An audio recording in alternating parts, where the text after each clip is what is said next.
Unexpected Cargo by Mariah Smith. Read to you by the author. Chapter 1. Running. A desperate man fled through a desolate landscape east towards the safety of the weatherstones ahead. He hoped he lost his pursuers for good this time. The day was already beginning to grow hot, and he carried no water, no food, and no gear to help him survive for long, and he needed to find shelter from the desert sun until nightfall. His dust-colored robes and pants billowed back in the rising wind, and he worried that a sandstorm might be approaching. It would be a blessing if he found shelter in time.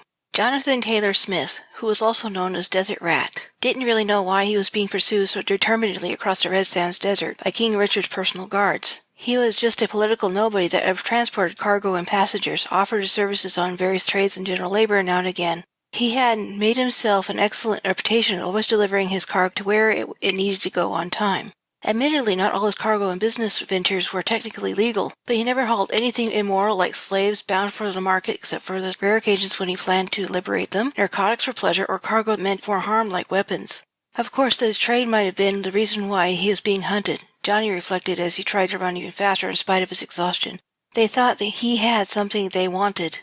Just the night before, they had captured his sand ship, a kind of multifunctional low-flying hovercraft that resembled a train, after a long chase along a dirt road that led away from the little trading post he had just left behind at breakneck speed of nearly 200 miles per hour.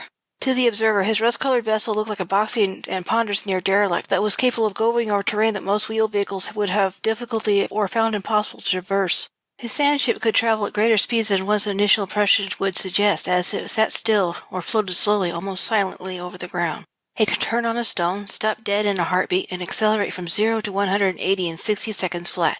Its interior and exterior were spelled to handle the physical stresses of sudden shifts in speed without damaging itself, its cargo, or its passengers. No matter how fast his sand ship sped above the ground, his ship and his cargo never suffered from the additional G-forces. The spells kept the gravity at a steady normal, as if it were standing still. Johnny mentally cursed and mourned his loss of his sand ship as he panted through parched lips and his thick leather boots beat the ground with every running step. It had been his home as well as his main source of livelihood, and he was uncertain if he would ever get it back. However, he was not so blinded by the loss of all his possessions that he couldn't remember to be grateful that he escaped before the guards or Prince Richard decided on the best way to kill him. And he thanked the goddess of all creation that with every fibre of his being they didn't catch Goldie and Little Girl. They would have killed Goldie outright and sold Little Girl back into slavery as a gladiator in the worst blood sport events some of the oasis towns had to offer. The very thought of Goldie dead and Little Girl winding up mad and broken of spirit from the abuse of her captors and fighting for life and death battles just for entertainment squeezed his heart with fear and worry. He would die to protect them both. He spared a glance up at the sky and was rewarded once again with the form of a young dragon leading him on towards the safety of the rocks and water just ahead. She carried what little supplies she managed to recover, with Goldie clinging to the base of her neck. This was the dragon he had rescued from slavery and then adopted as his own daughter. He called her Little Girl because he couldn't think of what else to call her, and she refused to respond to any other name. It wasn't her true name. Neither he nor Little Girl knew it. They hoped to find it together someday, if they survived being hunted. Little Girl would have let him ride her across the skies along with the rest of what she was carrying if she could have, but she was still too small to bear up his weight. In her true form she was not much bigger than a Great Dane, and she was yet unable to make herself any bigger by shape-shifting alone. One day she would grow to the size of an African bull elephant, but she was only about 10 years old, not much more than a baby in dragon terms. She could only lead him on and carry Goldie, the female desert rat he had befriended as a boy. He staggered up the long steep grade that led up to the big jagged rocks he was headed for. Just a bit farther, just a bit farther. Then they could rest. Even now he could see the cave entrance that didn't look like more than a mere shallow crack.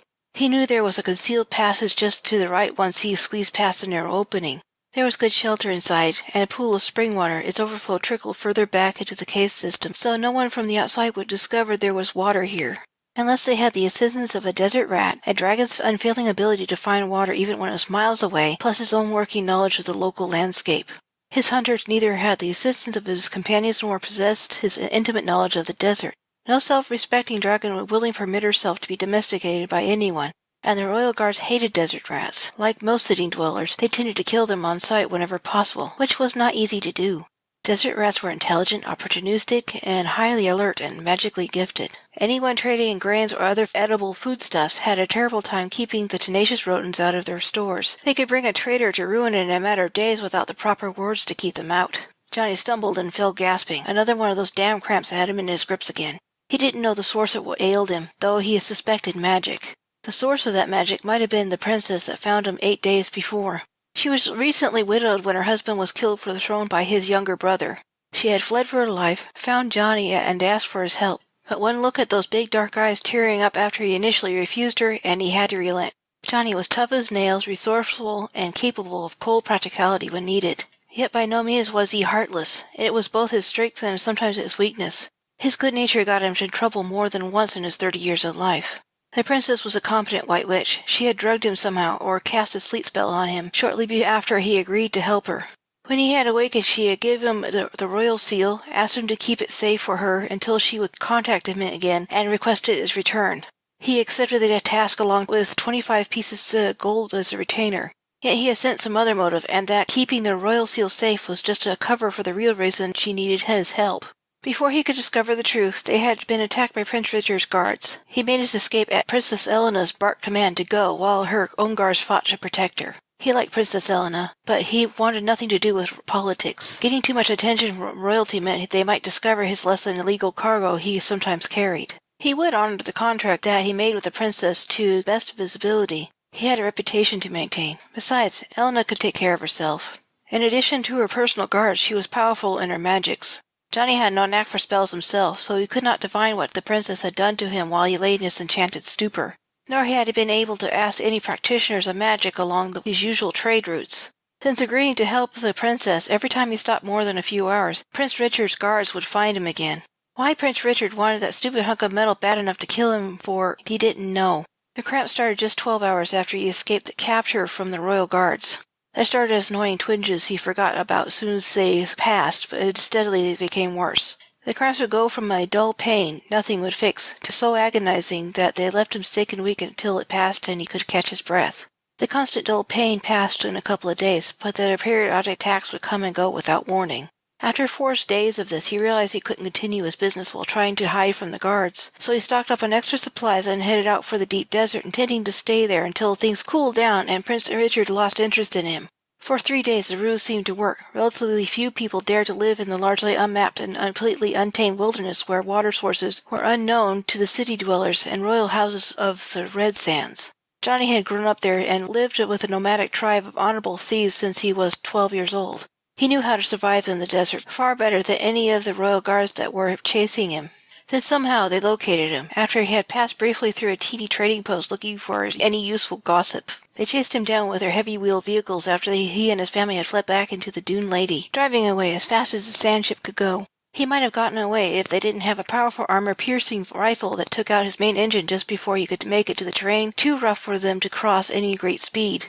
The little girl had been sitting in the passenger seat in her child form, holding Goldie in her lap, when the sand ship suddenly dropped out of the air and skidded to a halt in a cloud of dust, nearly tipping over sideways more than once as it came to rest. "Get out!" Johnny had ordered desperately as he leaned over them and shoved open the passenger door. "Take Goldie and fly away from here. Go find the other dragons and stay with them. I'll catch up when I can." "Daddy, no!" she cried in protest as she hugged the frightened rat to her bare chest, terrified tears running down her cheeks. Already he could hear the guards approaching through the rapidly dissipating dust cloud.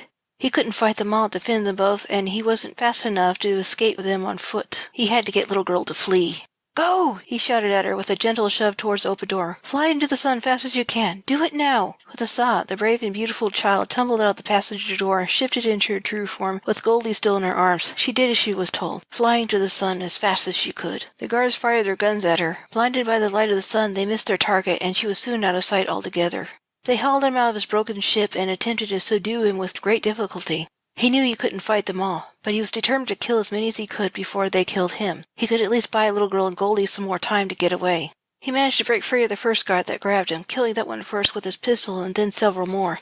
They rushed him before he could reload, but he managed to kill 3 more with his curved short sword. He might have brought down a few more, possibly even escaped in spite of his initial misgivings, if he hadn't come down with another attack of those damn debilitating cramps that caught him by surprise and involuntarily doubled him over in agony. Johnny cursed the princess under his breath, face pressed into the dirt as they had pinned him to the ground and took his sword. They tied his hands behind his back with rough hemp ropes and hobbled his feet and stood him up again. He watched helplessly as they ransacked his sand ship's cargo hold, tore up his and little girl's few personal belongings, and maliciously blew small holes in his ship's hull with their firearms as they finished with their reckless search of his ship's interior. They found the seal. He didn't have time to hide the troublesome thing while he was busy running and hiding in the oasis towns that were his usual haunts. They officially declared him a thief, a murderer, and a traitor to the crown, and he was to wait a judgment by His Highness King Richard, blah, blah, blah. Johnny didn't care. All he wanted to do was escape with his sand ship if possible and find little girl and Goldie. He wasn't loyal to any established government. How could he be a traitor to a kingdom that he was not a citizen of? The sun was setting when he finally had been captured. He soon learned that Prince Richard himself was coming in person to see him.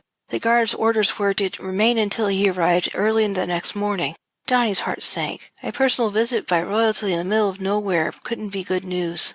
Out here, one could get away with murder and worse without anyone in polite society being the wiser. The guards didn't feed him or give him any water. They kept his confiscated supplies on their own to themselves. Laughing and gaming with cards or dice, they would sometimes try to torment him by offering him food and water, then denying it. After the second time, Johnny just ignored them, lay down and tried to rest as the night cooled uncomfortably. He didn't know how long he lay there, shivering in the still warm sand and the cold air. They had not provided him with a fire to keep warm, and his only company was a single guard that watched over him grimly.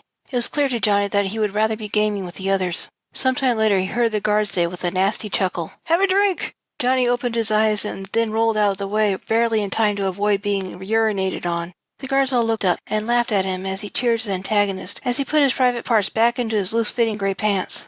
They laughed again when Johnny doubled over in pain as he lay on his side trying not to cry out as his lower belly cramped up. This mysterious attacks never lasted long, but they left him sweating and sick to his stomach. So far he managed to avoid vomiting. He needed to conserve his body fluids as much as possible. He didn't know how he was going to escape in his current condition, but he was determined to try once the opportunity presented itself. Until then, he let the guards think he was completely subdued.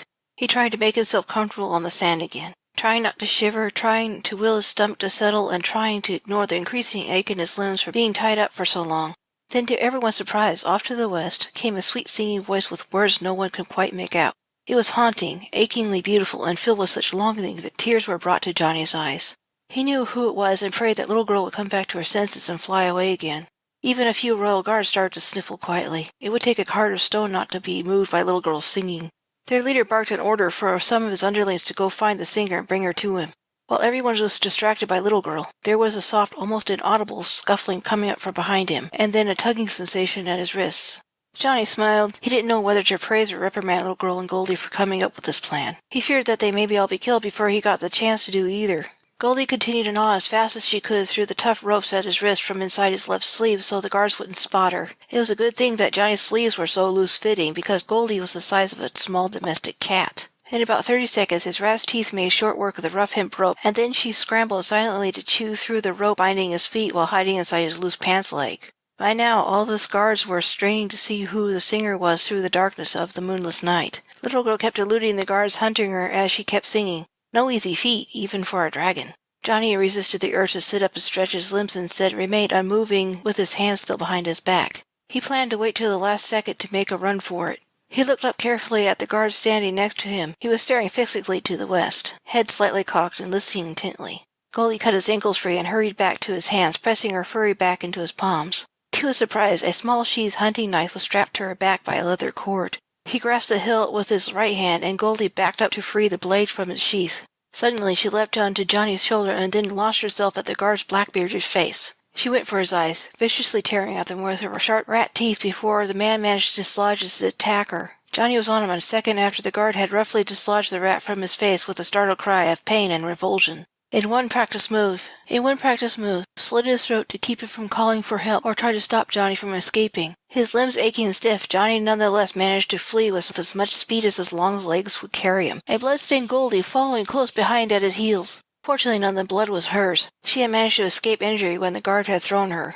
It only took a few seconds for his captors to realize what happened, and they were after him with shouts and ringing explosions of gunfire. Little girl circled silently as an owl above Johnny just out of range of the firelight, so she was nearly invisible in the darkness. Whenever a guard got too close to her father, she spat fireballs at them with deadly accuracy, and neatly evaded being shot by their fellows by flying quickly away from the area she launched her fireballs, making herself an unpredictable and elusive target. She hated to use her fire on living things, but she would not allow the men to hurt her father. Johnny ignored the screams as they burned and fled even deeper into the desert. He stayed in the scant scrub and rocky places where the guards' vehicles couldn't go as easily as he and his companions did. The guards knew that, so they continued to chase him on foot, but they couldn't keep up for long. For all their special training, compared to him, they were soft and a little out of shape. They couldn't run in the desert all night with barely a pause. Johnny, however, could, because he had great stamina built up from many years of hard work in harsh conditions. And he had two other boons in his favor that they didn't have. He had a dragon and a high steep cliff looming up ahead of him. At just inches above 6 feet tall, Johnny knew that his lean frame was too much weight for little girl to carry any distance. However, she was just strong enough to slow his fall. "We got him, men!" shouted the leader from some distance behind as they tracked him with their electric torches. They saw the cliff too and assumed he would stop once they got to the edge. "Goldie," he panted as he pointed at the cliff's edge. "Okay, go," she squeaked as she guessed his plan. "Meet you below." Then she was gone, vanished into thin air. Trusting that little girl would see what he was up to, and in total confidence in her, almost heedless of his footing as he fled towards the cliff. "Hey, he's going to jump!" someone shouted. Zing! A bullet was fired at his shoulder with the intent of slowing him down, but it missed in a flash of greenish light he saw at the corner of his eye. Little girl hit the marksman in the chest with a fireball. He fell screaming and rolling in the dirt, trying to put it out. Too busy running for his life to contemplate the significance of what he had just seen, in that green flash of light, Johnny filed away in his mind for later and kept moving. "He's warded!" another guard shouted. "Shit! Bang, bang! Where is that fire coming from? Watch out! Hurry up! Don't let the prisoner get away!" The shouts of the guards barely registered in Johnny's mind. Just then he reached the edge of the cliff, heart leaping even higher into his throat than he knew possible. He gathered himself up and jumped as hard as he could before he lost his nerve. Little girl screaming horrified protest as he fell with his arms spread wide. She dove after him, catching him in a matter of milliseconds after his leap of faith. Johnny got a vague impression of a small dark mass falling past him as she caught him. She had been carrying something and had dropped it to be rid of the extra weight. Smooth scaled forelegs wrapped around his upper torso just under his arms, her hot breath gusting in desperate pants just above his head. Little girl's feathered wings beat frantically to slow his descent to the rocky ground below. Johnny did his best to help her by trying not to move too much and cause his weight to shift around. He also tried not to act as terrified as he felt. If he panicked, so would she, and possibly causing her to make a fatal mistake. Thanks to the moonless sky, he couldn't see anything beyond little girl's beating wings. Below, it was almost pitch black at the base of the cliff, and he couldn't see how fast they were descending. Fortunately, little girl's eyes would have no trouble seeing in the dark. She could see well enough for both of them. Little girl made high distressed whistling noises every exhale as she strained to save her father's life. Her wings beat harder as she redoubled her efforts to slow them down, and he could literally feel her frantically slamming heartbeat between his shoulder blades where her chest was pressed firmly up against him. The controlled fall and rush of wind seemed to last forever, and Johnny began to worry that they may not make it. Then he could just make out the starlit ground just a few yards below his hanging feet. It was coming up fast, almost too fast. He gritted his teeth and braced for impact as he resisted the urge to tell little girl to slow down. He knew she was doing her best. "Oof," he said as the wind was knocked out of him and he finally hit the ground and tumbled sideways. He was nearly slammed into a thorn bush when she was forced to drop him a couple of feet off the ground to avoid crash landing on top of him and injuring them both in the impact. Fortunately, the satchel the little girl had dropped had landed in front of the bush, and it served to stop his roll before he wound up in a rather prickly situation. He sat up panting and looked around to see if little girl was all right. She was fine,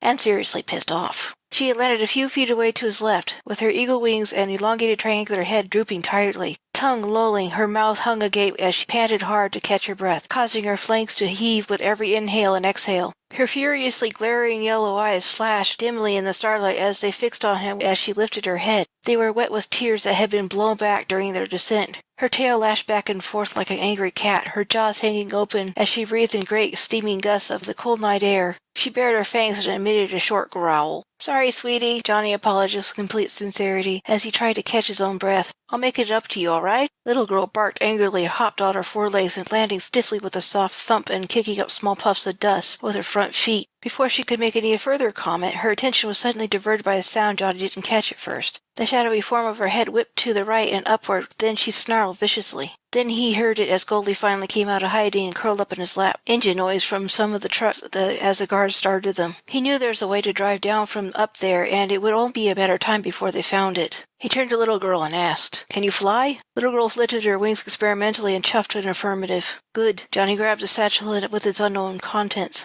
Untying the sheath from Goldie's back, he replaced the knife that he somehow managed to hang on to, placed both in the sack, and gently tossed it to little girl. She caught it deftly in her forepaws as Johnny stood up with Goldie in his arms and placed her on Little Girl's withers. Goldie clung tightly to the dragon's feather mane with all 4 feet, readying herself for takeoff. Little Girl launched herself up into the air with Johnny running along behind her. They went like this all night, stopping only briefly to catch their breaths. Luckily, Johnny's attacks were not too frequent, and they managed to recover quickly enough not to slow them down too much. Chapter 2. Refuge.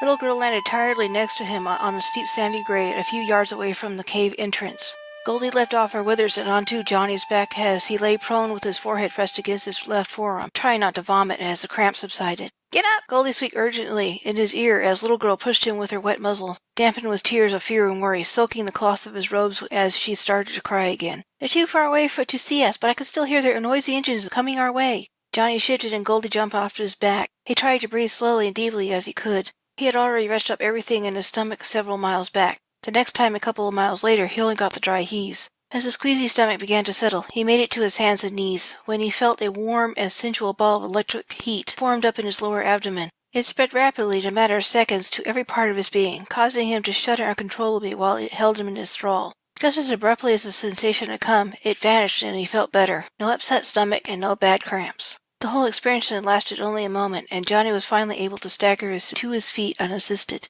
Somehow he knew the sudden attacks were over and he would be fine now. Little Girl shapeshifted back into her human child form so she could fit more easily through the cave's opening and swung the satchel over her bare slender shoulder. As it was often her custom, she went nude, since clothes could not change with her, finding clothes unnatural, impractical, and confining. Generally, the only time she put on clothes was when they went to town, which Johnny insisted on for her own safety. Goldie went into the cave ahead of them, eager to be inside before the sandstorm she knew that was coming in about an hour's time. It was another survival adaptation that made desert rats such useful companions to those who had them. Johnny entered the cave himself behind Little Girl's slight frame. He had to duck and squeeze through the crack in the rock, snagging his robes on and his loose pants before he could make it through. Once inside, the passage opened up immediately to a spacious room with a small crack in the ceiling that let in daylight and could serve as a smoke hole should anyone need a fire. He paused only a moment to let his eyes adjust to the dimness of the cave, then walked straight back to where Little Girl and Goldie crouched at the edge of the small spring in the stone floor. With a sigh of relief, he knelt down between them, pulled back his sleeves, and reached out with his hands to the gently rippling surface of the sight-sustaining water. He glimpsed his own dim, wavering reflection in the pool before he cupped his hands to fill them with water and drank, relieving his parched throat. He resisted the urge to gulp it down as a precaution against upsetting his stomach again. The stubble on his face was prickling his hands as he drank, and he thought he needed to shave. He hadn't managed one since the day before yesterday. Johnny was dusky-skinned with fine, sharp angles in his features. High cheekbones, fine black brows, high arched nose, big liquid black eyes, with long black eyelashes and full masculine lips. He was handsome, even charming when he tried. His hair was covered with a headdress made of a reddish-brown cloth that was held in place with a woven black headband. Under it, his shining black hair was long enough to fall all the way to his feet. He kept it bound in a tight bun at the base of his skull most of the time to keep it out of the way. It was considered to be a sign of strength and masculinity for a man to never cut his hair, a tradition he had adopted as soon after he had joined his tribe as a boy. His body was long, lean, and hard-muscled. His long-fingered hands were strong and calloused from years of rough work. He could never get fat. What he didn't work off, the desert sun seemed to sear away. Little Girl in her human form was similarly lean and hard-muscled. Her skin was golden brown, and her nearly waist-length wavy and curly auburn hair glistened with golden highlights. Her eyes were large with chocolate-brown irises, fine brows, full pinkish lips, and the general cast of her facial features was rounded and angelically perfect and amazingly gorgeous. In her dragon form she was also quite beautiful. Elongated triangular head with powerful jaws almost wrapped her beak-shaped lips, and dog-like teeth with upper canines elongated just enough for the tips to protrude slightly. Powerfully muscled all over, with a horse-like neck, lizard ears, large cat eyes with the color topaz with hints of emerald green in the centers. Each eye was protected by a single thick and smooth bony brow ridge. Her hard scales, smooth as a serpent's, were a deep goldenrod color that blended well with the hues of the desert. Most dragons have a sneak-scoot-like armor plates that run from just under their chin all the way down to just past the base of their tails. However, Little Girl's kind didn't have that particular feature. She was just smooth scales all over. An unusual feature of her species is that the females have a marsupial-like pouch to carry their eggs and young. Her powerful hind limbs were slightly longer than her forelimbs, the better to jump into the sky.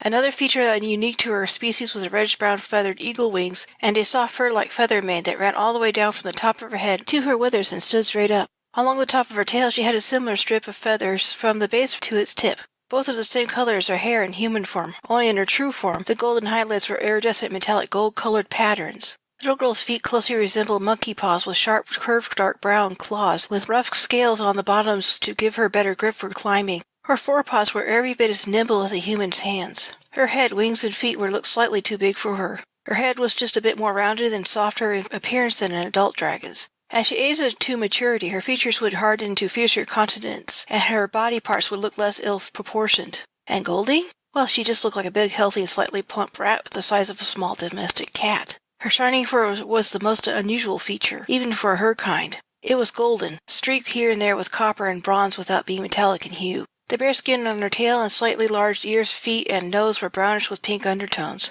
She had another unusual feature for a rat. Her forepaws were actually hands. She was quite lovely in her own way. Her beady black eyes, the way she moved and interacted with her environment, belied her high intelligence. Desert rats are magical creatures with talents for food and water detection, weather sense, teleportation, and human speech. Though not all bothered to learn to speak a human language of any kind, preferring their own rat language. The exception to this was the companion rats living with some of the nomadic tribes of the deep Red Sands Desert.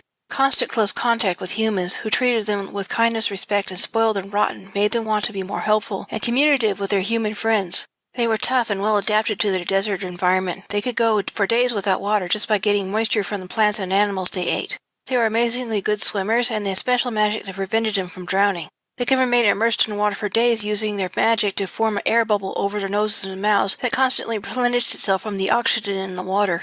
This saved them from drowning in the lowlands when it sometimes flooded during the rainy season, as they could accidentally be swept away in the torrential waters that nearly always originated in the distant mountains to the east. This magical talent also enabled them to hunt small aquatic cave creatures like blindfish, small cave shrimp, and salamanders. Another odd trait of her kind was their extreme longevity. Normal mundane rats averaged about 2 years in their lifespan. Desert rats could live to 80 or more years. They were not as prolific since they didn't need to be. They mated as often as they wished any time of the year, but females only became fertile once every 3 years. When they did have litters, they often did it in a big way, having as many as 15 pups at a time. The odd family trio took their time drinking from the spring until they finally got their fill. Ah, Johnny sighed after dabbing his hands and mouth dry on his sleeves. He sat back on his heels as his 2 family members finished drinking. They were all exhausted, and in need of food and rest. Johnny wondered what there was in the satchel the little girl had been carrying for so long through the sky. He hoped he had at least managed to steal some food from the camp because he hadn't eaten since yesterday morning. He was pleased to note his current gastric discomfort was mere hunger and not the bad cramps and nausea he had been enduring the past week.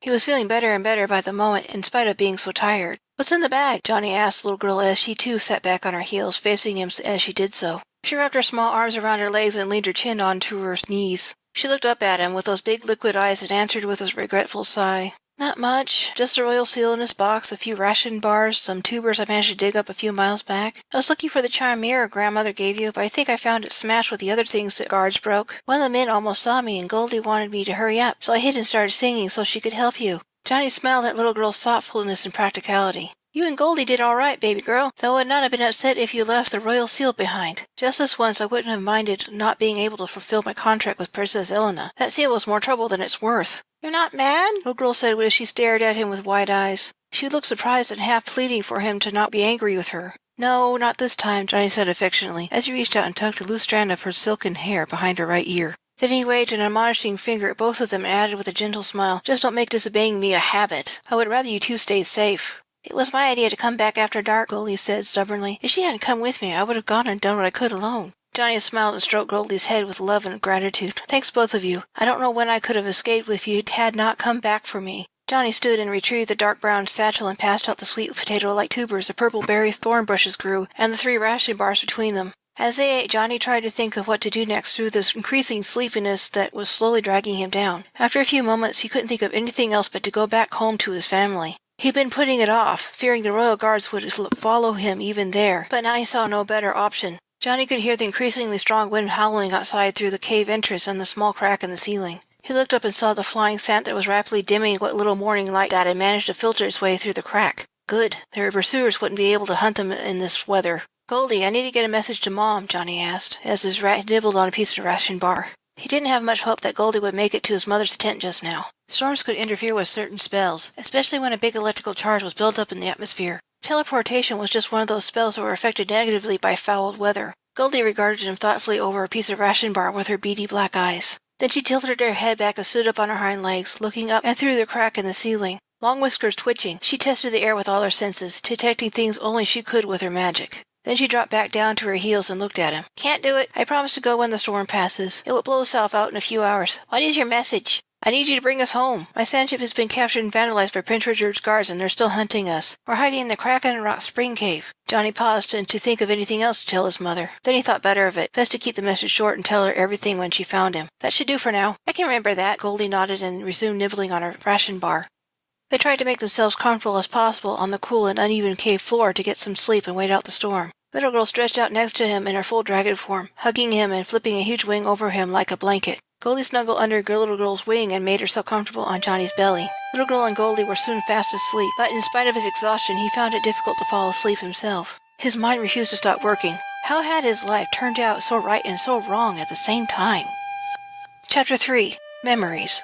Johnathan Taylor Smith began his first 12 years of life growing up in a small city. To Johnathan, his parents didn't seem rich, but neither were his parents struggling to make ends meet. He had a baby sister just under a year old named Mary, who he loved and adored. He did everything he could to help his mother and father to look after her. His mother's name was Zora. She had the magic talent to be a seer and an empath. She used her ability as a seer to tell her customers' fortunes, used her more powerful empathic abilities to know when someone was lying, to assist in diagnosing ailments, and she was also a competent healer. Jonathan's father was named Timothy, but everyone just called him Tim. He was a powerful practitioner in the healing arts and white magic, and both his parents used their talents to make a living to help other people in need. Neither Johnathan nor Mary seemed to have inherited any significant magical talents. Mary was too young for her magic to manifest itself yet. In Johnathan, it seemed that he had only inherited a smidgen of his mother's seer's ability and even less of her empathic talent. He had no control over his magic, and it only worked sporadically. Johnny's most useful skill didn't involve magic, just the healing arts through mundane means. He could never be as good as his parents, though he tried. Yet he was confident enough to assist his parents to sew up wounds, set broken bones, prevent infections, and make simple herbal potions and salves for common ailments by the time he was 10. Both his parents did what they could to educate him about the desert they lived in and about other places in the world. They also taught him reading, writing, basic mathematics, biology, botany, home economics, how to run their business, and even magical theory. Though they knew that their son could not do any significant magic, they thought it wouldn't hurt for him to at least have a working knowledge. That way he would recognize when magic was being used, what sort, and what would be the best defense if needed. They also thought it might be useful for him to know just in case he had children that were magically talented, so he could at least teach them himself. Then in his 12th year, his father's connections at the royal palace told him of a job opening there for just the sort of practitioners he and his wife were. Tim called in a favor and had a good word put in for him directly to the king's ear. The king hired him sight unseen. He had heard of the Smith family reputation as excellent healers and fortune-tellers. Delighted to get the best job opportunity of their lives, Johnny's mother and father packed up shop and hired a cargo runner to help them move to the capital city. What seemed like a good idea at the time turned out to be a tragic mistake. The cargo runner was a violent thief and a slave trader. Much of what Johnny's parents owned had value, so he thought to steal all of it. The trip to the capital city of Nazarene was about 150 miles along a well-maintained dirt road.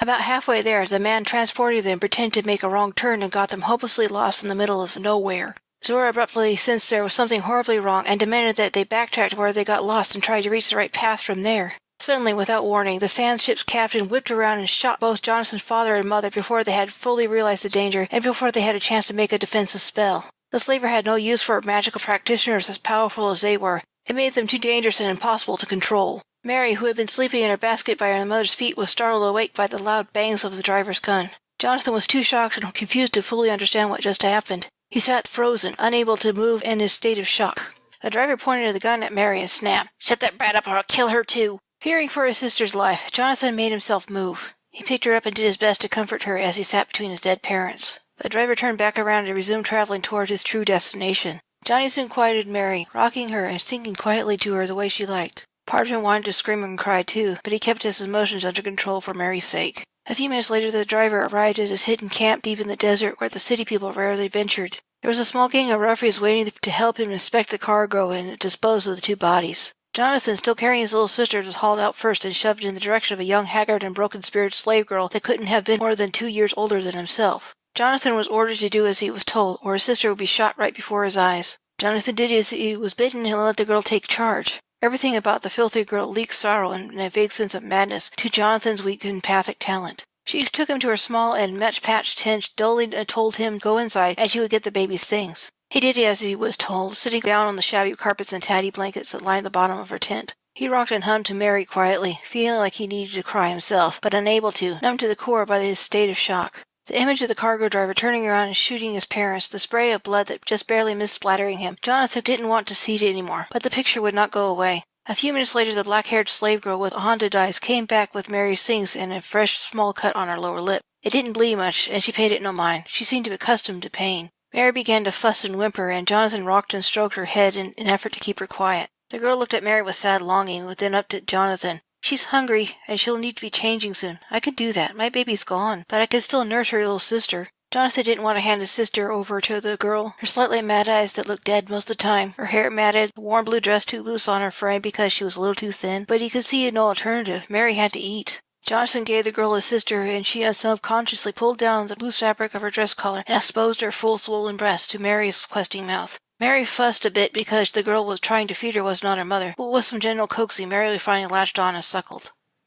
Over the next 7 weeks, Johnathan learned the girl's name was Jasmine, and she had a son that was taken from her not 3 days before Johnathan had been captured. Her son had been sold to a nice but less than honest couple who couldn't have babies of their own. They even had a wet nurse already in their employ in anticipation of the adoption of their new son. Jasmine told him that she believed that he would have a better life than the one she could provide. At least he wouldn't be a slave. She said that to him with the conviction of someone trying to convince herself what she wanted to believe was true, but she felt no real hopes of such a good life for her lost son. He often held Jasmine at night to comfort her. Their master, the cargo driver named Ishmael, insisted that they share Jasmine's tent to keep Mary quiet, he said. Johnathan had a teeny nagging feeling that Ishmael secretly hoped that Johnathan would eventually take advantage of Jasmine and get her with child again. Johnathan never thought of Jasmine as someone he wanted to have sex with. He was too young, she was too old for him, and he thought of her more as a patient that needed comforting. They did become friends, and they did their best to help each other look after Mary, and did the camp chores the men demanded of them.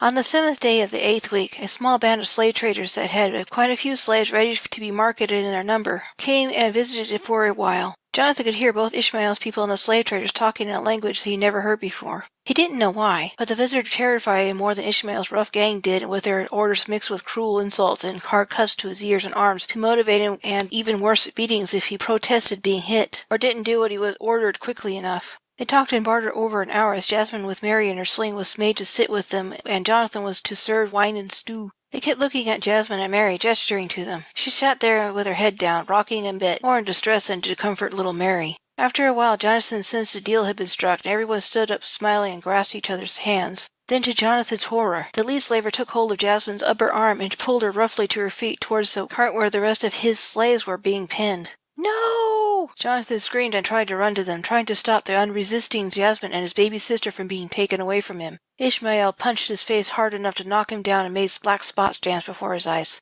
"Shut up, you stupid brat!" Ishmael snarled as Johnathan helplessly watched his sister and his friend be carried off in the ox cart. He had no tears, not since his parents were killed. Fresh heartbreak, anger, fury, helplessness, and finally a quiet sort of hateful rage. Johnathan stood and mentally vowed revenge to get his sister and Jasmine back if he could. He knew he couldn't do it today, maybe not tomorrow, but one day he would fulfill his vow, even if it took a lifetime. Another month passed, and for Johnathan every day was colored with a quiet, dull rage. People came and went. Sometimes Ishmael would take off with the sand ship and come back with more stolen cargo. Occasionally he brought stolen children, and Johnathan did what he could to comfort and help them adjust to their new life, but they never stayed more than a week before they were sold off. One day, as he was getting water from a nearby spring just under the rock formation they camped by, Johnathan saw the biggest, healthiest, and most beautiful rat he had ever seen staring down at him from the ledge. In the city, the magical desert rats were a nuisance, and Johnathan almost picked up a rock and threw it at the cat-sized pest. Then he thought better of it. If the camp became infested with rats, maybe Ishmael and his gang would be distracted enough for him to escape, giving him a chance to look for his sister and Jasmine. "Who are you, boy?" Golden Rat asked quietly as she regarded him curiously. "Do you need help?" Johnathan jumped in surprise and nearly dropped the pitcher he was carrying. He had never heard a rat talk before, and he didn't know they could. "You told Goldie?" Johnathan asked, picking a pet name for the color of her fur. He knew it was silly, but giving people and especially animals he didn't know of temporary nicknames had been a habit for as long as he could remember. "Shush! Keep your voice down!" whispered the rat squeakily. "Of course I can talk. Unlike the lesser rats, all of us can speak human if we want to. I just need to know if you're here of your own free will. Answer my question." "My name is Johnathan, and I'm a prisoner," he answered with a heavy heart. He didn't know why the rat cared, and he didn't believe that one little creature could help him anyway. Yet he sensed there was more to this encounter than first appeared. So he answered her fully and with complete honesty. Ishmael killed my parents and sold my baby sister and my friend Jasmine because she was her wet nurse. Can you help me please escape and find them? Not by myself, but I bring help, the rat responded. Whiskers twitching, she cocked her head thoughtfully for a moment and added, I didn't have a name. I think you found one for me. Thank you, boy. Go fetch water and act normal. Help is coming. Be patient. With that, she just up and vanished to Jonathan's blinking amazement. Not like she ran away out of sight almost too fast to see, but just gone. Poof, as if she had never been there. Johnathan did as the rat bid him. He saw no reason why he should act any different anyway. What could a talking rat do to help him escape? She could be lying for all he knew. He thought of his encounter often the rest of the day as he fetched, carried, and maintained the camp. In spite of his doubts, Goldie had given him a faint glimmer of hope that shone through the omnipresent grief and numbness and helpless rage and pure burning hatred that dominated his mind ever since his parents had been murdered. Jonathan was a little afraid of that hope, but the persistent nagging feeling, like a gut instinct, kept telling him that he could have faith in Goldie's word. Johnathan seldom spoke beyond a yes, master, to his captors, so keeping his strange encounter with a big and oddly beautiful rat a secret was not difficult. As the sun set and the night came moonless and brightly starred, it was customary that he was made to stay up and serve the dozen men their wine, bread, and spring water and stew made from whatever they could catch, steal, or gather from the surrounding landscape. He was allowed to eat the leftovers once he had cleaned up after them and they had finished and retired. He never touched the wine. He didn't like the taste of it, and he saw what it did to the men when they drank too much. So he drew himself some more water from the spring and a battered pewter pitcher he was permitted to use. Then he scraped the remains of the cold stew into a chipped ceramic bowl and grabbed a half-eaten loaf of bread, bringing his meal to his tent and leaving it there. He returned to scrub clean the cook pot and dishes with the water and sand by the spring and made sure the cook fire was banked for the night so it could be started again in the morning. Only then did he retire to his shabby tent in his filthy clothes and dirty bedding of rugs and ratty blankets. He ate and drank quickly, not really tasting his food and too tired to care how bad it was. Camp cook was not very good at his job. When he finished, he was careful to wash his dish and spoon in the spring before returning to his tent to sleep.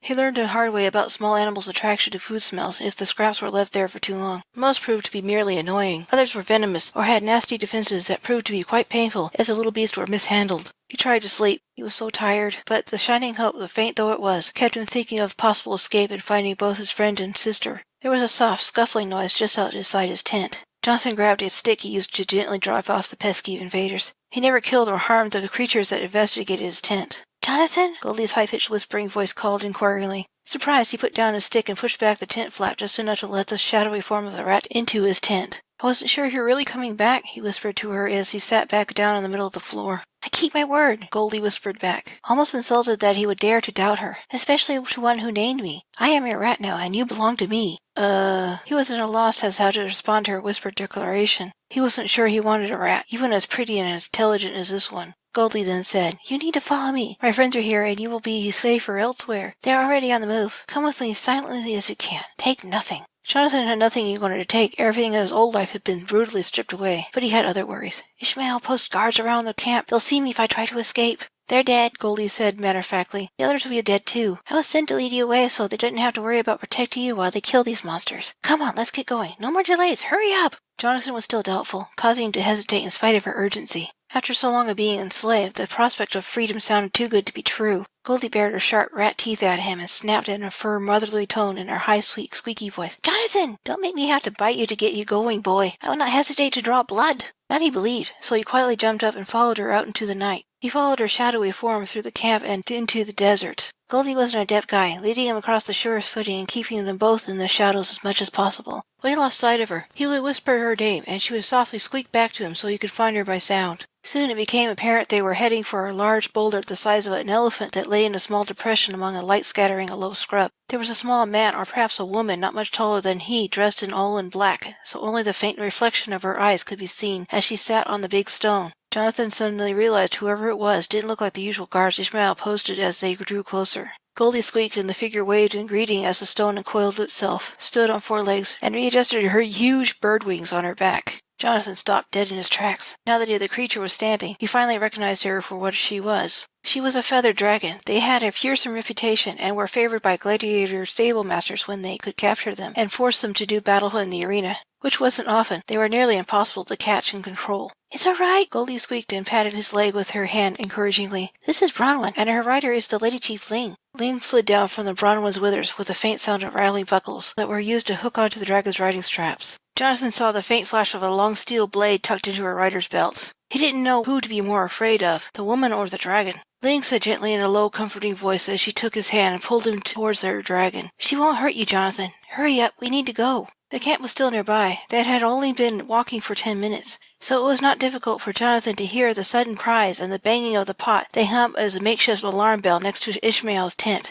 A gunshot rang out, then only shouts and one agonized scream from one of the men in the camp that was abruptly cut off. A thunderous roar split the air, a flash of bell-shaped fireball hitting a tent and burning it to the ground. Another dragon was in the camp, helping Ling's people kill Ishmael and his gang. They didn't have a chance anyone in the camp would live through the night. Bronwyn had followed Ling as she approached Johnathan. She came up to them and turned sideways and rumbled quietly, looking at them over her shoulder, and standing there with her well-developed hind leg back a bit, so she could better expose her underbelly to them. Ling coaxed Johnathan with Goldie's encouragement to get under the dragon. This confused him until he saw Ling's use her gloved hand to pull down the elastic opening of the large marsupial-like pouch. He wasn't too sure about getting in there, but Goldie threatened to bite him again if he didn't hurry. With Ling giving him a leg up and Bronwyn doing her best to make it easier for him, Johnathan managed to crawl into the dragon's pouch and tried to make himself comfortable as possible. He discovered it was quite snug and warm, with Bronwyn's scales smooth and pleasant to the touch. There was enough of an opening at the entrance of the pouch to let in plenty of air, so he had no trouble breathing. He could hear her breathing, the faint gurgle of her innards working, and he could just barely hear the thump-thump of her heartbeat. It felt oddly secure in there, and it was the first time he felt safe since his parents were murdered.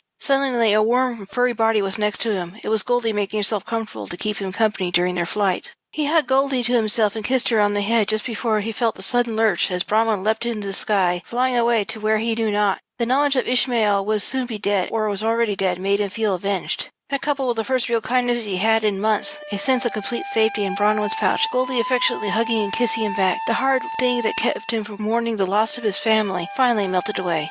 Finally, he was able to cry and to begin healing. Chapter 4. Memories Continued. Ling and her husband Isaac adopted Johnathan as one of their own. They already had a daughter just a year younger named Aiko and a son just 2 years older named Noah. Ling had been a captured slave herself, originating in China. She had traveled far in her life, having been traded off or sold to different masters beginning at the young age of 10. Eventually she found herself in the Middle East, where the Dragon Clan discovered and raided her band. They killed her master who didn't treat her very well, so she did not regret his death. The clan confiscated the goods meant for the trade and welcomed the slaves into full citizens. In fact, many of the Dragon Clan's people were former slaves who had opted to remain with their adopted people. The very first thing they did to Johnathan was strip his clothes and burn them. Then they shaved him bald because he had lice and gave him a medicine to make sure that he didn't have any internal parasites. They gave him a physical exam using magic charms that were better than the technology anyone had available in their country. They bathed him, dressed him in the finest clothes, and fed him the best food and drink until he was stuffed to bursting. Through it all, Goldie stayed by his side, giving him moral support and helping him get his bearings. As time passed and Johnny healed, he grew to love his new life and family.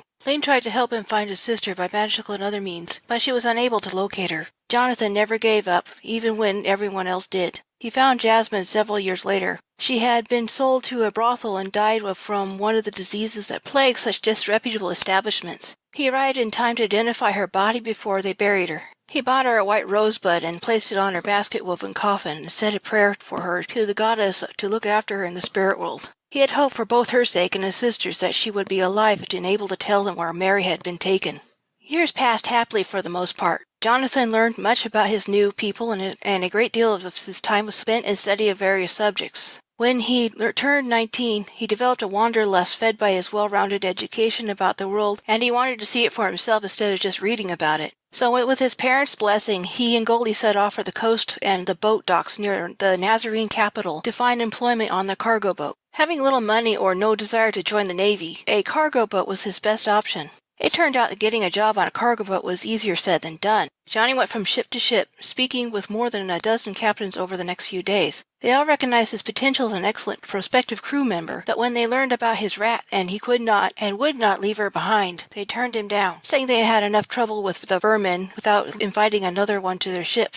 Feeling disheartened but determined to find employment on a ship, Johnny refused to give up until he had interviewed with all the available ship's captains or as limited as funds ran out. On the third day, a huge ship came into port, one that Johnny didn't see at first. His eyes kept sliding past it, with his brain not registering it was really there. After a few passes as he walked to the other ships in port, he got the nagging feeling he should really try to look at the hulking thing. The ship was the biggest he had seen by far. It looked old, ugly, battered, and even rusted through in places. The faded words on the bow read, "The Lady," and his eyes and brain still didn't want to register that it was there, even though it undeniably was. Johnny grinned. It was a devious and simple spell he was quite familiar with, once he realized the oddity of seeing and not registering the ship. He thought he could bet his last gold piece that the lady was not nearly as derelict as she appeared to be. He introduced himself and Goldie as he carried her in his arms, who were unloading and loading the cargo from the docks. He inquired as to where he could find the captain. They directed him to the very tavern where he had been staying for the past few days. He went in and found the man he sought sitting with another richly dressed man, 3 children, and a few personal guards that were heavily armed. Johnny was somewhat intimidated by the guards, but he screwed up his courage and went to introduce himself and Goldie to the captain. He soon learned that the captain's name was Raymond Blackbeard. That wasn't his real last name, but was the only one he would tell anyone. He did have a long and well-groomed black beard, along with the bright blue eyes and weathered features. He wore rough but clean clothes and sturdy boots. His rough appearance was greatly enhanced by the proximity of such richly dressed companions. King David, who was Raymond's principal employer, had come to visit and do business with his captain. The king had brought his 3 children, James at the oldest at 10, Richard at 8 years, and Elena also 8. The children sat quietly and observed everything that was going on between their father and the 2 men, especially the odd man with the plump golden cat-sized rat held affectionately in his arms. Johnathan noted that Richard, James, and David looked like they were cut from the same cloth. Same light brown skin, green eyes, and auburn hair, same stocky build and features that showed off their heavily mixed heritage of Anglo and Arabic descent. Elena, however, looked long and lanky, big-eyed with fine brows and heavy long lashes, full-lipped, dusky skin much the same shade as Johnny's own, and wavy black hair. He didn't know why, but he took an instant liking to the young princess, a sort of instinctive connection that didn't make any sense to him at all. It took some time, but Raymond was eventually convinced to hire Johnny and his rat aboard his ship for a trial period. Both had to make themselves useful or they were both fired. He and Goldie agreed to his terms. It turned out the Lady was a beautiful ship once the captain hired them because the spell did not influence the crew. So it was during this time he got to know the king and his family when the ship visited their port. The king often invited his captain and his crew to the palace when Raymond planned to stay for a few days. Johnny learned a great deal about the cargo business, trade, machines, and how to maintain them. He learned new languages and visited many ports in many different countries. He even ventured inland a few times on his days off to see forests or green hills of grasslands. It was during this time he earned the nickname Desert Rat, which was both genial insult and a respectful title. Goldie had made herself useful by being a messenger and a vermin killer. Her intelligence and tough resourcefulness impressing the crew greatly. They saw the same qualities in Johnathan. He felt honored to take on his new nickname, for he believed it was no insult to be named after his beloved friend. The captain kept his family with him aboard the ship, and he had a daughter named Rebecca. Johnny and Rebecca fell madly in love during his first year out to sea. 2 years later, after they had married, Rebecca finally became pregnant, much to both their delight. 6 months later, his beloved Rebecca went into premature labor, and both his wife and daughter were lost in spite of the medic's best efforts to save them both. After that, Johnny no longer desired a life out to sea. He couldn't stand the sight of large bodies of water without thinking of his wife and baby girl. So he took all of his savings he had hidden in his quarters and left the ship for the deep desert. The sight of the desolate landscape felt like a homecoming. The hot sun seemed to sear his soul and cauterize the gaping wound in his heart. It took a few months to pull himself together, and it was hard to go on living, but he managed. He eventually bought a large sand ship, which he christened the Dune Lady after the ship he worked on. It was old and in need of repair, but he got it running. It was better than original condition by the time he was through repairing it, thanks to his own mechanical skills and the help of Ling and Noah, who were powerful practitioners in the magical arts. The end result was a sturdy, state-of-the-art ship that looked like an ungainly derelict to all but himself and those he invited to see the real Dune Lady. The Dune Lady, without her illusions to help protect her from thieves, was sleek, aerodynamic, and gaily colored, with patterns that closely mimicked the ones used in the palace. It had 4 main segments that were held together by an accordion-like connections. The first section served as a combination cockpit and living space, and the other 3 were used for hauling people and cargo as needed. The living space was small and simple, yet tastefully decorated and comfortable. Most people didn't know that when the "Don't Register, I'm Here" spell failed to repel the would-be thieves or just curious people determined enough to really look at his vessel, they would only see a shabbily appointed space and a dirty kitchen infested with cockroaches.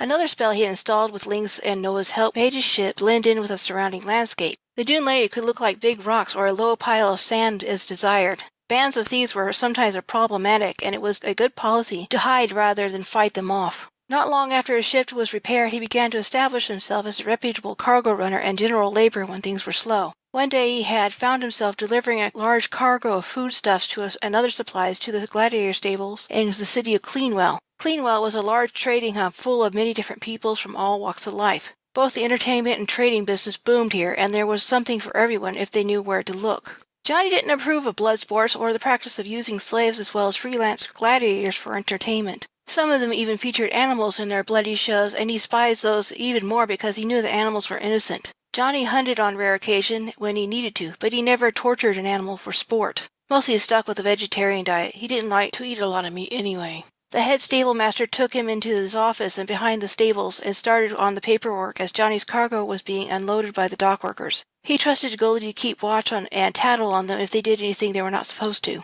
He didn't like the stable master one bit, but this was business, not personal. The stable master was honest enough to pay him what he was owed. The fat man looked over the documents and signed where he needed to sign while he waited for the workers to confirm that everything he had ordered had been delivered. Once completed, he would make another order for the cargo delivery he would need next month. Bored, Johnny let his eyes wander to the wall of trophies the master had won. It was then Johnny heard something stir and scuffle forward out of a large box, bolted to the floor, its occupant shackled to it by the ankle by a manacle and chain. He blinked in surprise at the filthy and miserable-looking creature. The stable-master ignored her and continued to scowl and scratch at his signature here and there on Johnny's clipboard. At first he thought the creature was a very ugly human baby about a year old. She had a matted stripe of the palest gray hair down the middle of her head, an exaggerated cupid's bow of a mouth that looked grotesquely wide, a flat nose almost too large for her face, and Neanderthal-like brow ridges and stumpy wings that covered her in the same pale gray down as her head, tightly folded on her back.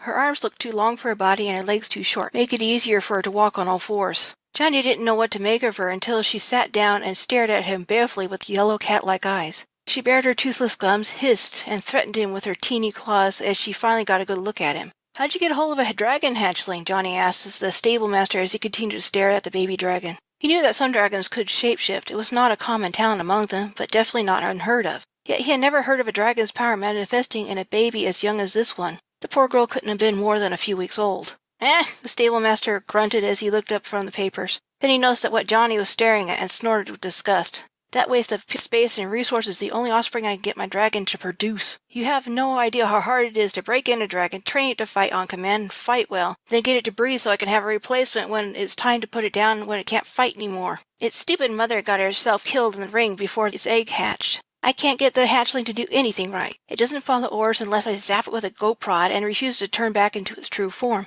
Hell, I'm not even sure it knows it's a dragon. If it wasn't so damn hard to catch and train another dragon, I would drown it and be done with it. Already it shows signs of being untamable. I've had a couple of dragons I caught that wouldn't be broken. No one could get near them without getting ripped apart, and when they seemed to begin to show signs of being broken in, they just lay there in the stall until they died. This one's young. I have some small hope it'll learn who her master is before it's old enough to think of suicide." Johnny's dislike of the man solidified into hatred. Some of his best friends were dragons, and the stable-master was being abusive to the innocent hatchling. He didn't let his emotions show. Instead, he smiled and decided to offer a bet. He did some quick and careful thinking on how he was going to get the dragon baby away from her cruel master, keep himself out of trouble, and remain in good standing with his employer. He got the idea how to accomplish his goal from a precognitive dream he had just 1 week before. At the time, he did not know why in the dream he had made the bet he was about to offer. Now he knew. "Tell you what," Johnny lied. "I'm seriously thinking about getting involved in the gladiator sporting events myself. How about I take that dragon off your hands?" The stable-master snorted at Johnny and then yelled at the baby dragon for peeing on his floor instead of the litter box he had provided for her. He scowled disgustedly at the mess as the ugly creature crawled back into her box.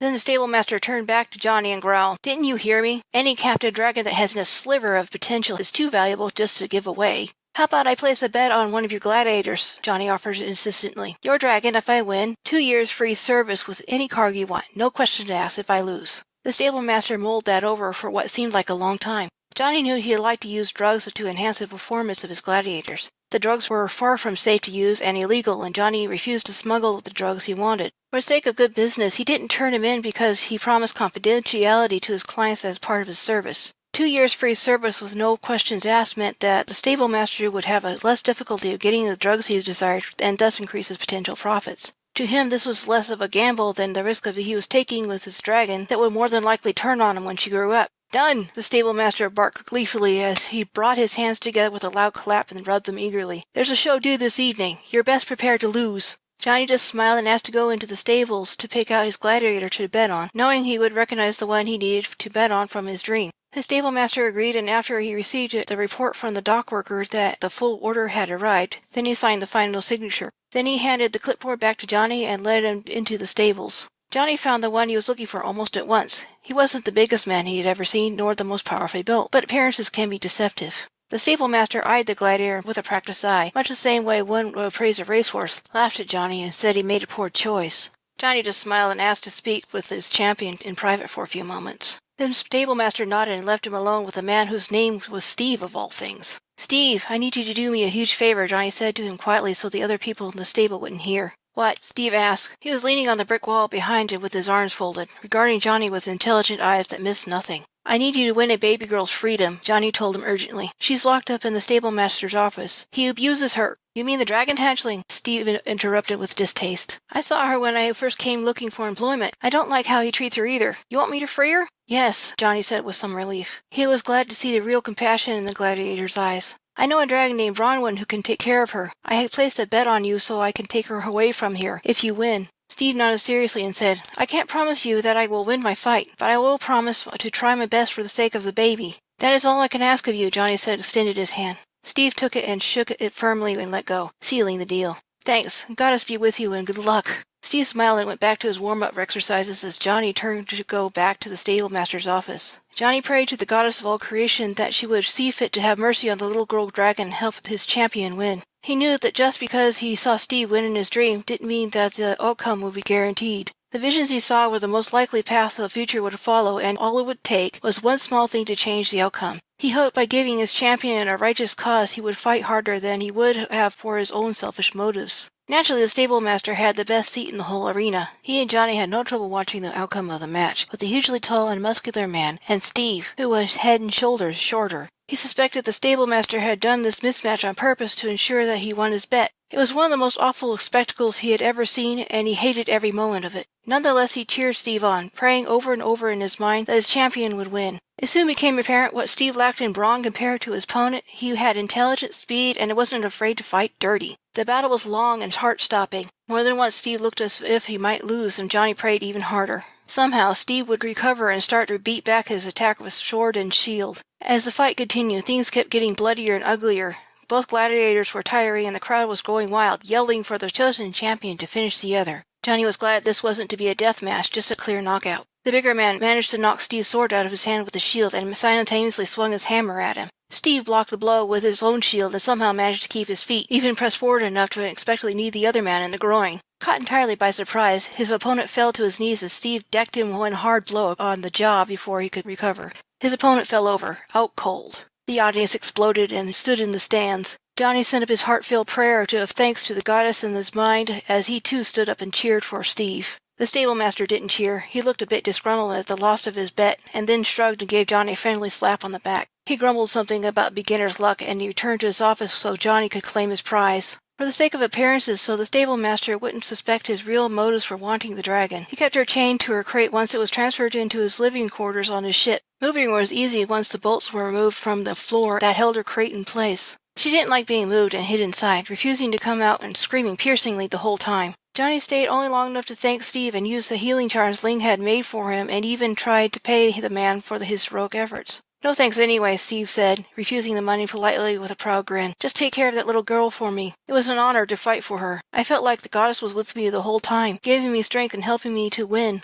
Johnny left with a smile and a friendly slap on Steve's shoulder. They didn't know it then, but they were best friends after that. As soon as it was safe, Johnny unchained the dragon hatchling, who was still screeching loud enough to wake the dead. He had a hard time getting past her claws so he could undo the shackle. Then he had to lock her in the bathroom so he could clean her crate because he refused to leave it unless forced. He threw out her old blankets along with the shackle and chain, used the cleaning charm to cleanse and sanitize the crate, and replaced her bedding with an old but clean blanket. Then he turned his attention to the baby herself. Easier said than done, it turned out. He had put on leather gloves so he could gently pin her down long enough to use healing charms and cleaning charms on her. He would have preferred to just give her a bath, but no matter what he tried to calm her down, she just kept screaming and howling and kept fighting him. Johnny began to see why the stable master hated her so much. She was much stronger than a human baby, better coordinated too. Her claws were wicked sharp and grew longer the more upset she became. Johnny never lost his temper or his patience. He just tried to be quick as possible without hurting her. He put her back in her crate when he was done. Tired out, she stopped screeching and just made her little growling noises as she hid in her only safe place she knew. Johnny smiled at the now squeaky clean and well-groomed baby hiding in the shadows of the crate, yellow eyes glaring balefully at him. He left her in there to rest and calm down for a while as he continued his trade route. When he reached his next port of call in the teeny oasis town that was frequently used as rest stop for cargo runners, he parked and went back to his living area to see if he could find some food for his little girl as he was beginning to think of her. Little girl, it turned out, had been stealthily busy while he had been distracted. Finally discovering her freedom to move about, she had plucked up her courage to go exploring.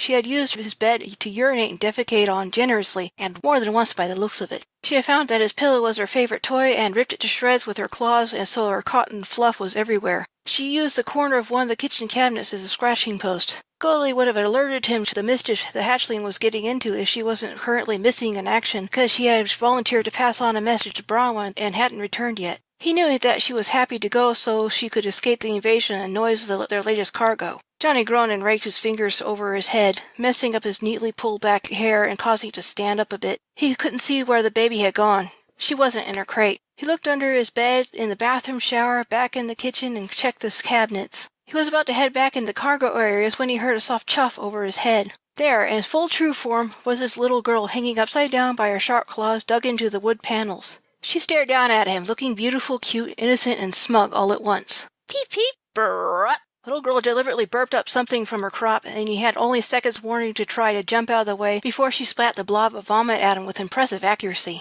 The awful swine smelled worse than the mess she left on his bed, where it stuck to him on his chest. Johnny growled at her in his best imitation of a mother dragon, reprimanding her errant child. "Cheer up," the little girl inquired sweetly as she bobbed her head and thought of hawking up another gob. Johnny glared at her, then went to open the windows to air out the place. Fetched both his cleansing charm and his regeneration charm from the junk drawer in the kitchen. Soon he had his living quarters and himself back into order except for the part of the ceiling that little girl was hanging from. Little girl hung there for longer than he expected she would. She watched him from a vantage point as he began to cook for himself and Goldie, just in case she returned that evening, and for the dragon. He made a sandwich for himself and put that away for later. Goldie and the baby had to come first. He made a small chef salad with no dressing for Goldie, with a side of sliced pear, and placed that back in the fridge. Making dinner for himself and Goldie only took about 20 minutes. Next he pulled out his mortar and pestle and his cook pot. He dug out some cube steak he had been saving from the freezer, plus some mixed frozen vegetables, then boiled them all in the pot until they were quite soft. As the food was cooking, little girl continued to hang there, sniffing interestedly.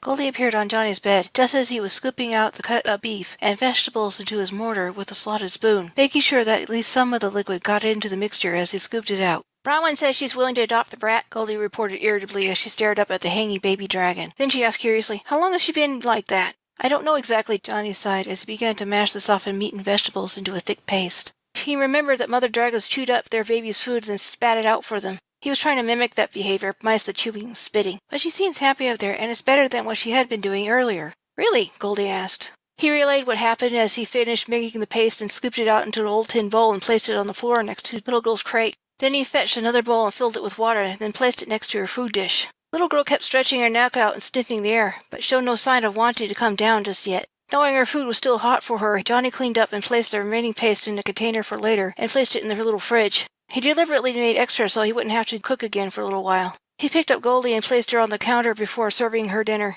As Goldie nibbled on a slice of pear, Johnny tested to see if the paste was still too hot. It had cooled nicely, and he licked it off with his fingers slowly while making sure the dragon saw what he was doing. He hunted with more delight at the taste than he felt. The paste was a bit bland for his liking, but it wasn't too bad. "Peep," the little girl said as she bobbed her head, licked her chops with her pointy pink tongue, and swallowed hard. Johnny smiled. "Good, you're hungry. How about coming down?" "Cheer up," little girl answered back, but stubbornly stay put. Johnny thought about it, then decided to get a collapsible footstool from under his bed. The ceiling was just low enough that Johnny could touch it with his fingertips if he stood up on his toes a bit, but prying off the little dragon would take a few more inches. Little girl snarled at him with her toothless gums, but since all her feet were occupied, she couldn't use her claws to hurt him. He smiled and did the last thing she expected. He scratched her eye ridge. She jumped in surprise, not sure what to make of Johnny's touch. He knew from long experience all the sweet spots on a dragon and used it to his full advantage. He moved to the back of her neck just below her down feather mane and firmly but gently began to rub her there with fingers and thumb. Little girl froze, uncertain and tense, waiting for something bad to happen. Johnny began to sing quietly in a pleasant baritone an old lullaby he heard dragon mothers sing to their offspring. He wasn't completely fluent in dragon language, but he understood most of what he was singing. Little girl slowly relaxed and shuddered under his ministrations, half closing her eyes and arching into his hand. She moaned longingly as he worked his way down her neck and withers. He took a moment to examine her more closely, disguising his gentle prodding as petting strokes, and briefly furrowed his brow in disapproval at her physical state. She was just a bit too thin. He could feel individual bones when he shouldn't have been able to do that. Her scales were dull when they should have been shiny. Apparently, not only did the stablemaster not show her any affection as well as abuse her, he hadn't fed her well either. Eventually he was able to relax the little girl enough to convince her to let go of the ceiling. He caught her, flipped her upright, and placed her on the front of her food dish. The little girl didn't so much as eat her food as inhale it. Then she took a big sloppy drink of water afterward and let out a huge belch. That first night was the worst, but it got better after that. After he let her do her business outside, she insisted on sleeping in his bed. Johnny accepted this with a shrug and left to go shopping, leaving Goldie to keep an eye on her. He bought a sling as a makeshift pouch, remembering dragon mothers took their babies everywhere, never leaving them alone for the first 3 years of their offspring's life. Johnny thought that not only would the little girl find the sling comforting, it would be a very nice way to keep her out of trouble. He bought extra foodstuffs that he knew dragons liked to eat. They were omnivorous, which was just as well, as big as little girl species could get. He had his extra purchases taken to the very back area of his ship in the cold storage unit usually reserved for perishable cargo. He planned to head out for the Temple Rocks where Goldie said Bronwyn would be waiting for them. She could have just flown to them and met them where the Dune Lady was at the time, but she preferred to avoid most human settlements.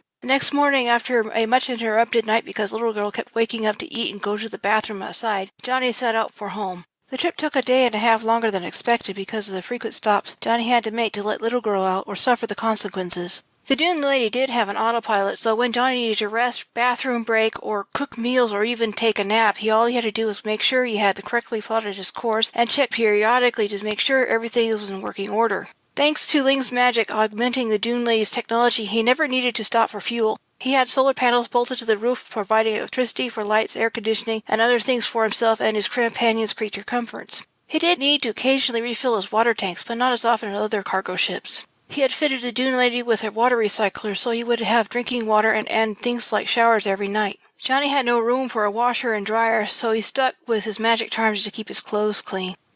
During those days of travel, Johnny forgot to be sad. He was too busy looking after his charge to remember his wife and daughter. He'd gotten his life back together and it helped to keep busy. But at night, when he was alone, except for Goldie, curled up next to him in his bed, he remembered and missed his Rebecca and his baby girl. In the daytime he smiled and acted normal, but the people who knew him best sensed the underlying omnipresent grief. His genuine smiles were less frequent and he seldom laughed as he used to. He was healing, there was no doubt about that, but the process was slow and often difficult. Little girl got him to laugh just by being herself. She was a funny little baby. He was growing attached to her in spite of his determination to do the right thing. She was a dragon, and she had to learn to be one. Unknown to him at the time, the little girl had other ideas. There was a place of huge stones pitted full of holes, passageways, and buildings carved right into the more solid parts. Bronwyn waited for them at the steps of a main temple which was the biggest and grandest of the carved-out buildings. Johnny carrying little girl in a sling and Goldie following at his heels, he approached the mature female as she lowered her head to get a better look at her new daughter. Johnny caught little girl looking at herself in the bathroom mirror on the way there, shifting back and forth between baby form and her true form, getting better at it by the day. See, since these practice sessions were more about trying to understand what she was than learning how to turn into a better human baby. He worried it might be a sign that she would not want to go with Bronwyn, but he had to try for her sake, even if he felt his heart break a little. Johnny kissed her on the head and put her down on the ground. Little girl made a protesting squeak and hid behind his legs. She peeked out from behind him, looking up at Bronwyn. Bronwyn stretched out her neck towards little girl, snorted, and then made a low purring rumble. Little girl sniffed and took an experimental swipe at Bronwyn's scaly nose. It took a little while, but eventually little girl was coaxed into Bronwyn's pouch, and she flew away to her cave. Since his clan was in the area, Johnny took time to visit for a couple of days. On the second evening, Bronwyn found him talking to his sister outside her tent. She promptly scooped little girl out from her pouch and with one forefoot and handed her over to Johnny. He almost didn't recognize her. She was in her full human form, only now she was perfect and beautiful. One look at Johnny and she cried out and clung to his neck, refusing to let go. She wept great big tears of relief and nuzzled his shoulder. "I can't raise her," Bronwyn said regretfully. "She fell into deep depression not long after I left with her. She did nothing but cry, she wouldn't eat, and she refused to remain in her true form. She loves you, Johnny. To her, you were her mother." "I can't," he protested as he stroked and rocked the little girl to comfort her. "If you don't take her, she will lose her will to live," Bronwyn insisted. "She'll die without you." "I'm not a dragon. I can't teach her what she needs to know." "I'll help you teach her," Bronwyn replied gently. It took an hour or so to figure out how they were going to raise little girl together. Johnny would just have to visit Bronwyn more often so his new daughter would hopefully learn how to be a proper dragon. Chapter 5. Cargo. Johnny woke with a start. At first he couldn't figure out where he was. He wasn't in the cave anymore, and both Little Girl and Goldie were gone. He found the rich blue-green canvas that flapped gently in the breeze disorienting. The sudden change from dark stone walls to a tent with the afternoon sun filtering through it was momentarily too much for his waking mind to grasp. He shifted and discovered a few more things his reviving senses had to tell him. He was now on a comfortable cot with a light covering of soft blankets, a nice pillow, and he was stark naked. Even his hair was undone. He stretched and inhaled deeply and caught the smell of food nearby. He sat up and scratched his jaw and discovered his face had been shaved while he slept. He felt as if he had been bathed and his hair washed and brushed. He smelled of lavender soap laced with some masculine scent he couldn't name. He felt good and rested as he took stock of his surroundings and smiled as he realized where he was. He was in the richly appointed tent Ling kept for him, so he could have a place to sleep beside his sandship if he cared to, or in this case, if his sandship had been captured by the palace guards. Small wooden tables and a few chairs were placed around in the outermost edges of the tent, each lovingly carved and decorated by the finest craftsmen. 2 of the chairs were covered in plush red velvet upholstery, set to either side of a coffee table with an oil lamp, a covered food tray, a silver pitcher and a silver goblet set on it. The best hand-woven rugs lined the floor of the tent, in a tasteful riot of colors and patterns.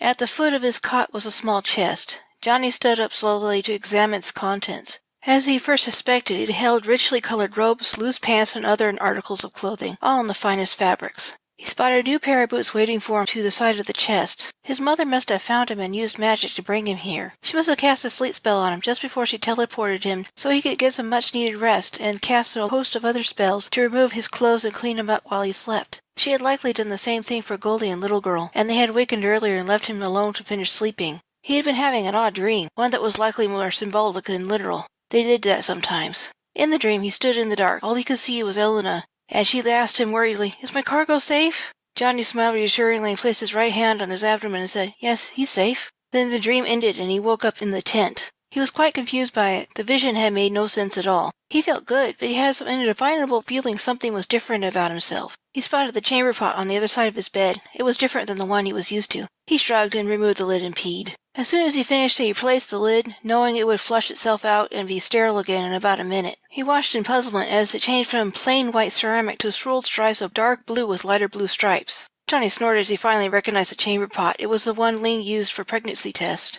Men and women came to her for help for a variety of reasons, medical help being one of them. He knew how to read the pot. Blue meant pregnant, black and white whorls meant not pregnant. Blue with pink meant the woman was pregnant with a girl, and blue with light blue meant she would have a boy. The woman would not even have to urinate in the pot to get accurate results. She could just spit in it and have the test still work. The charm never would have been used by a man as far as he knew. He guessed he had confused the magic with his own male chemistry. He knew there was just no way he could be pregnant with a son. Ling must have left it there by mistake. Still, there was that nagging feeling. And there was that spell he suspected Elena had placed on him that made him feel ill. What was that all about? He was certain what she had done to him was not intended to kill him. The memory of the green flash when the royal guards had tried to shoot him was still vivid in his mind. She had placed a kind of protection on him. But why had she done that? And why had she put him into sleep before casting the spell on him? How, for that matter, did she manage to do that without his knowledge? He frowned at the chamber pot. Did it change color because of the spell she put on him? Did she try to alter him some way without his consent? To what purpose? Muttering vile curses under his breath, he turned away from the piss pot and looked up to locate a particular charm. He found it and touched it, willing it to work. Instantly, a frameless full-length mirror appeared before him that floated an inch off the floor. Glaring at his own reflection, he eyed himself carefully from head to foot.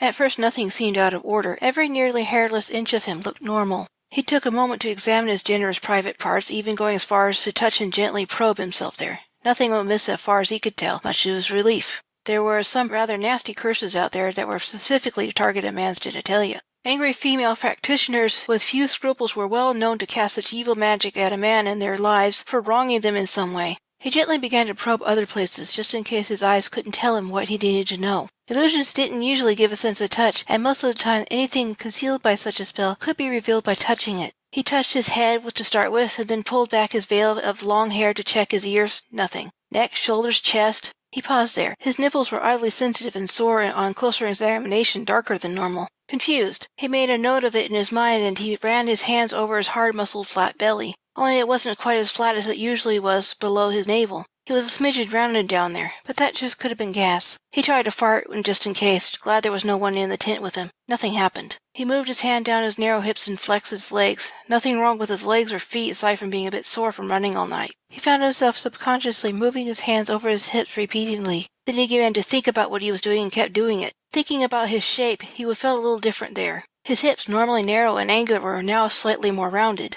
Still reserving judgment about the nature of the spell cast on him, Johnny willed the mirror to turn around so he could see his backside. Closing his eyes and recalling the last time he had seen the back view of himself in the mirror, he saw his posterior as it normally was. Then pulling his hair around to the front and holding the memory firmly in mind, he opened his eyes and looked at his reflection from the back view. The first thing that came to him was that his butt looked slightly bigger. Yet the longer he stared at his backside, the less able he was to see the change because it was so subtle. Yet he knew the simple rule about the workings of the human mind. The first answer that came to mind was often the right one. He flung his hair back over his right shoulder and made the mirror turn again. This time he got a view from below. The first thing he saw was the bottoms of his long, narrow feet and with its long toes. As he stood with them braced a little apart, his eyes traveled upward inexorably to the center point between his legs. He saw something there that didn't belong, and he shook his head in shocked denial. Standing with his legs a little wider apart, he willed the mirror to magnify the image of the new addition to his anatomy. It wasn't exactly like a woman's genitals behind his male ones. It lacked the clitoris, but the rest was the same. Hyperventilating in sheer panic, Johnny made the mirror disappear as he backed away from the space it had occupied. He stumbled on the chest directly behind him and fell into a sitting position on its thickly upholstered top. Fortunately, it was made to double as a very comfortable bench, so his landing was a soft one. He nerved himself to touch the new parts, and just in case it was all an illusion, a sick joke. He dearly hoped it was. It wasn't an illusion. His fingers confirmed it, and he even went so far as to insert the tip of his forefinger into the opening. The sensation felt strange and a little painful, so he withdrew his finger and sniffed it. The residue even smelled mostly female. He found it hard to think through the mental shock or the pounding in his ears. Johnny closed his eyes and gripped both sides of the chest, half-consciously wiping out his forefinger on the blue velvet cushion he sat on. He felt afraid and outraged by the violation Elena had performed on him. Part of his mind was coming to an unwanted conclusion about what she had done to him, and he really didn't want to see it. The only thing he really couldn't understand was why. As he sat there trembling, his eyes opened and strayed to the chamber pot on the floor. The colors were fading, yet clearly visible. He shut them again, momentarily like a child hiding under the blankets from the monster in the dark. It was not the same as when he had lost his family twice over, but experience gave him the ability to keep moving forward, even when everything that could go wrong had gone wrong. It was difficult, but he knew he could do it. He would gradually be able to breathe again, then he could think clearly. Routine was important. It was about putting one foot in front of the other. He stood and tried to steady his hands as he went to the small nightstand and opened the drawer. There he found his brush and carved bone hairpins. He brushed and braided his hair. After a bit of fishing around, he found a ribbon to tie the end of his braid. Then he coiled it and pinned it in place, into his usual practical bun at the base of his skull. He went back to the chest of clothes and began sorting through its contents. He put on a pair of black socks, found some underwear, and put those on, and turned his attention to his outer garments. After some consideration, he selected some loose white pants that would go well with the light gray leather boots Ling had given him, and a white tunic. Over these he donned an indigo blue silk robe tied at the waist with a red satin sash. On his head he placed a matching headdress made of blue cloth, and a band of braided cloth to hold it in place. He briefly considered leaving off the headdress, and even going so far as to undo his hair and let it fall like a black veil down his back, but he couldn't care less about courting women just now. Best to leave his head covered. He looked at the fading stripes on the pot again, nearly gone by now. He was beginning to think logically again, now that he had finished his ablutions. He walked over to the pot and uncovered it. The pot, it was empty now, and he spat into it and put the lid back on again. In a moment the stripes were back in full force. "Is my cargo safe?" Elena had asked him in his strange dream. He sat down on the chair next to the coffee table, loaded with food. He didn't feel like eating, but he uncovered the dish and discovered a fine meal of bread and fruit that was still very fresh thanks to the temporary preservative spell on it. He poured himself a goblet of pomegranate juice and dug in, thinking that food would help clear his mind. He was surprisingly ravenous after his first bite, and he ate quickly. His mind seemed to be working better after he had finished his meal. He felt less shaky and more ready to face what was happening to him. Sore breast, growing hips, new female-like parts, and the colors on the magic chamber pot. Pregnancy? Impossible! He rebelled against the very idea. It couldn't be true. He was a man, for God's sake. Yet one of the fundamental rules of magic came to mind. There were very few limits to what can be done with magic. Much of how it can be wielded depends on the level of power, the education, and the imagination of the practitioner. There had been discovery, or perhaps a rediscovery, of a spell that transferred embryos from a pregnant mother to a surrogate woman. It was used as an alternative to abortion, giving a baby away before it was born. The spell was also used to help women with a history of miscarriages. He had never heard of the spell working on men. Elena was a powerful white witch, an extraordinary seer, and a beautiful human being. Whatever this was, he realized suddenly, she didn't do this as a cruel joke. His relationship with the royal family didn't end when he quit the sea. Not long after he adopted Little Girl, he returned to the palace to seek employment there, running cargo for the royal family by land. Business had been slow, and he thought working for him again would look good on his resume. It helped that they knew him already as a reliable man who did good work. The king was the children's only living parent. Their mother died just 2 years before Johnny met them. The queen had fallen off a spooked horse and broke her neck. The king did his best to teach his children about what it was to rule, which is why they were there on Johnny's first meeting with the king. He later learned that Elena was adopted, which is why she looked so different from the rest of her family. It was also how she was able to become betrothed to James without committing incest. Everyone that knew them said that James and Elena were perfect for each other. James was always a better son than Richard, who was always jealous of his older brother and acted out in less than constructive ways. He grew into a mean bully who learned to be charming only for the people he wanted to impress. His father never fell for the charming act and felt that Richard was ill qualified for a leadership position, so he had good reason to name James as his heir to the throne, since he was more practical, kind, and level-headed than his younger brother. With Elena as the future queen, her magical talents at James's disposal as an added bonus, the future looked good for their country. Elena had once told Johnny how her seer's powers worked as best she could. The simplest explanation she could come up with was that seeing through time was like walking on a road in her mind. This road had many branches for her to travel, and each branch had its own network of branches. There were possibilities within possibilities because the future was never set. As the future became the present, then into the past, the branches intertwined together like a rope, creating a single path. To Elena, the past was much easier to travel in her mind than the future because the past was done and gone with no possibility for change, only leaving one path to follow. All she needed to do was call the magic and know the right question to navigate the path she needed to follow. Elena, Johnny thought to himself as he finished off the last bite of his supper. Just suppose she had been pregnant, found him, then tricked him into not knowing she had performed a modified maternity transfer spell on him. She gave him the royal seal as a ruse to make him think it was the precious cargo he needed to keep safe. Why did he trick him? The first answer came to mind that he would have flat out refused her. First, he was a man, and secondly, he didn't like to get involved with the internal affairs of the royal family beyond the casual social calls and business deals. This was because Johnny knew that he would get into more trouble than getting involved was worth. He cared little about a monarchy that he wasn't loyal to. It wasn't anything personal. He thought they were good people. Well, except for Richard, of course. Some vague memory was coming back to him about his last meeting with the princess, but as he tried to remember, it danced away out of his mental grasp. He tried again and saw a blue haze that stood between him and his memory like a curtain. He realized what it was and grew angry. It was a memory suppression spell messing with his mind. The fact he could see the color in his head and begin to remember something meant it was slowly wearing off. Whatever it was Elena wanted him to forget, she didn't intend for the spell to be permanent. He cursed under his breath and stood. It became clear to him that Elena had acted out of desperation, likely as a result of something she had seen in the future. Sighing, he realized he would have to ask Ling to help him to contact the princess. Just as he made to leave, there was a shadow of a small woman about 4 feet tall standing at his tent flap. He realized it was Ling, and with a sense of relief he smiled and let her in. "Hello, Mommy," he greeted her affectionately. He started to hug her and show his love and gratitude for rescuing him and his family. Then he hesitated when he saw her expression. The teeny oriental woman with a rounded face and very slanted eyes glanced at the nearly faded-out colors on the chamber pot. Her head tilted upward, her little golden jade ornament swinging in her gray-streaked black hair that was bound up in a neat bun on top of her head. She regarded her very tall adopted son. She was over 100 years old, but she didn't look a day over 30. Magic had an effect on the more powerful practitioners sometimes. She was beautiful, even with the angry glare she was aiming at Johnny. "Hello, Mommy," she snapped as she raised her long, thick wooden spoon and smacked him hard on the arm with it. Her spoon was multifunctional, a sign of her status as clan mother and lady chief of the entire dragon clan, cooking utensil, magic wand, and a handy instrument of corporal punishment when needed. Johnny had never seen her without it.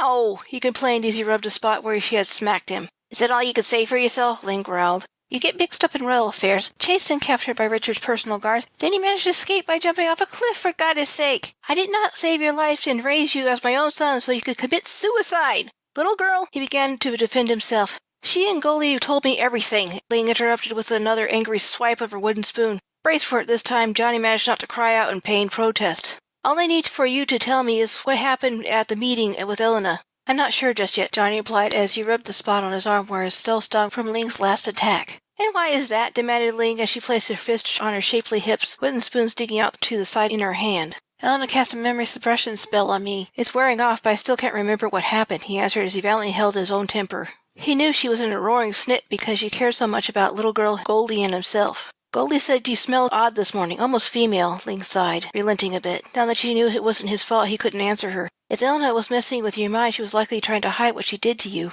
You left that particular piss pot in here on purpose? Johnny asked. It was more than a statement than a question. Now that he thought about it, there was no logical reason for Ling to accidentally leave that particular chamber pot in his tent. You knew she did this to me. I suspected, she sighed. Not long after the maternity transfer spell was discovered, a pair of male lovers came to me asking for help. They wanted to have a baby of their own, and there was a woman they knew that would be willing to give up her unborn baby if I could figure out a modified spell. Naturally, I shouted them out of the tent for being a pair of fools. I do not waste my magic on such thing as defying nature. Other practitioners don't have such qualms about doing that, however. I did not believe that Princess Elena was such a person. From what she told me, she was a nice and honorable woman. But those two fools did give me an idea to put that pot in here just to test my suspicions. I think she did it out of desperation, Johnny said. He was angry with Elena, but in spite of what she had done to him, he bore her no ill will. He truly believed it was an act of last resort for the sake of her child. The best way to really learn why she did it is to contact her and ask her directly, since your memories are befuddled, Ling said as she let her hands drop to her sides and turned to the center of the tent. Then she reached up and tapped the mirror charm with her spoon to activate it again, which was the only way she could reach it. Can you just undo the spells? Johnny begged his mother desperately. He had no intention of letting this pregnancy go to term if he had a choice. This was his body being violated, damn it. He would gladly let some women have the baby instead. Ling turned to him, blue velvet dress swishing, to gaze up at him with eyes full of pity. Green words are complicated, difficult to master, and they can only be removed by the caster. I'm sorry, my son. I cannot remove any of the spells she cast on you. The ward prevents me. What do I do now? He shouted in desperation. I can't have a baby? One step at a time, Ling replied as she returned her gaze to the floating mirror. Chapter 6. Mary. He listened to Ling as she began a singing chant in her own language. Hearing her sing in her native tongue sounded so right to him. When she spoke the language of the dragon clan, she had an accent that didn't fit with the cadences of the language she spoke most often. It took a while to get used to, though no one ever had any trouble understanding her. Then she spoke the princess's name, and her image appeared in the mirror. Who calls me? Elena demanded, looking startled. She was tired and worn, her skin just a bit paler than normal, and her lovely dress had a couple of small unidentifiable stains on it. She had not fared well since his last meeting with her. Lady Chief Ling of the Dragon Clan, Ling answered formally with a polite bow. Perhaps my son has told you of me? Elena relaxed and smiled in recognition and then said, Of course, I've heard of you, honored lady. Why are you calling? Humph, you know why, Ling snorted, all formality gone now that Elena had given her permission to speak via magic. Is Desert Rat well? Elena asked worriedly. Don't you know? Ling retorted. I'm all-seeing, but I can't see everything all at once, Elena replied. I have been too busy trying to survive to keep track of him. Richard has been relentless in his pursuit of me. It's taking all my skill and power to stay ahead of him. Ling nodded in acknowledgement of her plight and replied, I'll let you speak with him yourself. Then she tied her wooden spoon to her decorative utility belt made of red leather that also carried her charms and a jeweled dagger. As Ling stepped aside and came forward, Elena could see him, and he got an even better look at her in the mirror as well. She was beautiful, even tired as she obviously was. She wore a flowing pure white dress and with a plunging square neckline that showed off her generous orbs of her breasts. Her hairstyle was styled in masses of black shining curls, half of which were pinned back with a clip he could not see. Her eyes were large and black with fine eyebrows and long dark eyelashes. Her features were fine and a bit angular with the full lush lips. Her skin tone was a bit lighter than his, likely because she didn't spend much time in the sun. She was nearly as tall as he was, curvy and athletic in form. He could also see traces of rings under her eyes, a slightly unkempt state of her hair, as well as a few stains that marred her dress. It was as if someone styled it that morning, and she had done nothing to maintain it. She also looked as if that pretty dress had been worn for a few days without being washed. Hello, Princess Elena, Johnny greeted her with an angry formal coldness he had never used with her before. Then he gave up all pretense of respect and demanded, You have something explaining to do about the cargo you gave me to protect? Elena smiled in relief when she saw him and said, I promised to explain everything to you once you made it to safety. I see you made it back to your clan. That's about as safe as you can get, I believe. I don't fault you for being angry, and I don't expect your forgiveness. I don't remember your promise to me, Princess, Johnny growled. He tapped his right temple with his forefinger and said, You suppressed my memory, remember? The fact that you know that means my spell is wearing off, Elena replied, looking relieved. Can you hurry up the process? Johnny demanded, glaring at her. Yes, Elena nodded. All I have to do is remind you of our last meeting, and it will all come back to you. But first I would like to hear what happened to you over the last few days. I kept getting a sense that something was wrong. He started to object. Then a vengeful idea formed up in his mind. He told her everything in great detail, particularly the parts about being captured and his escape over the cliff. To his satisfaction, Elena paled and looked as if she might faint, as she wasn't the type of person to swoon. Your turn, Johnny prompted after he finished his recount. Elena pulled herself together visibly. She said, "I'm so sorry to have used you like this, especially since you were always so kind to me. When I learned of what Richard was planning, I used my seer's power to look at every possibility, and all but one path. Richard kills my son and forces me to marry him. The only chance my baby has is to hide him in the one most unexpected place, inside you."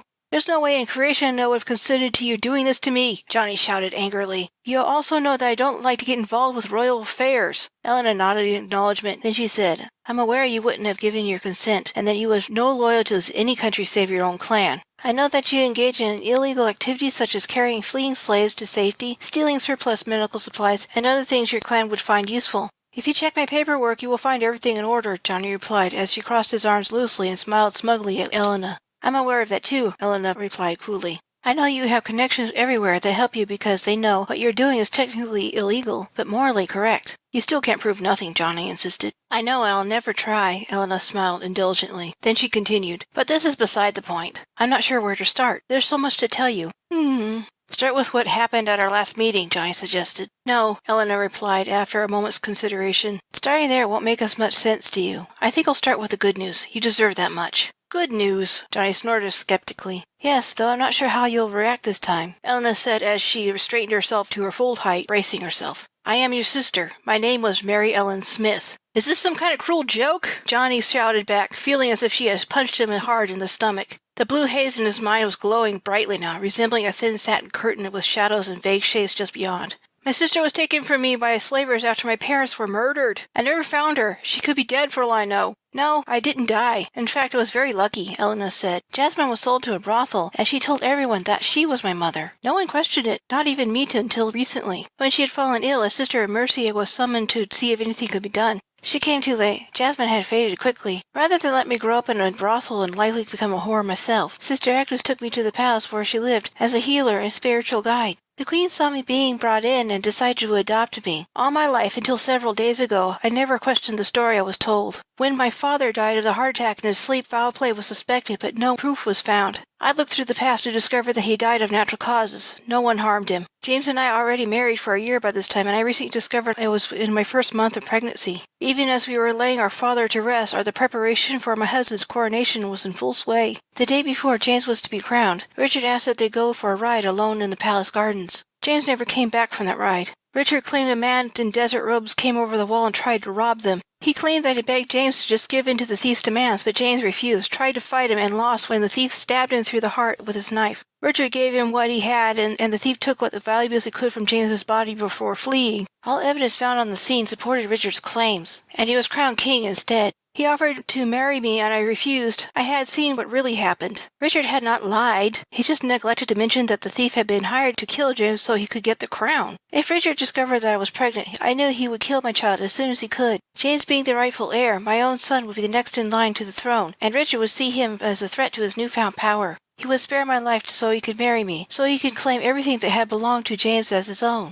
But if he couldn't eliminate James's son without harming me, then he would rather kill me than let the threat continue. So I fled with everyone and was still loyal to James under the pretense I was going to my family's summer retreat to mourn my father and husband. Naturally, I needed a select staff to come with me, so it was in this way we managed to escape. I knew Richard had a spy in our number and who it was. Rather than kill the guard for working for Richard, I used him instead to pass false information. As we traveled by personal sandship, I spent hours looking at the future possibilities that would save my son and help me overthrow my brother. I knew through my visions that he would be an evil king, and everyone would suffer for his selfish abuse of power. In every future save one, my son died at Richard's hand one way or another. Once I saw that one path that would help my son live, and how I might claim the throne for him, I began forming a plan to find you. I told Richard's spy that I planned to give you a message hidden in the royal seal to take to your people in hopes of gaining their support. Then I let slip that I planned to transfer my baby into one of my handmaidens, and then send them off to safety until I had secured the throne for him. Naturally, the spy reported it to Richard about my plans. He even told Richard that I had already completed the transfer, and he had seen it with his own eyes, though he couldn't tell which handmaiden I transferred my baby to. Of course, the man knew nothing of magic. What he saw was just a light show with a little dramatic acting on all our parts before I sent my handmaidens off with some of my guards. Richard soon had them hunted, but I had cast spells on all of them to keep them protected as they escaped. After the spells wore off, they were instructed to lead the chase away from me for a while before disappearing completely. Finally, I found you and asked you to help me send a message inside a fake royal seal, and then for your protection, I temporarily wiped your memory and just told you to protect the seal. Johnny interrupted her as the blue haze faded completely from his mind, and he remembered everything. I refused to help you because what you wanted to help with dealt with royal affairs. But that was when you told me you were my sister, and you showed me your baby picture. There was no mistaking that face. That baby was my little sister all dressed in silks and satin. I agreed to help you. Then you placed 3 charms on my chest and set them off before I had time to ask what they were for. Part of me still remembered I had agreed to help you, and that was the reason I relented so easily to a request when you cried and batted those big black eyes at me. When I had to run because Richard's guards found us, I thought you had drugged me, he continued as the last memory surfaced. If I had remembered you were my sister, I would have taken you with me. I know, Elena smiled appreciatively. I didn't need your protection. I just needed you to run as far away as possible. I knew where you would eventually go. I don't believe Richard will suspect where I hid my baby. He's very intelligent and resourceful, but what I did was so odd he wouldn't consider it possible. What did you do with the spy, and how did the guards manage to keep tracking me? Johnny asked. I had the spy executed after I was done with him, Elena responded matter-of-factly. Richard has a black witch in his employ these days. Not a very good one, but competent enough to track your movements whenever you stayed in one place long enough, and to teleport men and supplies within a few miles of where you were. I was eventually able to sneak some charms into his workroom to mislead the witch into thinking you were anywhere but where you really are. Thanks, Johnny replied with some relief. Black witches were evil and best avoided. He never wanted to run afoul with such ilk. Elena was powerful, so he believed that she would keep the witch from finding him again. Then he asked, You must have gotten curious about me and traced my past when you found out I could save your son. Is that when you found out I'm my brother? Yes, she replied simply. When I went looking for you, I would never have imagined that you would meet me again like this, Johnny shouted at her, feeling overwhelmed. You didn't ask me if I would be willing to help you some other way instead of planting your baby in me. Did it ever occur to you that I might have come up with a better plan? I'm not happy about this either, Elena shouted back. My spells protect you and enable you to safely deliver my son. All of them will wear off in time and your body will return to normal. I said I was sorry, but I have a nation to protect as well as my precious son. If you hate me for that, fine. I won't hold that against you. I did look ahead and see if you could come up with a better plan. In every path that you took, any direct involvement with my efforts to remove Richard from the throne gets you and my son killed. So I can't help you? Johnny asked. He was mortified by the prophecy. He didn't want this, but he was stuck with it. He would never abandon his family for any reason, not even the baby growing inside him. He was a blameless innocent in all of this. Yet he would do anything that wouldn't cause his family harm to get out of this situation. Just stay hidden for a while, Elena replied. You'll need to find a way to send a message to me, a message stating that your people have refused to aid me in my cause, and arrange for Richard to receive it without him knowing that the message was intended for him. He should hopefully lose interest when he learns that I've had no further contact with you. He still doesn't know you are my brother. If he learns that, he will hunt you down and use you as bait to draw me out in the open. He knows how much family means to me. In this plan of yours, did you stop and consider how it was that I'm going to make my living? Johnny growled as he finally gave up trying to figure out how to wiggle out of this situation and started facing it head on. He could see no other alternative now. I can't spend all my time hiding. By the way, that reminds me, your little plan cost me my sand ship. How am I supposed to run a business without it? You'll be compensated handsomely if I get the throne back, Elena replied, trying to assure him. My campaign will not take more than 3 years, perhaps less than 1 year if I'm very lucky. 3 years! Johnny felt faint as he tried to breathe.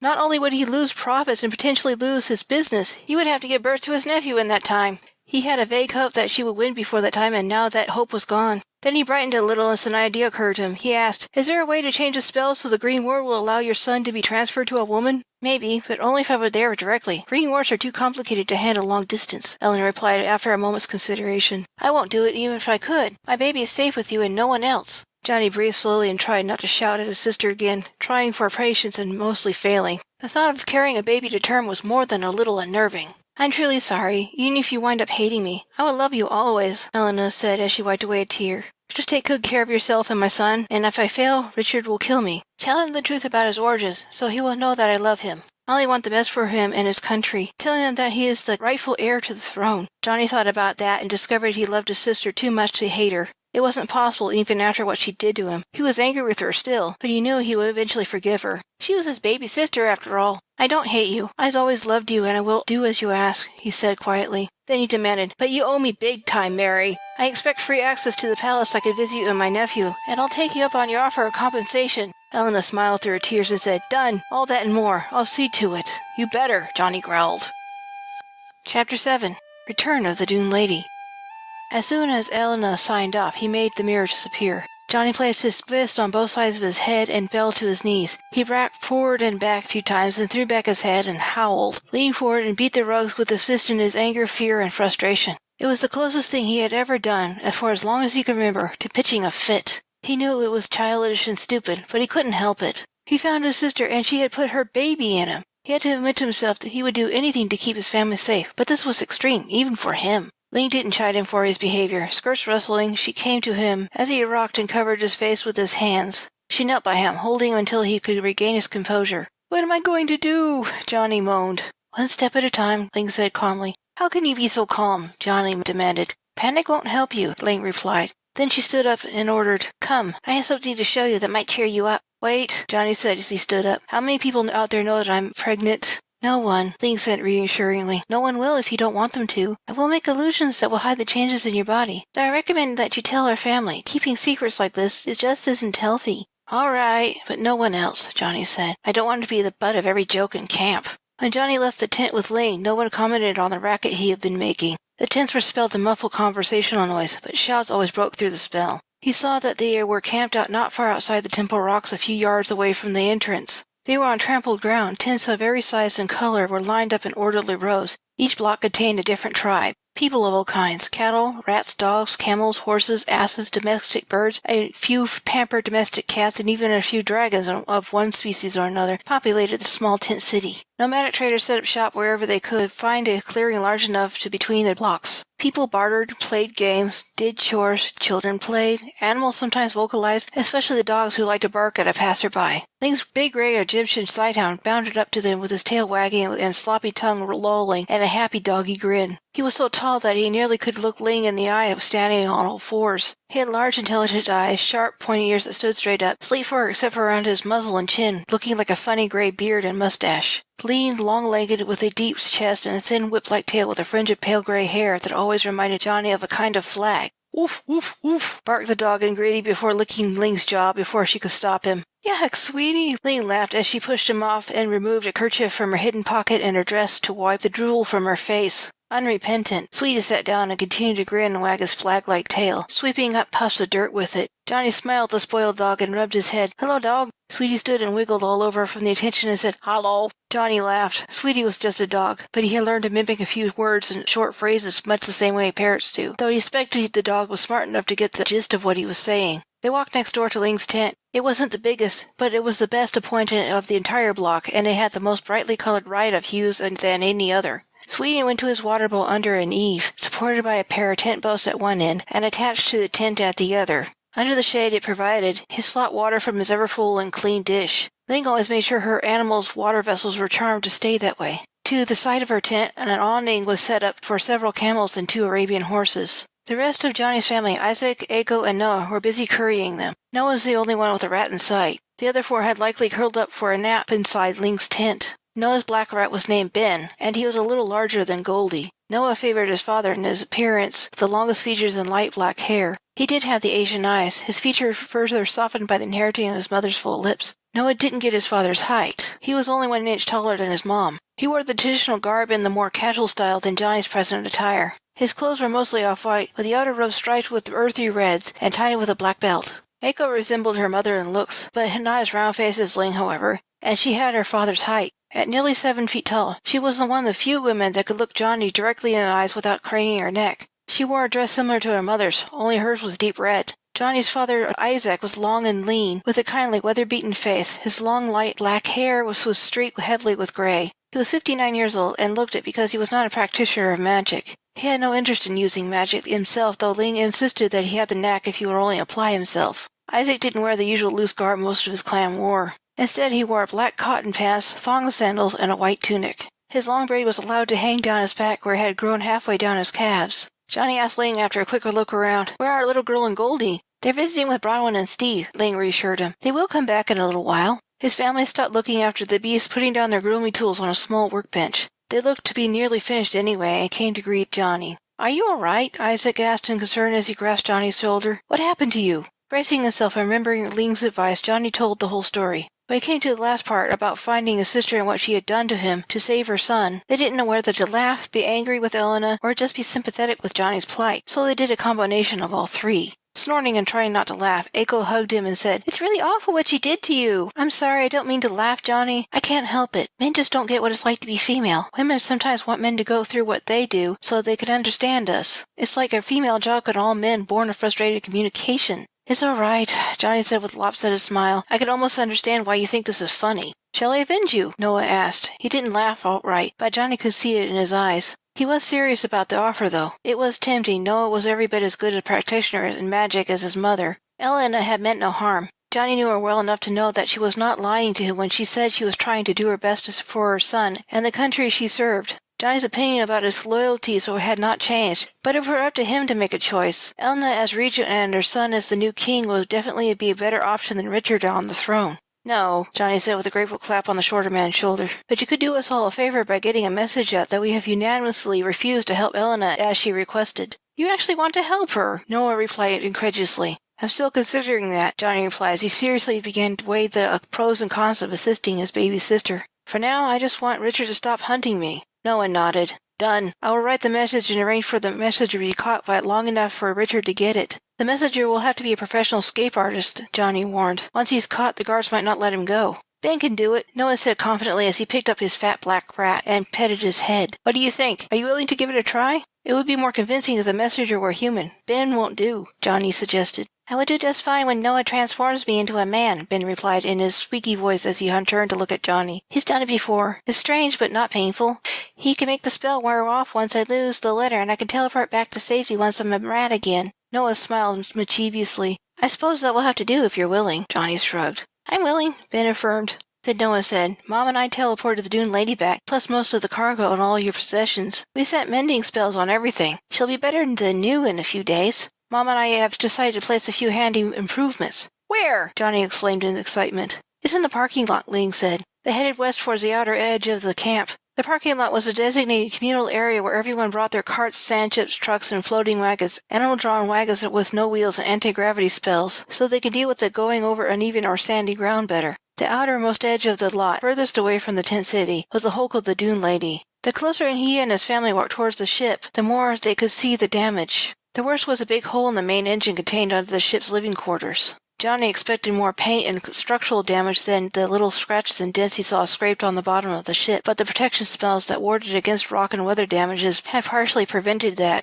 The last section had nearly torn off, but as Johnny watched, it was slowly pulling itself back together again. The bullet holes were shrinking away, and they could all hear the sound of popping metal as things inside righted themselves. His remaining cargo lay in neat piles next to his ship, ready to be reloaded when the ship's repairs were done. Johnny was pleased to see so much had been retrieved, though he noticed that all the perishables were missing. He made a mental shrug. It was likely they had been inspected and distributed to the clan if any of it was still edible. Fresh food didn't last long in the desert without proper storage either by refrigeration or stasis spells. The guards had opened everything, breaking seals and protective spells on the boxes and crates. Johnny wouldn't have been surprised if most of his foodstuffs were ruined by the time they had been teleported back. "I really thought I lost her," Johnny said gratefully as he shook his head. "I should have known better." "Naturally, we don't want you to lose your business," Lee replied. She added, "Noah and I are going to place a green ward on the hull of your ship. If it gets shot at again, it won't be damaged. And we upgraded the regeneration and illusion spells. The old ones were wearing out." "We got the idea of the green ward from your old pain-in-the-butt sister," Noah said.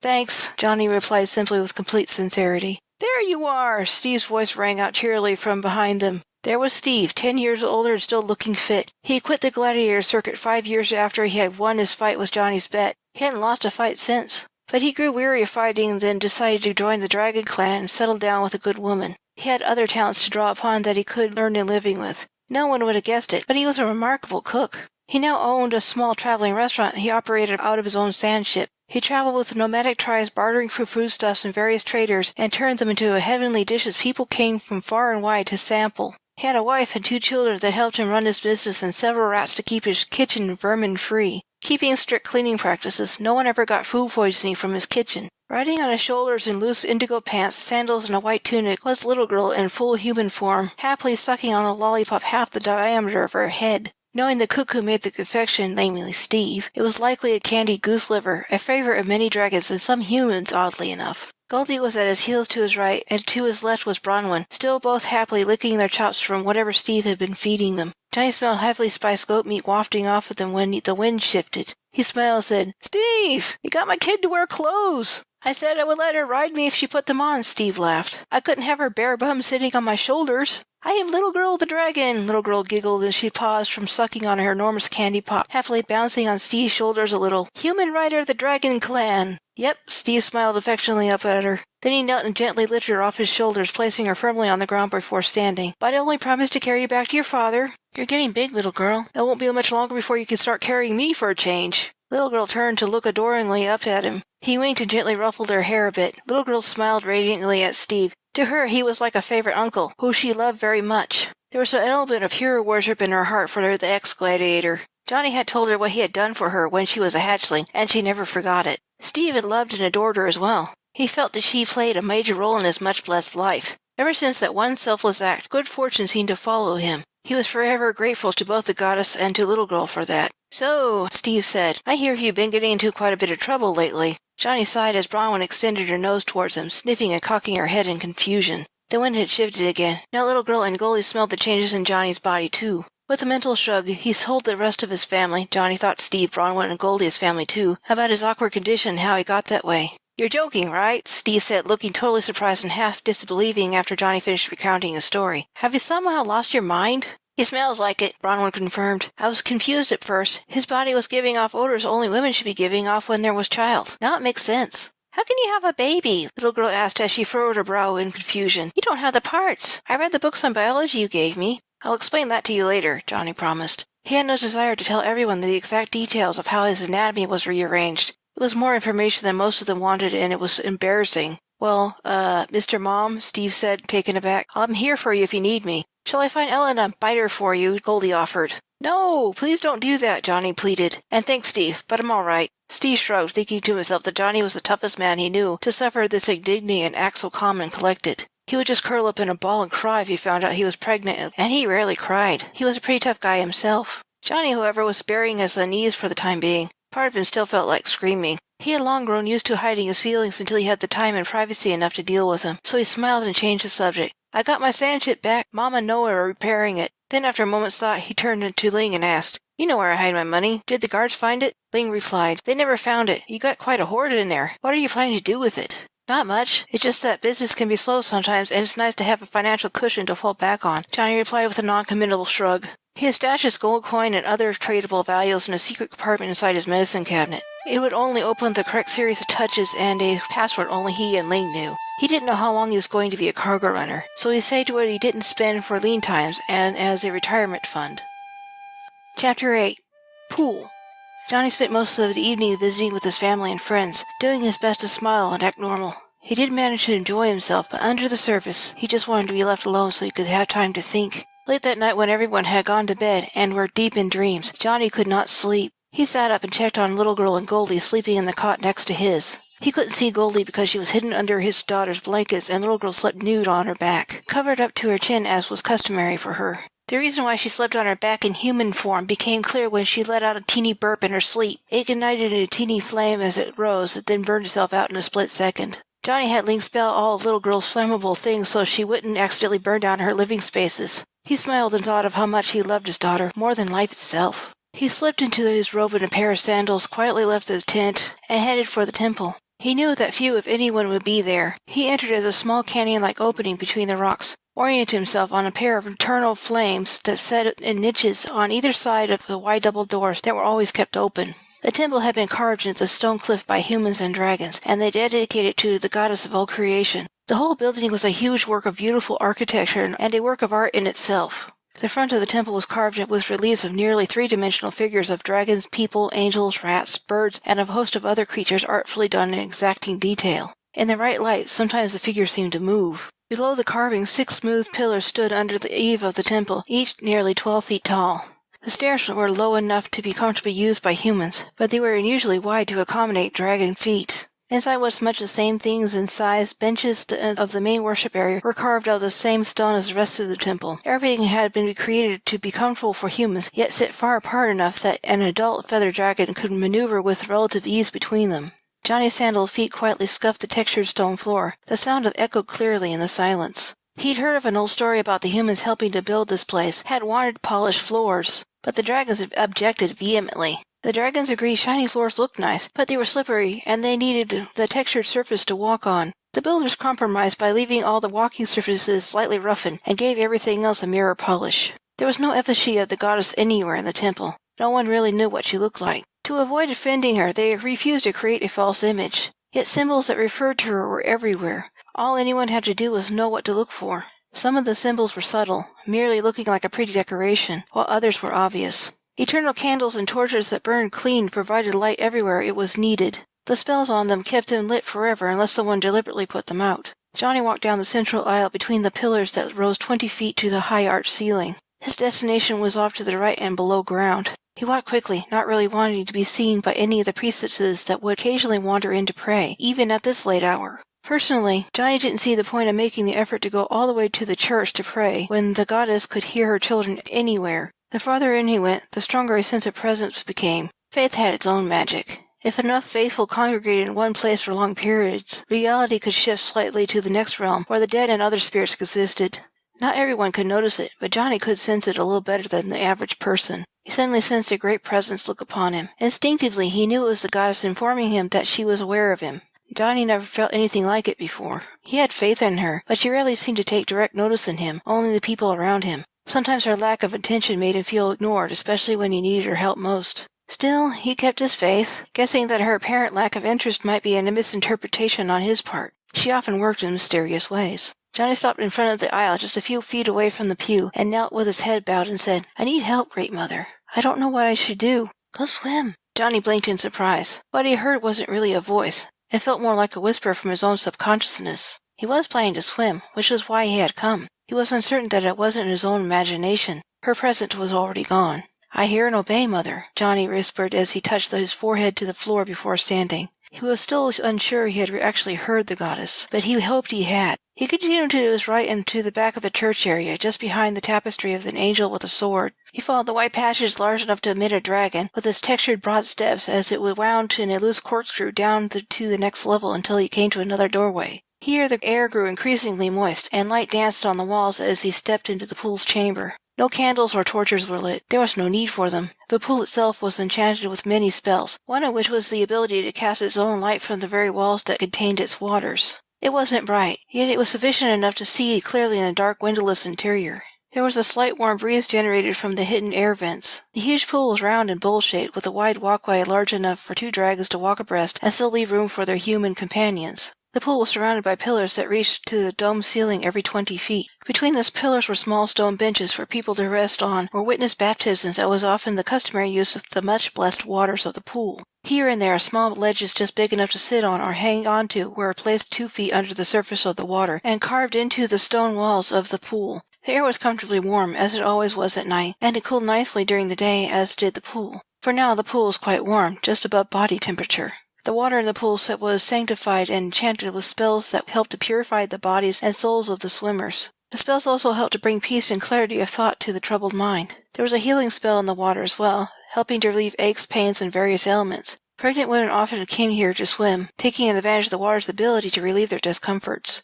Quite often they gave birth in the pool. The enchantments in the water eased their labor pains and made birthing easier on both the mother and child. Fortunately for everyone, there was a spell in the pool to keep the water fresh and pure. Someone can try to follow it up with anything, and within minutes it'll be just as clean as before.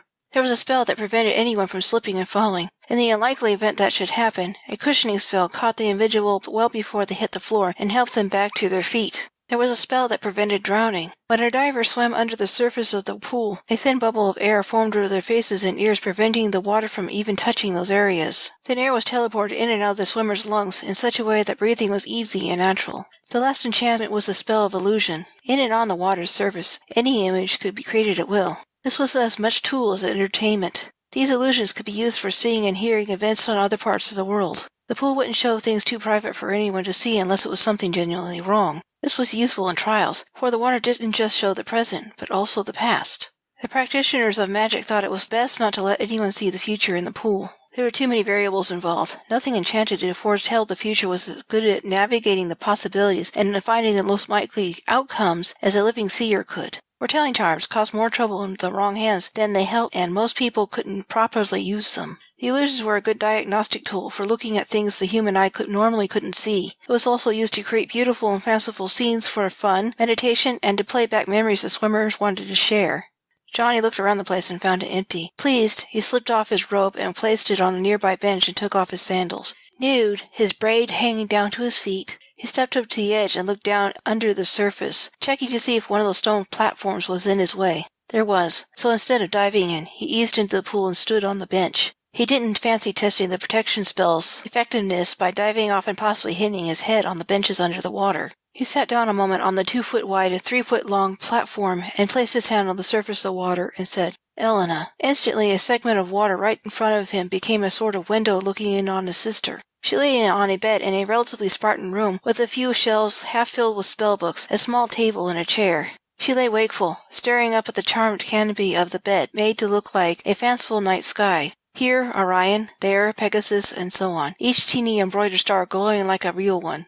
When Johnny willed the image to focus more closely on his sister's face, in the dim light generated by the stars in the canopy, he could see the streaks of tears on her cheeks. She sniffed and pulled a hanky out from under her pillow and quietly blew her nose. Then she wiped her eyes and stuffed it back under her pillow. Johnny watched as she placed her hand over her abdomen and fresh tears leaked from her eyes. Johnny placed his own hand over the same spot on his belly in sympathy. Seeing her like this, missing her son, likely mourning her dead husband and father too, he couldn't find it in himself to be mad at her any longer. She rolled over, and he remembered there was one more ability of the pool. He was sore tempted to use it, but also reluctant to disturb her. He wanted to reassure her that he was fine, so likely the baby was okay too. But he didn't really know that, at least not yet. Besides, he was curious to know what was going on in there. He mentally pushed the image of Elena in her room to one side, still thinking over whether or not he wanted to talk with her just yet. He said quietly to the pool, "I want to see the contents of my abdominal cavity." Then he saw a life-size prone image of himself, with the skin and muscles removed from just below his ribs to just above his groin.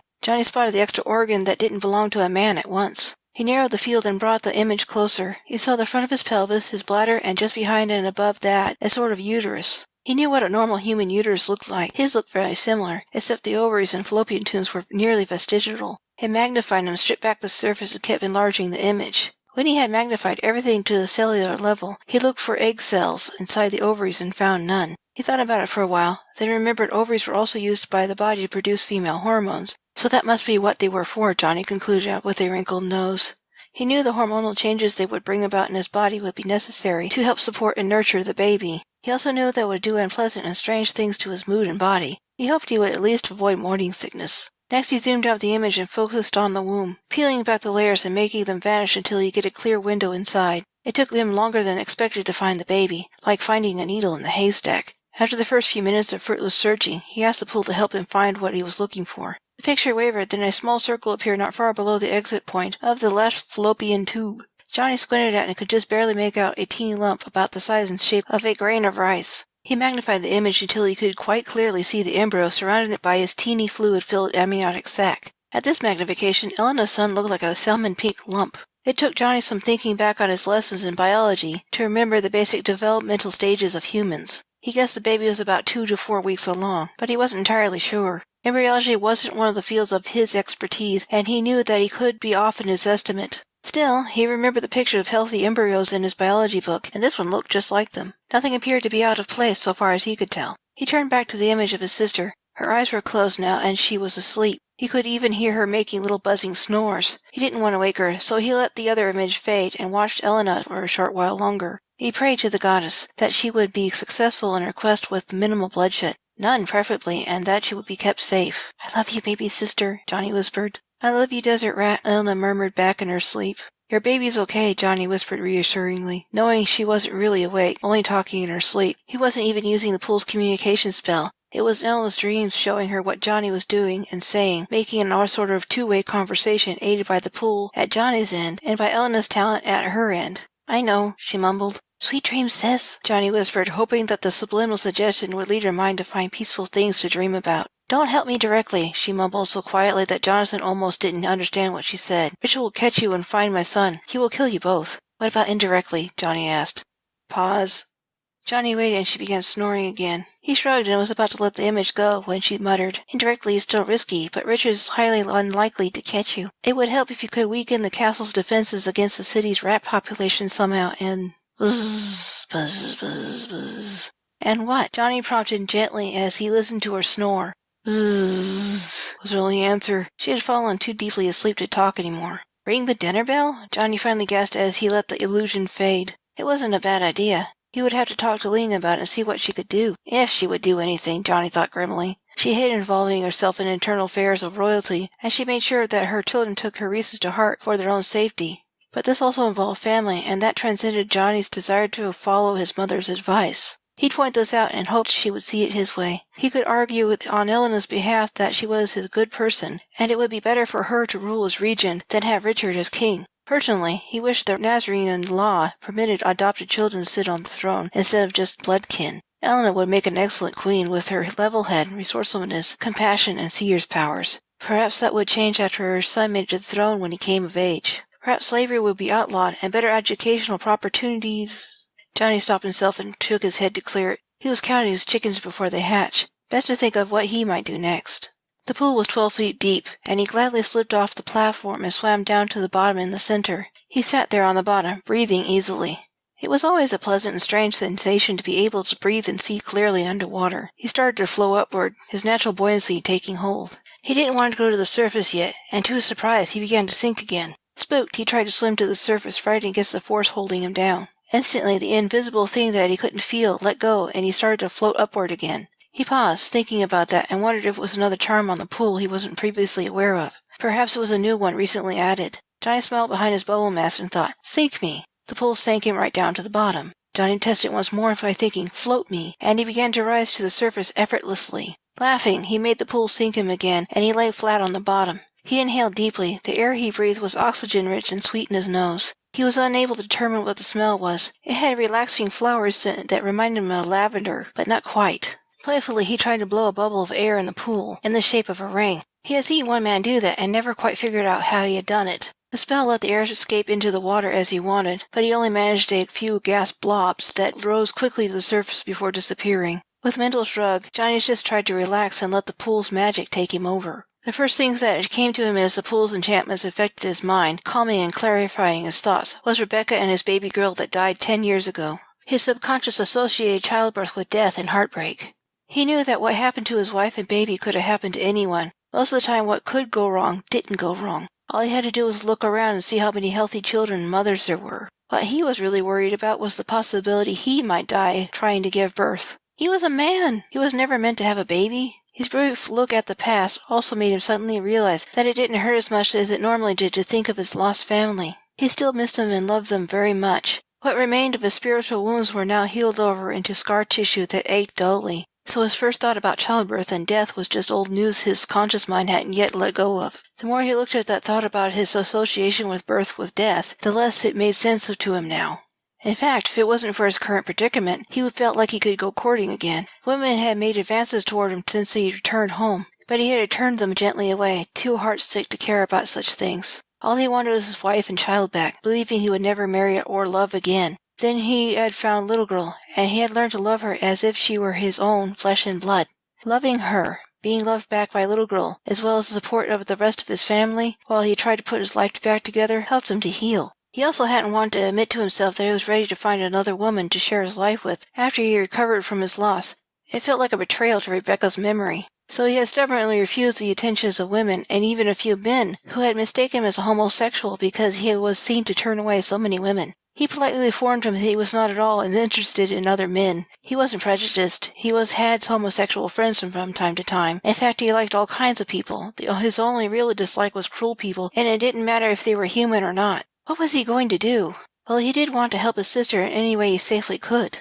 Even if he wasn't pregnant with her child, he would still be cautious. He had both Little Girl and Goldie to think of, too. There was no reason to take unnecessary risks, but he could help behind the scenes where Richard wouldn't discover his meddling. But how? Then Johnny began to think of all his connections along his trade routes. Not all of them sweated legalities. They just fixed the paperwork so it looked like everything was accounted for. They were his allies, many loyal to their country in spite of their grievances with some of the laws that permitted slavery, animal cruelty, overlooked the lower classes, and catered to the rich all too often. The old king had not been a bad person, but he had been too proud to see the corruption that lurked in his government. As a result, crime and illiteracy were on the rise, slowly but surely. Some of the poorer neighborhoods were falling apart with no government funding to provide to fix them.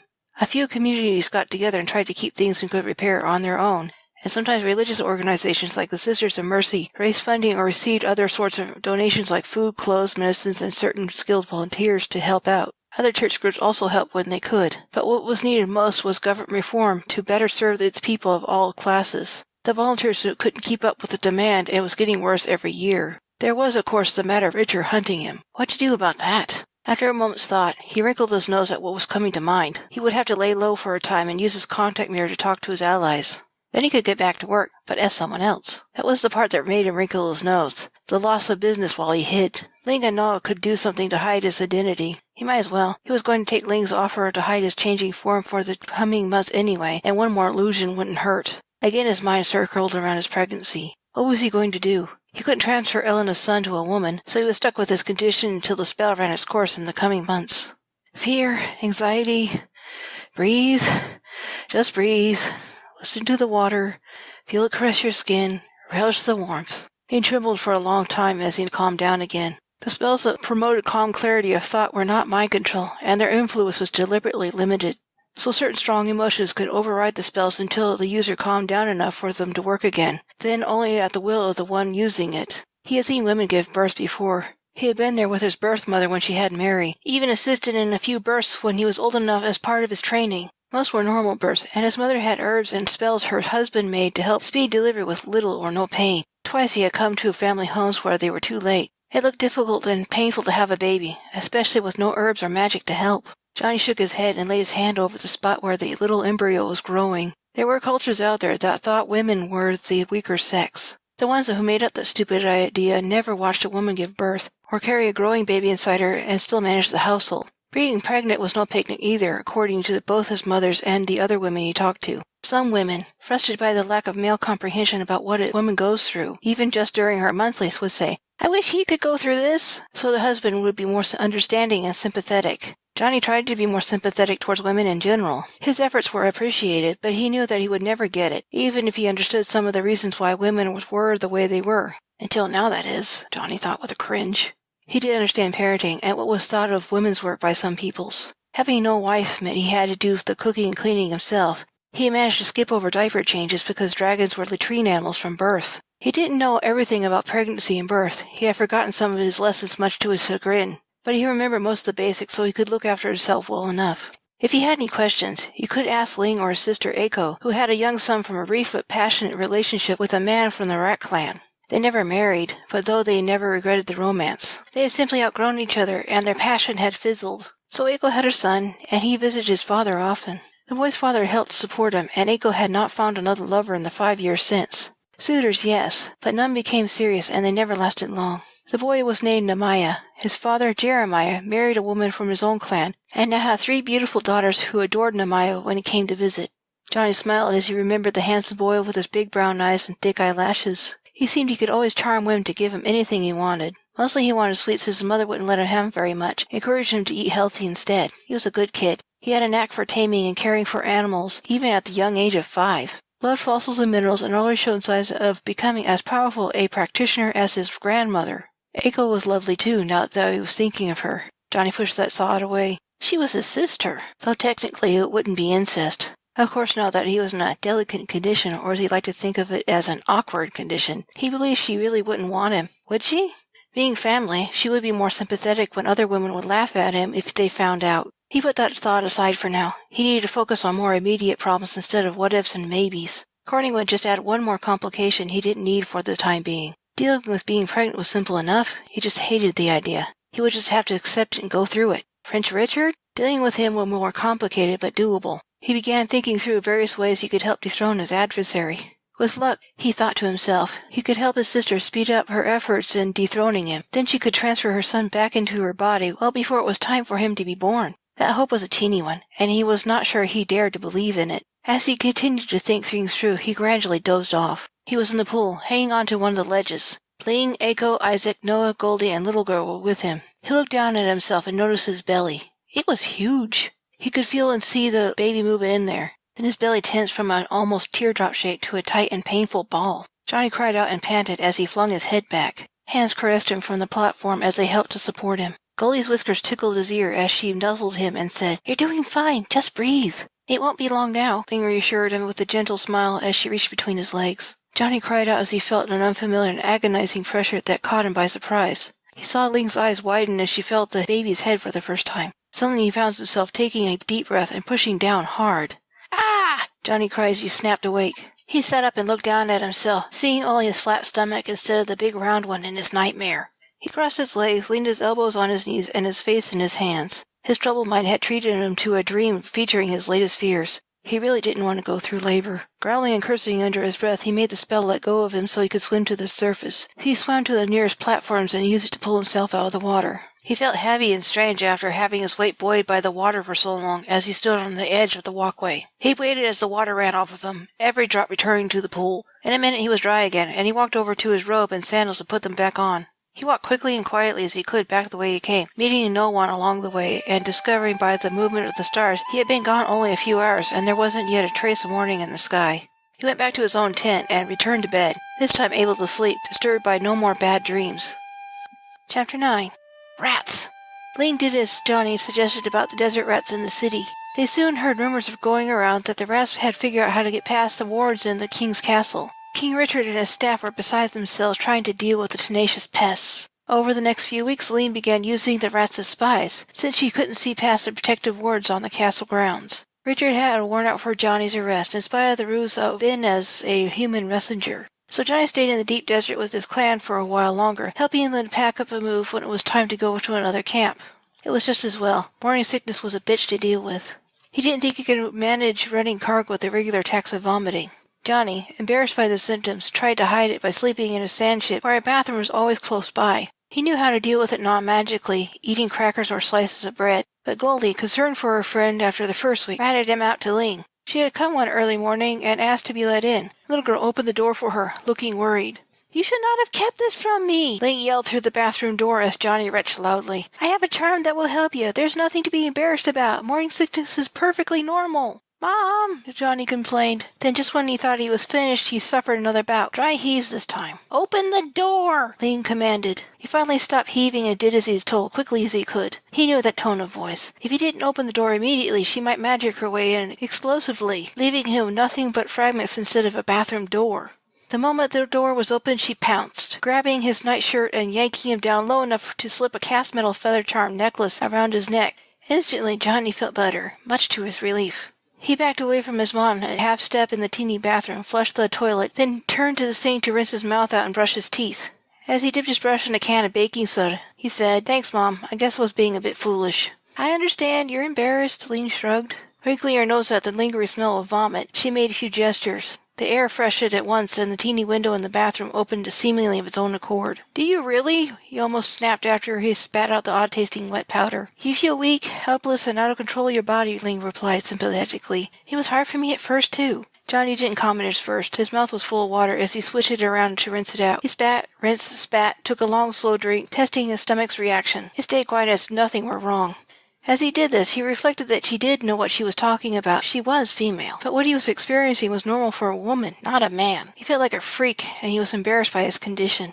He grabbed a hand towel hanging off its rack and dried his mouth and hands. As he hung it up and saw his reflection, the grayish pallor he had the last few mornings had sometimes evenings was gone. He noticed he needed a shave. He pulled open the medicine cabinet and picked out his shaver. He also noticed that the stubble he was getting a bit patchy. Must be the hormones, he thought to himself irritably. Hormones were doing other things to him lately. His moods were more erratic, and he could sometimes go from happy to grouchy in a heartbeat. Before Ling's charm, he could go from nauseated to ravenous at various times of the day, without warning, though most of the time he managed not to vomit. He peed a lot more, too. He thought that was supposed to happen later, but apparently not. That part was really annoying. Before he turned on to his shaver, he closed the medicine cabinet and turned to his mother and said, "I'm a man. I'm not supposed to have to deal with this. I didn't grow up thinking that would be me having a baby. At least you were taught from a very young age about this and other female problems and how to deal with them. My birth mother taught me some of it, so I can help run the family business. I never thought I personally would need the information for myself. This is unfair. It's not natural." To his disgust and surprise, he found himself crying a bit. Gritting his teeth, he tried to calm down. Damned hormones were wreaking havoc on his emotions again. Ling smiled with sympathetic understanding. I suppose this would be more a shock to you than it would be for a woman. Blinking back tears, he turned back to the mirror and finished shaving. He was not sure how to respond, so he kept quiet. No more of this foolishness, Ling ordered before she turned to go. Any more problems, you come talk to me, or Goldie has promised to tattle on you. She cares too much for you to let you go on suffering, you big oaf. Little girl's worried too. You should think about how they feel. He realized then he had been a bit selfish, now that she had mentioned it, but it was hard to think of anything else, with a constant worry that he might retch for no reason. Even certain odors set his stomach off, like goat for some reason. Something about cooking goat meat made him sick when it used to smell delicious. Well, with the charm Ling gave him, that wouldn't be a problem anymore, which was a relief. Thanks for the charm, Johnny said to Ling before she was out of sight. He paused in his shaving, turning it off so he could hear her better. Then he asked, trying not to be embarrassed, You got something for mood swings? Ling turned back and smiled. You're wearing it. It'll take a few hours, but you'll start noticing its effects. Thanks, he smiled with genuine relief. He hated the idea of seeing himself go all weepy for the smallest provocation, then angry and weepy again. He had been doing that for the past week, and he was barely able to hide the emotional roller coaster he was on. Mostly he had a nagging anxiety about the coming months that was always in the background of his thoughts. He couldn't help worrying about being pregnant, and how in creation was he going to manage giving birth? You're welcome, son. Ling smiled and went to the kitchen to prepare breakfast. He finished shaving and replaced the shaver back in the cabinet. Then he cursed irritably under his breath and shut the door. He had to pee again. When he came out of the bathroom located behind the cockpit and to the left side of the kitchen, he smelled Ling's cooking and was suddenly ravenous. His bed was straight across from the kitchen area, now folded back into the wall to reveal an imitation leather upholstered bench. A small table had lifted from the floor and floated in front of it. Ling had remembered where he had stowed his footstool and moved it to the empty spot where little girl's crate had been. He had thrown it when he had his guest area converted into a nursery, and then later a private bedroom. He would have let her keep it until she outgrew it, but she decided it was a place to pee. Johnny got the idea it was a comment rather than a case of mistaken identity for a litter box. Little girl was very good at getting her point across non-verbally when she wanted to. Little girl was sitting at the table, nude as usual, with Goldie sitting at the table to her right. Ling was digging around the cabinets and refrigerator for various ingredients to what looked like the makings of a fine omelet. She looked at little girl and said, If you're going to sit there at the table in human form, I'd appreciate if you go get some clothes on, child. Little girl wrinkled her nose, bared her teeth a little, her eyes turning golden and cat-like as she briefly considered returning to her true form, just to be ornery. Ling arched a delicate eyebrow at the young dragon and little girl blinked, her eyes returning to normal human brown. She hopped and scooted on her butt until she reached the end of the bench before standing and walking back through the narrow doorway that led to her room. Johnny wanted to protest, but he kept his mouth shut. True, little girl had no right to defy her grandmother, but Johnny never made her wear clothes unless they were in a town or city. He was more concerned about her learning to be a dragon than learning to be human. The only reason he wanted her to dress in the city because nudity was not acceptable to most city dwellers. Neither could she take on her true form in the cities. Young dragons were prized by gladiator stable masters when they can get them. When she was a baby, she sometimes forgot to turn into a human, and they would offer to buy her, then leave her be when Johnny refused under no uncertain terms. Other less honest stable masters might arrange for her to be taken, except most of them knew Johnny at least by reputation and wouldn't even dare try. A rare few were stupid enough to try it anyway. One man tried 3 years ago when a little girl forgot to change into her girl form and used the dirt outside the dune lady to pee. Johnny came out just in time to catch the thief trying to lure her away with his half-eaten beef sandwich. The unwashed man saw him and made a grab for the little dragon. Johnny lunged with his sword and managed to cut off the man's left ear. Howling, the man dropped little girl and ran away, hand clutched over the bloody hole that had been his ear. Little girl returned wearing sandals, a flowing black skirt that fell to her ankles, and a lacy long-sleeved red cotton blouse. She cocked an eyebrow as Ling turned to inspect her granddaughter. Ling nodded and pointed with one of Johnny's spatulas he was using to flip the eggs in the cast-iron skillet back at the bench. Briefly casting her eyes down submissively, little girl quietly sat back down and scooted back to her place, not bothering to butt-hop this time because her skin was not sticking to the fox-red-brown leather thanks to her skirt.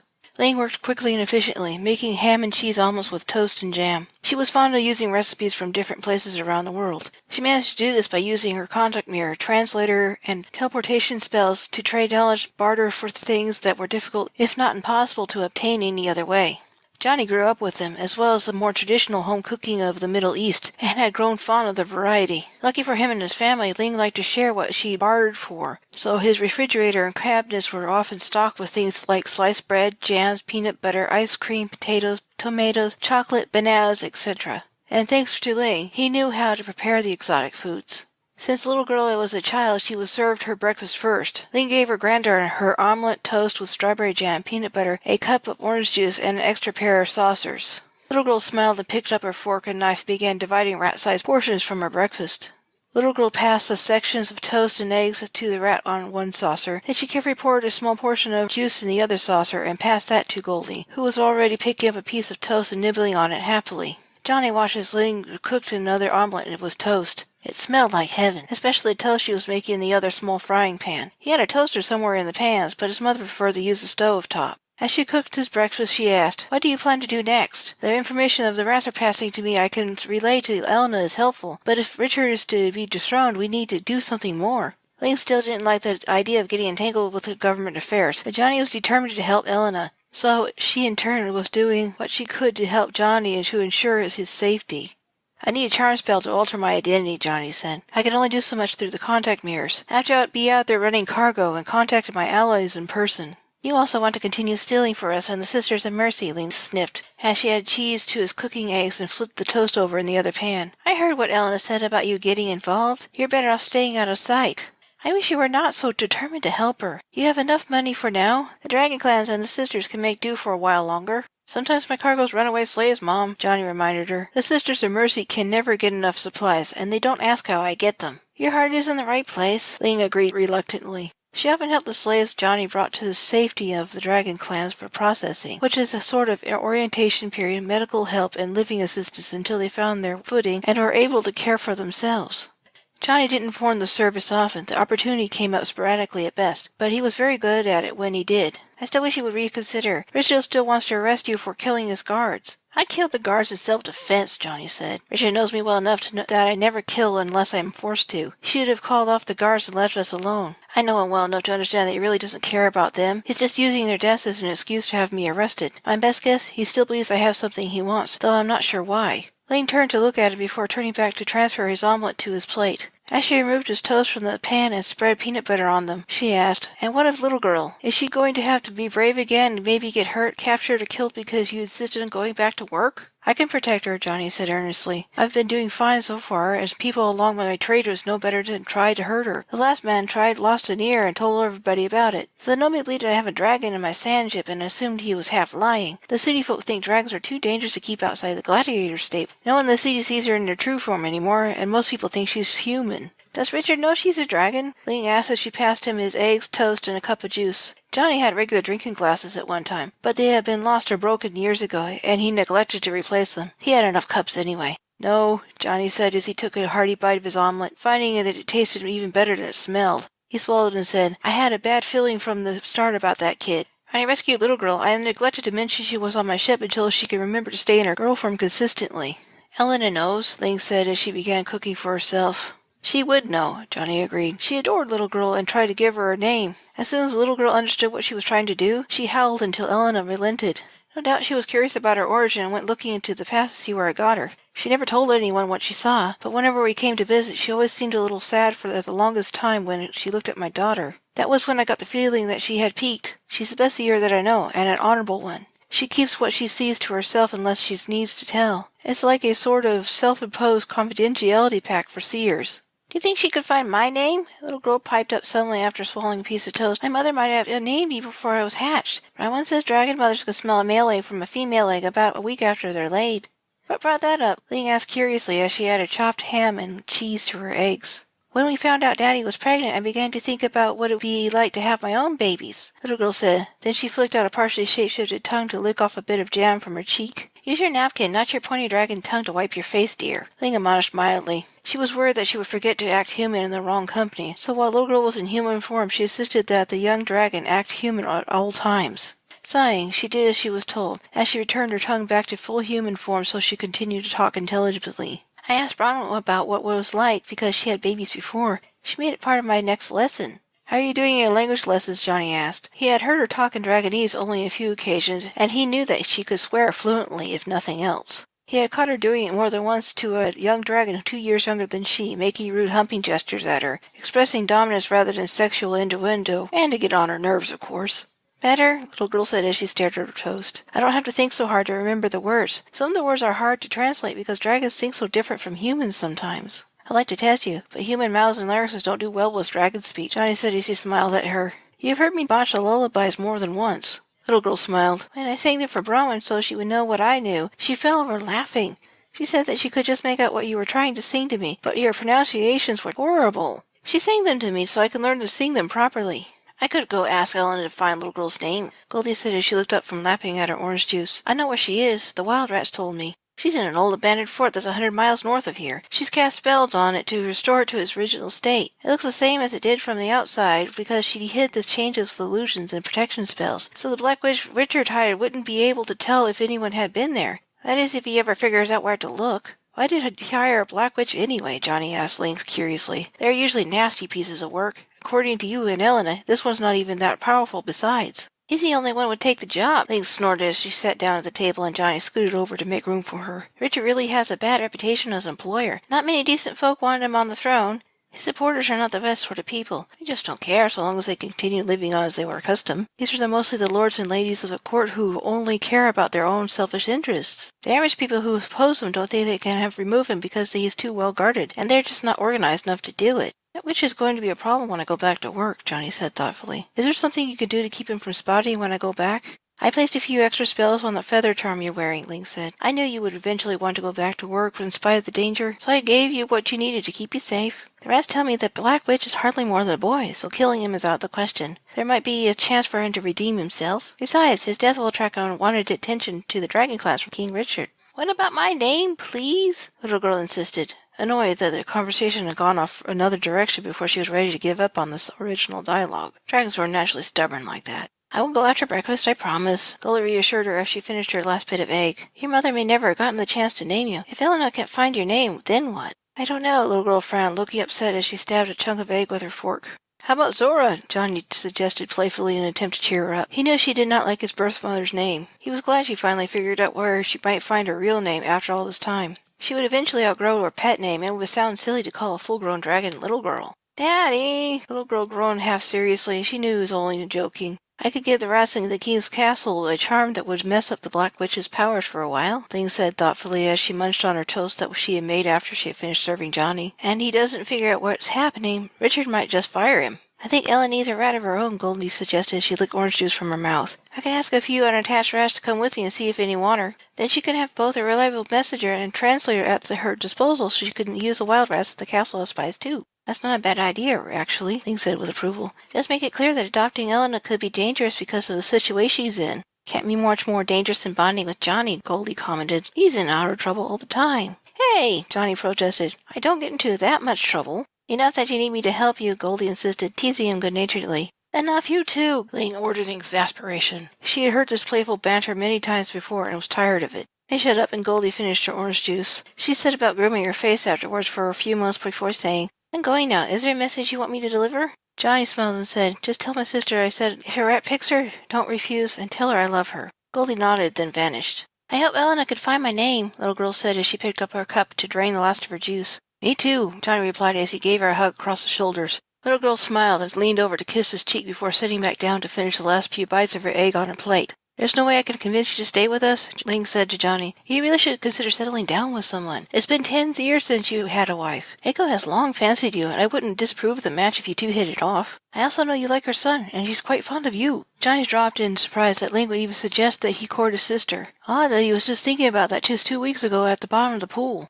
His mind did a double take. Eiko still has a crush on me? Yes, even after all these years, Ling confirmed, and I won't tell you any more about it. It would be best to ask Eiko. I'll think about it, Johnny replied, as was all he was willing to say on the matter for the time being. He wasn't sure how to react now. On the one hand, he wanted to go courting again. On the other, as one more complication in his life he wasn't sure he wanted. He did like Eiko. Part of the reason he developed a wanderlust in the first place so he would not be tempted to court Eiko. He thought he was supposed to be your brother, not a suitor. He had no idea that she was still interested in him. Goldie appeared again at the table, looking a little ruffled with a lip-shaped pinkish-brown mark on her head. She looked both annoyed and very pleased with herself. What happened to you? Johnny asked curiously. Elena hugged me and planted a kiss on my head because she was so grateful for my help. Goldie began grooming herself vigorously in an effort to get her fur back in order. Do I have lip stain on my head? She was applying the stuff when I found her. You do, Link smiled and stood up to get 2 dish rags, and she wet one of them in the sink and helped Goldie to clean up. She came in with a small damp dish rag and began gently scrubbing her rat's head. The rat didn't struggle as most animals did when they were being cleaned. Instead, she tilted her head back so the soapy water wouldn't get in her eyes, remaining still so the process would be easier and faster. Thanks to her getting to know me, she knows the value of a good rat, Goldie continued as Lynx went to rinse the rag off. Once the lip stain had been removed so that she could rinse off the rat's head. She's now getting to know 5 rats that have an interest in her. I have a feeling they'll all pick her. She's nice. Hey, please don't rub so hard. That's better. Thank you. When I told her why we had come, she was beside herself with joy to have some decent spies Richard would never suspect. That's when she picked me up and loved all over me. I wouldn't have minded so much if she hadn't messed up my fur and stained my head when she kissed me. Seldom is a desert rat so appreciated by someone who lives in a city. What about my name? Rogel asked insistently. Patience, I'm getting to that part. I didn't forget, love, Goldie said as Lee used a dry dish rag and proceeded to dry her off. Elena says she loves you too, Johnny. She also sends her apologies again for the situation she has forced you into. The nature of the spell she cast on you has left a one-way and loose, sporadic, empathic connection between her own body and yours that she can't break. She's been suffering from morning sickness for the past few days off and on, though not as bad as you. She's peeked in on you and she knows what you've been going through. She didn't invade your privacy too much, and she never tells anyone what she sees. She's glad Ling managed to get that charm around your neck more for your sake than hers. My name, please, little girl almost growled with her impatience. That's enough, child, Ling hissed as she put the rags down in the sink and started to pick up the empty plates. Let her finish. Elena gave me a dream charm for you that she has been saving for some time now, Goldie said, turning to little girl, as she shifted and kicked out a flat gold-plated oval disc from under her behind. You just hold it and want to know what's recorded in there, then you'll dream what it has to show you. Elena doesn't understand most of what your mother is saying. She mostly muttered to herself in her own language. But if you really have been doing well in your lessons, you should be able to understand well enough. Whatever's in that charm is bound to be frightening and sad, Goldie continued as little girl solemnly took the charm and looked at it. It wasn't a mark on it, just a shiny bit of metal. I know you have a right to see what's in there, but I hate to see you cry. I'll be okay, little girl said proudly as she lifted her blouse a bit and stuffed the charm down her skirt into her pouch where she would not lose it. I'm tougher than a lot of people think. I don't doubt that, Goldie said. She had been reluctant to give little girl the charm. The rat could smell the sorrow leaking from the metal as a side effect of the spell. When you're ready, Johnny said, let me be with you when you review the recording of Elena's visions. Little girl just nodded. Ling sat back down at the table after she had finished washing the dishes and putting them away. Then she said to Johnny, so your plan is to go back to work disguised as someone else, so you continue your work and help organize your colleagues against Richard? Do I understand that correctly? That's it, Johnny confirmed. We're going to see what we can do about messing up Richard's supply orders. The castle needs supplies if it's going to run properly, and throwing a monkey wrench into the works is going to make life there less comfortable. It isn't much, but it's a good place to start. I plan to slowly wear him and his people down without getting into direct conflict. That'll be Elena's job. She and her people will be doing the heavy work, while we'll make it easy as possible for them to kick Richard off the throne. I have an idea, little girl said to Ling. What, dear? Ling asked. Cockroaches, little girl said with a wicked glint in her eye. They can help the rats make the life miserable in the castle. In some ways they're worse because they can go places even the rats can't go, and they poop everywhere. You can sneak them inside some of the cargo. Ling smiled. I'll work on that. It's a good idea, child.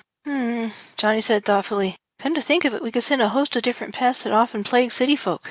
Noah and I will work on how to sneak them in, Ling agreed. So you're not going to try to stop me, Johnny asked. He knew she wanted him to stay home where it was safe rather than back on the road and running cargo. He would have liked to do just that, but he still clung to the vague hope if he could hurry things along in Elena's favor, she'd take her baby back before he was ready to be born. He was confident that he could protect little girl and Goldie on his mission. No, Ling sighed. You're a grown man when you were determined to do something. There's no convincing you otherwise. Mom, if I didn't think I could do this, I would stay here, Johnny reassured her. That's the other reason why I don't try to stop you, Ling said. I have a lot of faith in you.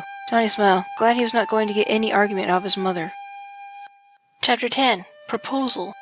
3 days later, in the early hours of the morning just before sunrise, he dreamed he was sitting on top of the temple rocks, watching the sunset, the sky ablaze with reds and oranges. Next to him sat his wife, Rebecca, and behind them sat another woman he couldn't see, but he knew she was there. At first he didn't know who she was. Then something told him that it was the goddess of all creation. Why are you here? He asked them both. This is the first time the goddess had come to him in his dreams, but Rebecca had come to him from time to time when Johnny needed her most. I want to tell you to be careful, but you already know the risks, Rebecca said as she continued to stare out at the landscape. The goddess didn't seem to be inclined to answer his question, at least not yet. He wanted to embrace his dead wife, but in his dreams he never could. Somehow the effort of reaching out to her was too much, so all he could do was sit quietly and look at her while they talked. I love you with every fiber of my being, Rebecca said sadly. I watched over you for years, and I hoped you would eventually find someone else who makes you happy. I'm not sure I can just now, Johnny said as he looked at her longingly. I love you and our daughter, and I still miss you both very much. There's also the predicament I'm in.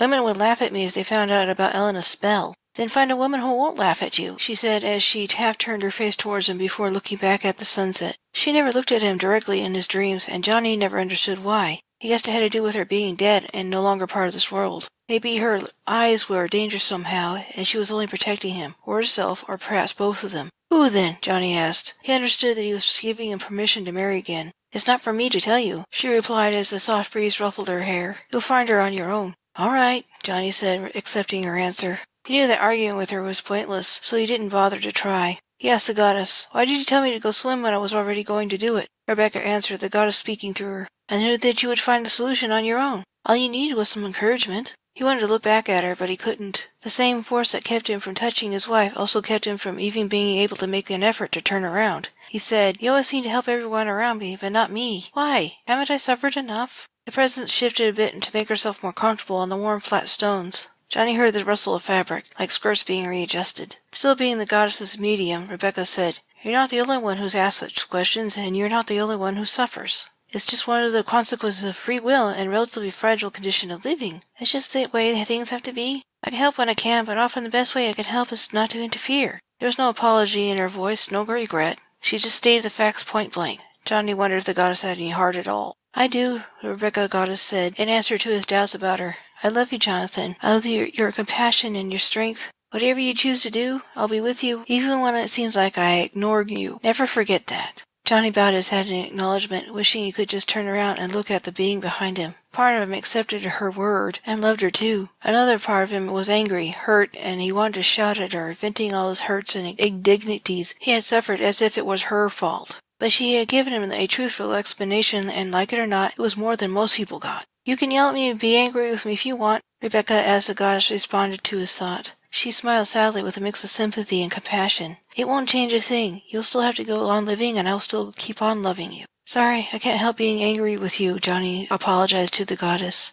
I don't want to, but I am anyway. It's all right, Becca's voice was full of love and forgiveness. Then the goddess did something even more surprising than showing up to speak with him. She reached out her own hand and stroked his head ever so gently in a gesture of absolute love, just for a moment, before pulling away. Her presence and her touch felt warm and good, and it lingered even after she had removed her hand. Some of the pain his life had inflicted on him and that he carried within his heart like an old aching scars faded a bit. They were not gone, just easier to bear. Johnny again wanted to turn and look back, but still couldn't. I love you, my desert rat, Rebecca said as a single tear fell down her cheek. She almost turned to him again, then looked back at the sun that seemed suspended in time, for it remained unchanged the whole time they had been sitting there. This will be the last time you and I can dream together, but we will see each other again. So this isn't really goodbye, just till we meet again. Johnny woke up with a start. The first things he noticed was his window was just beginning to lighten, and he had a terrible urge to urinate. He tried to roll over and sit it up,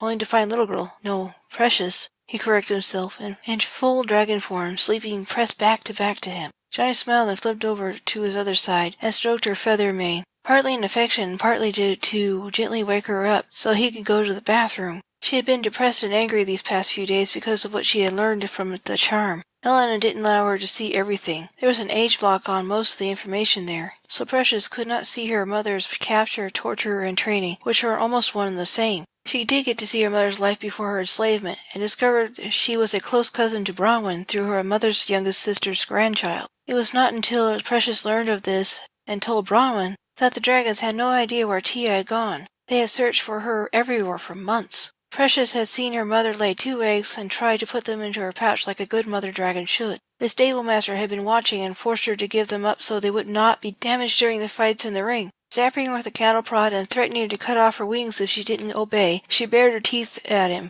Poor broken spirit Tia didn't have much fight left in her when the one she was trying to fight was her master. Tia had cried and cried, Master, please, give me back my precious babies. Aye, Master, please. Shut up, I'll smash them right now, you stupid animal. The stable master snarled back as he carried the eggs off into the incubator he had waiting for them. She did as she was bidden, as she rocked miserably back and forth, and wept silently and kept repeating in dragon speak, my precious babies, no, no, no. She lost the fight in the gladiator ring that very night, too heartbroken to keep her head in the game and stay alive. A big troll slave she was fighting managed to club her over the head and killing her in one blow after a long and bloody battle. The little girl didn't actually see the fight or her dead mother. She just heard the stablemaster cursing and swearing about it to his staff as they went out to drag the corpse out of the ring with a dozen oxen and some ropes. The gladiator stablemaster was furious at the loss of his dragon, who he knew should have won the fight. He took care of the eggs, but he was no substitute for a real dragon mother.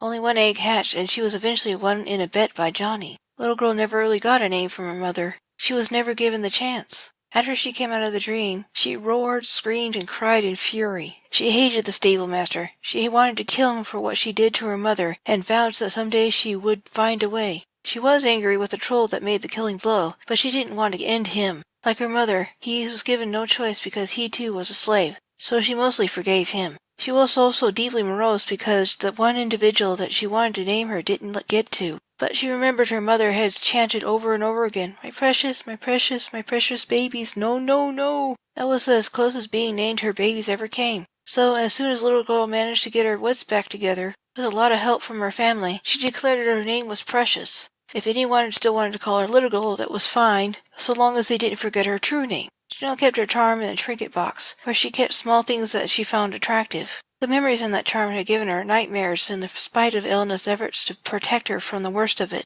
So over the last 3 nights, she had been sneaking to Johnny's bed while he slept. She was slowly recovering. Nothing kept his girl down for long, Johnny thought to himself proudly as he continued to pet his sleeping daughter. "Baby, wake up," he said as he began to shake her gently. This caused his bed to shake and make him have to go even worse. "Precious, little girl, wake up, love." "Grrr," she growled grumpily and stretched like a cat, one wing accidentally smacking Johnny in the face as she flexed those two. Johnny Raspberries, he got a mouthful of feathers. Realizing her mistake, Precious snorted and rolled off the bed with her wings tightly closed. Then she turned her head and laid her jaws on the blankets to look up at Johnny with her big golden eyes apologetically. "Apology accepted," Johnny said as he wiped his mouth, which now tasted of feathers. "Scoot, kid. I need to use the toilet." "Oomph," she acknowledged and jumped her foreparts onto the bed so she could turn around the narrow space more easily. Then she headed out the side door to use the dirt outside while Johnny used the toilet inside. Johnny peed, then brushed his teeth in the shower as it was his custom. He was discovering lately brushing up against himself while bathing aroused him almost every time. That usually didn't happen often as it did now, though there was nothing wrong with his work before this development. But he remembered that a pregnant woman's sexual appetites tend to increase as the months passed. Shrugging, he took care of the problem quietly, wishing he had a lover instead, and finished his shower. He kept his clothes stored in the drawers below the towel cabinet. He stored them there since that was the best place he could find in his cramped living quarters. It was also incidentally rather convenient to be able to wash and dress all in the same area. He opened a little hamper and charmed to clean whatever fabric and placed it in the used towel. He had thought of installing a washer and dryer, but there was just not enough room for them, and their presence would further tax the water recycling system. So he compensated with spells made by his mother and Noah to keep things clean by magic when technology was unavailable. As he dressed and brushed his hair, he thought of the dream he had, briefly touching the spot where the goddess had stroked his head. He smiled and decided that he would never tell anyone about this dream. It was nice to know the goddess loved him, even though Rebecca wouldn't or couldn't visit anymore. That made him sad, but it also broke his heart to see her, yet not be able to stay with her. Not getting to talk with her till after he died made his heart ache all the more. He sighed and shook himself, mentally pulling himself together. No point in dwelling on old aches. To his surprise, the old ones still didn't hurt as much as they used to. Something in the goddess's touch in his dream helped him somehow, and its effects hadn't faded even after he had wakened. Johnny smiled and sent his mental prayer of gratitude to her. He didn't understand why the goddess had sent him that dream. Some of it was obvious, but most of it was not. He would have to think over it for a while, and maybe he would figure it out, which was likely the point of the dream anyway. He dropped a bone hairpin on the floor as he was pinning back his hair into a bun at the base of his skull. Holding his hair in place with one hand, he bent over to retrieve it. He discovered when he did so it was harder than it usually was, and his pants felt tighter than normal. He stood and finished pinning his hair up and decided to leave his head dress off for the time being. He didn't need to wear it while he ate breakfast. He turned to the full-length mirror, pulled up his tunic, and pulled down the front of his navy blue pants. He stared at his abdomen. It hadn't changed much so far, but he could see the beginnings of a baby bump. Turning sideways, he could see it even better. He touched it, feeling a firm swelling there. "Kid," he said to the baby, "you're the strangest cargo I've ever agreed to carry." He put his clothes back in order, stepped out of the bathroom to find Precious starting breakfast in full human form, not bothering to wear clothes now Ling wasn't looking. "Thanks," Johnny said as he smiled at her and gently nudged her aside to take over. "Your turn for a bath. Go on." The dragon went back into the bathroom as bidden. If he didn't insist that she bathed at least once a day, she would happily just roll in the dust and get herself clean that way, forgetting about using soap and water. That would be fine if she were living outside, but in his ship, it meant the dirt would wind up in her sheets and on the floor. You get some clothes on. Grandma will be coming by later. I promise you can take them off once we get going. Precious looked at him and rolled her big brown eyes before stepping into the bathroom and closing the door so the steam wouldn't roll out into the kitchen. Today's breakfast turned out to be cream wheat was sweetened with generous amounts of honey, dried cranberries, pecans, and raisins. The little girl had set out the ingredients, so Johnny went ahead and cooked them. She also set a generous helping of raw cube steak for herself. She normally ate the same amount as a human child did, but now and again she would start to eat a lot more. This usually happened when she was getting ready for another growth spurt. When she did, she started to crave proteins all the time. Precious came out of the bathroom, her hair still damp, and headed for her sleeping area to get her clothes as Johnny was finishing serving up the 3 bowls of hot cereal for himself, his rat, and his daughter, when there was a knock at the door. "It's Aiko," Goldie said from her customary place on the floating table. She didn't touch her food right away because she liked it better when it cooled off, enough not to burn her tongue. She did, however, start lapping at the saucer of milk Johnny gave her. He went to get the door that was just past the end of the bench area. "Hello there." Aiko smiled and came in as Johnny stepped back to let her in. Then she said, "I have a proposal you might like." "Hello, Goldie." "Hello," Goldie greeted in return as she licked her lips free of milk. Aiko sat down behind Goldie, scooting over just far enough not to be directly behind the rat. She smiled and gestured for Johnny to sit down. He poured himself some mint tea and mixed with vanilla and honey. This was one of his favorite beverages, and he knew that it didn't contain caffeine, so it was safe for the baby. Johnny sat and asked as he privately became surprised with himself how accepting he had become about being pregnant. "What is your proposal?" "I want to come with you when you leave today," Aiko said as she looked at him with directly in the eyes. "My sandship can't carry much cargo as yours can, but it's every bit as good a ship as the Dune Lady. I want to be your partner." "Mom put you up to this, didn't she?" Johnny snorted. It sounded like something she would do. Aiko's mouth twitched and she admitted, "She did, but I agreed with her. Someone should watch your back." "I can take care of myself," Johnny said. "You're not just taking care of yourself, Johnny. Normally that's just fine. You're a good father. But you aren't just running cargo anymore. You're trying to help Elena bring down Richard, and he has a warrant out for your arrest." "I had already given this some thought, and I've spoken to Precious and Goldie about this." Johnny interrupted her politely. "My daughter refused to stay with Bronwyn in spite of the danger, and Goldie, I also refuse to leave his side no matter what," Goldie said, speaking for herself. "I'm small compared to you humans, but I'm formidable in my own way." "Okay, but what about the baby?" Aiko insisted. "You're placing him in danger too by going." "What of your son?" Johnny countered. "You're planning to take him with you on your little adventure with me?" "No, I'm not," Aiko said firmly. Then she added more gently, "Nemaya has been asking for more time with his father, and he has agreed to look after him while I'm gone. So my baby will be safe. I gave him a contact mirror, and I have one so we can be in touch." "All right," Johnny said thoughtfully after he considered her offer. Aiko's company would be welcome, and an extra ship would be a nice addition to haul more cargo. Not everything he would be doing would be aimed at Richard. He planned to mostly return to his old business, letting others handle the bulk of the dirty work. He hoped it would be safer that way. "Good, thank you," Aiko said, looking pleased. Then she told him, looking concerned, "If Noah didn't have his own wife and children to look after, he would be going too. We're all worried about you. But you're stubborn as a dragon when you want to do something. You know I'm good a fighter and even better at businesswoman. Both assets you can use, especially within the coming months. How well do you think you could fight when you're 6 months pregnant, or even 9 months pregnant? You won't be as quick on your feet with someone loyal to Richard sees through the illusions Mom made for you. You'll still need someone like me to help watch your back and maybe deliver the baby if we can't make it back in time." Johnny said, taken aback. That he might not be as physically able to handle threats to his person or his family as well as he normally did hadn't occurred to him. What if he got in a fight and his body was too awkward to do any serious damage to his enemies? He said, "I'm glad you're coming within." Aiko smiled. "Good, you stubborn fool." "Just be sure to bring Rosie and Gracie," Johnny said. "I found that a good rat is an invaluable companion for a cargo runner, and you have the good fortune of being adopted by 2 of them." "I do not appreciate it," Goldie chuckled. Then she returned to eating her small bowl of hot cereal. "They already insisted that they come, and they're waiting in my sandship," Aiko said. Then she asked curiously as Johnny drank his tea and ate his breakfast, "What does the illusion look like when you don't want someone to see you?" Precious joined them, wearing her usual sandals and a pretty white blouse and a flowing red skirt. She scooted to her place, petting Goldie on her way. Goldie in turn gave her a gentle love bite before returning to her own food. Precious picked up her fork and stabbed one of the raw meat cubes and popped it into her mouth with relish. Aiko hugged her briefly, and Precious smiled up at her aunt while she chewed. Johnny, meanwhile, willed that they couldn't recognize him, so the spell would activate. All at the table stared at him, and Johnny grinned. He now resembled a round-faced, gray-eyed, black-bearded man 50 pounds heavier than he really was, with short, greasy black hair, bad teeth, and of Anglo-Arabic descent, which was quite common in the cities where he frequented. Testing the quality of the illusion, Aiko touched his face and probed his midriff. She could even feel the coarseness of his non-existent beard and the thickened waist. Most illusions didn't have any solidity, but Ling was so good at what she did that she could make the most improbable illusion seem very real. She's good, Eiko said, impressed. Eiko herself wanted to be a practitioner like her mother. She had learned everything she could, but the talent for magic mostly skipped her. Eiko was what some people called a one-spell wonder,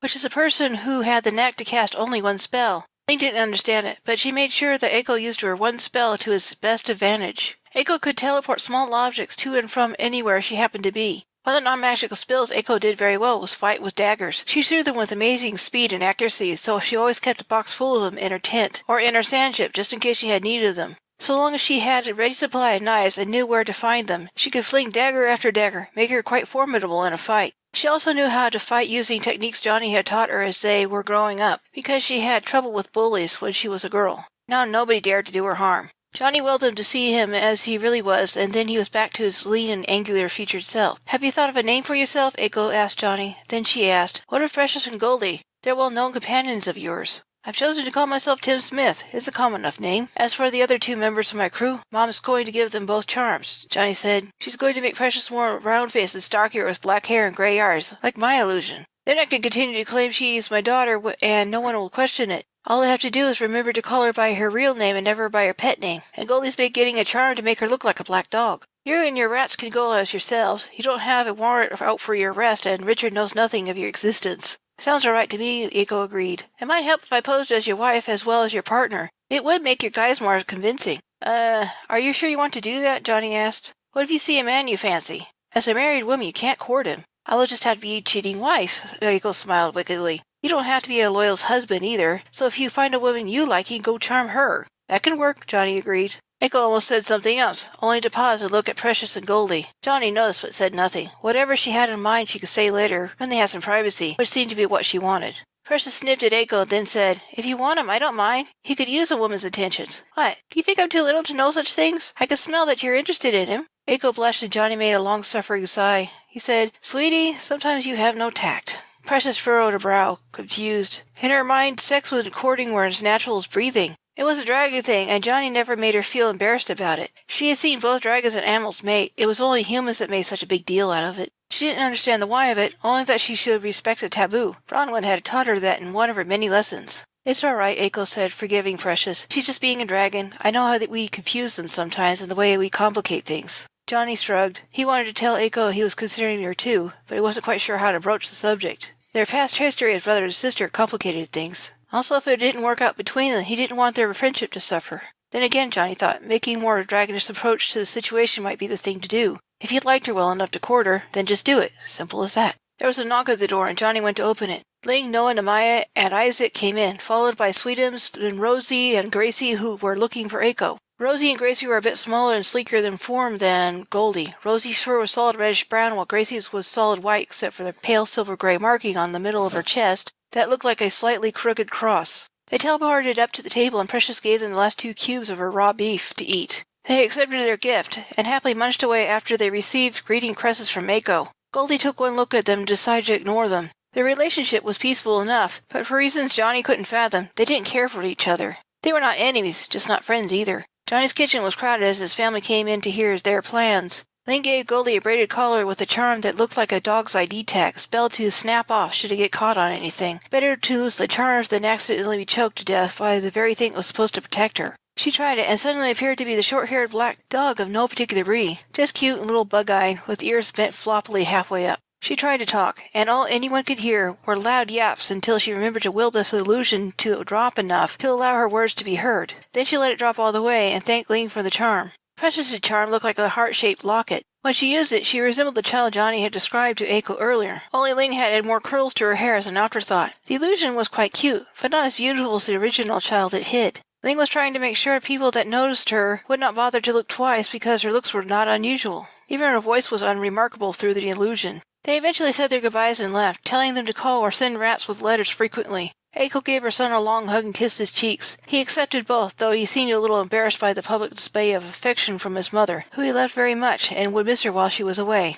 But he looked forward to spending more time with his dad and getting to know him and his family better. Eventually they parted, Eiko with her 2 rats to their sandship, the Obsidian Horse, to follow Johnny as he headed off to his first destination.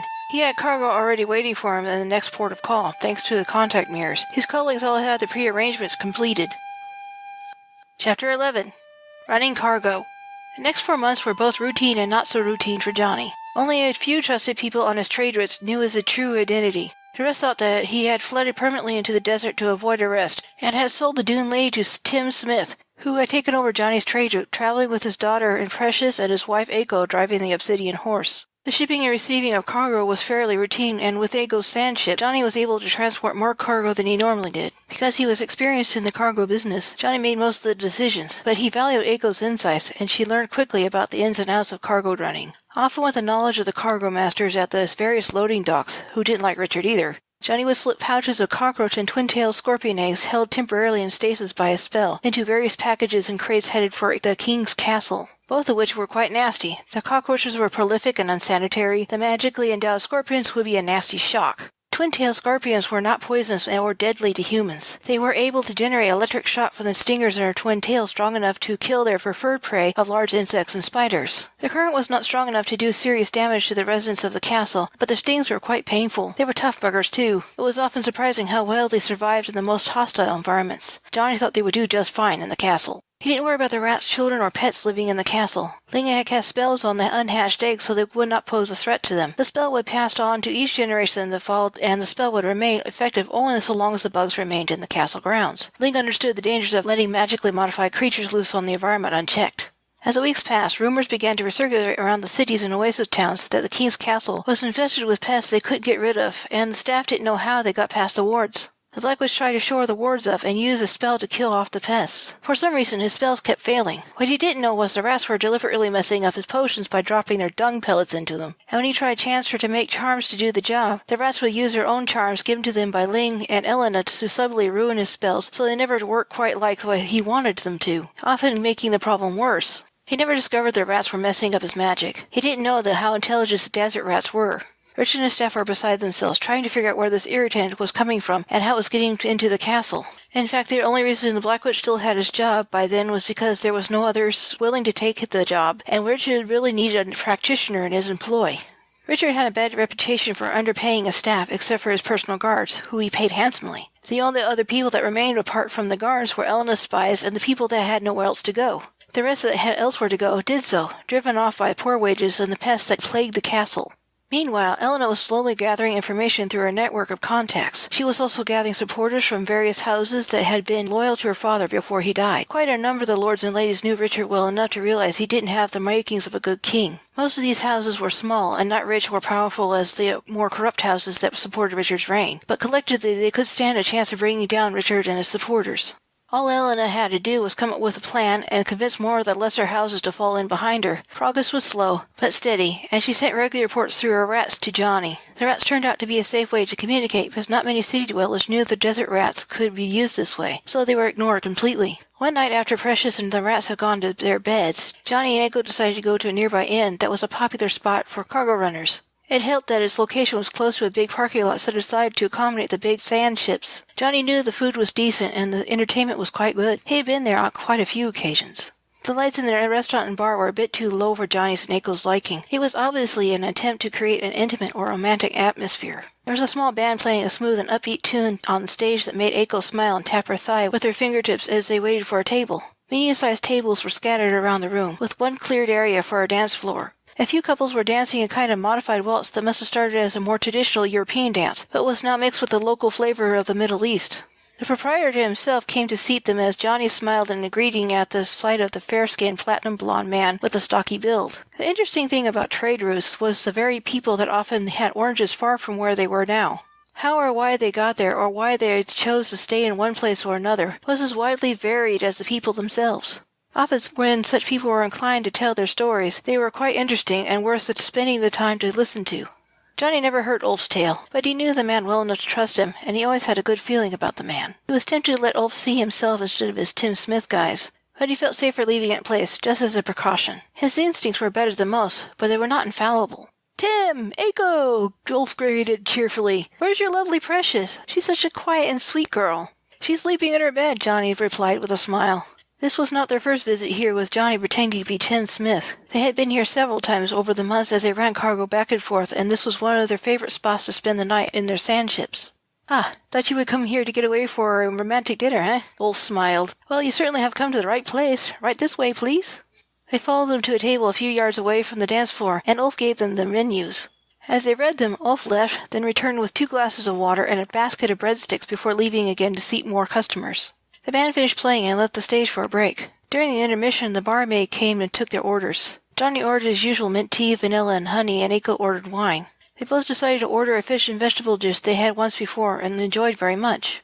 While their meals were being prepared, a man of African descent, by the looks of him, came on stage and sat down on a stool behind the microphone in the center stage. He smiled and introduced himself with a rich and pleasant speaking voice and began to tell a fictional romance story filled with tragedy, humor, and heroism. Both the story and the teller were excellent, and though neither Johnny and Aiko were much into romance tales, this one caught their interest and they enjoyed it immensely. So engrossed were they that they barely noticed when their food was served, until it was slightly too cool, but still tasted fine anyway. They were sorry to hear the end of the tale when it finally came, and they cheered the storyteller along with the rest of the patrons as he bowed his way off the stage. The band returned with a greeting cheer from the audience, and they began to play again. "This is nice," Aiko said as she gazed at Johnny's real face. Johnny never hid himself from her. There was no need. Johnny smiled and nodded. He enjoyed Aiko's company, and over the past few months his feelings of romantic interest had been gradually intensifying. He knew she felt the same way, and they looked forward to what might happen next in their relationship. "Why'd you really leave in the first place?" Aiko asked suddenly. "You said you wanted to see more of the world, but I always felt there was something more to it." Johnny blinked in surprise. "What brought that up?" he asked. "The story when the prince had to go into exile for a time before he could return to his lady-love," Aiko replied. "It reminded me a little of you."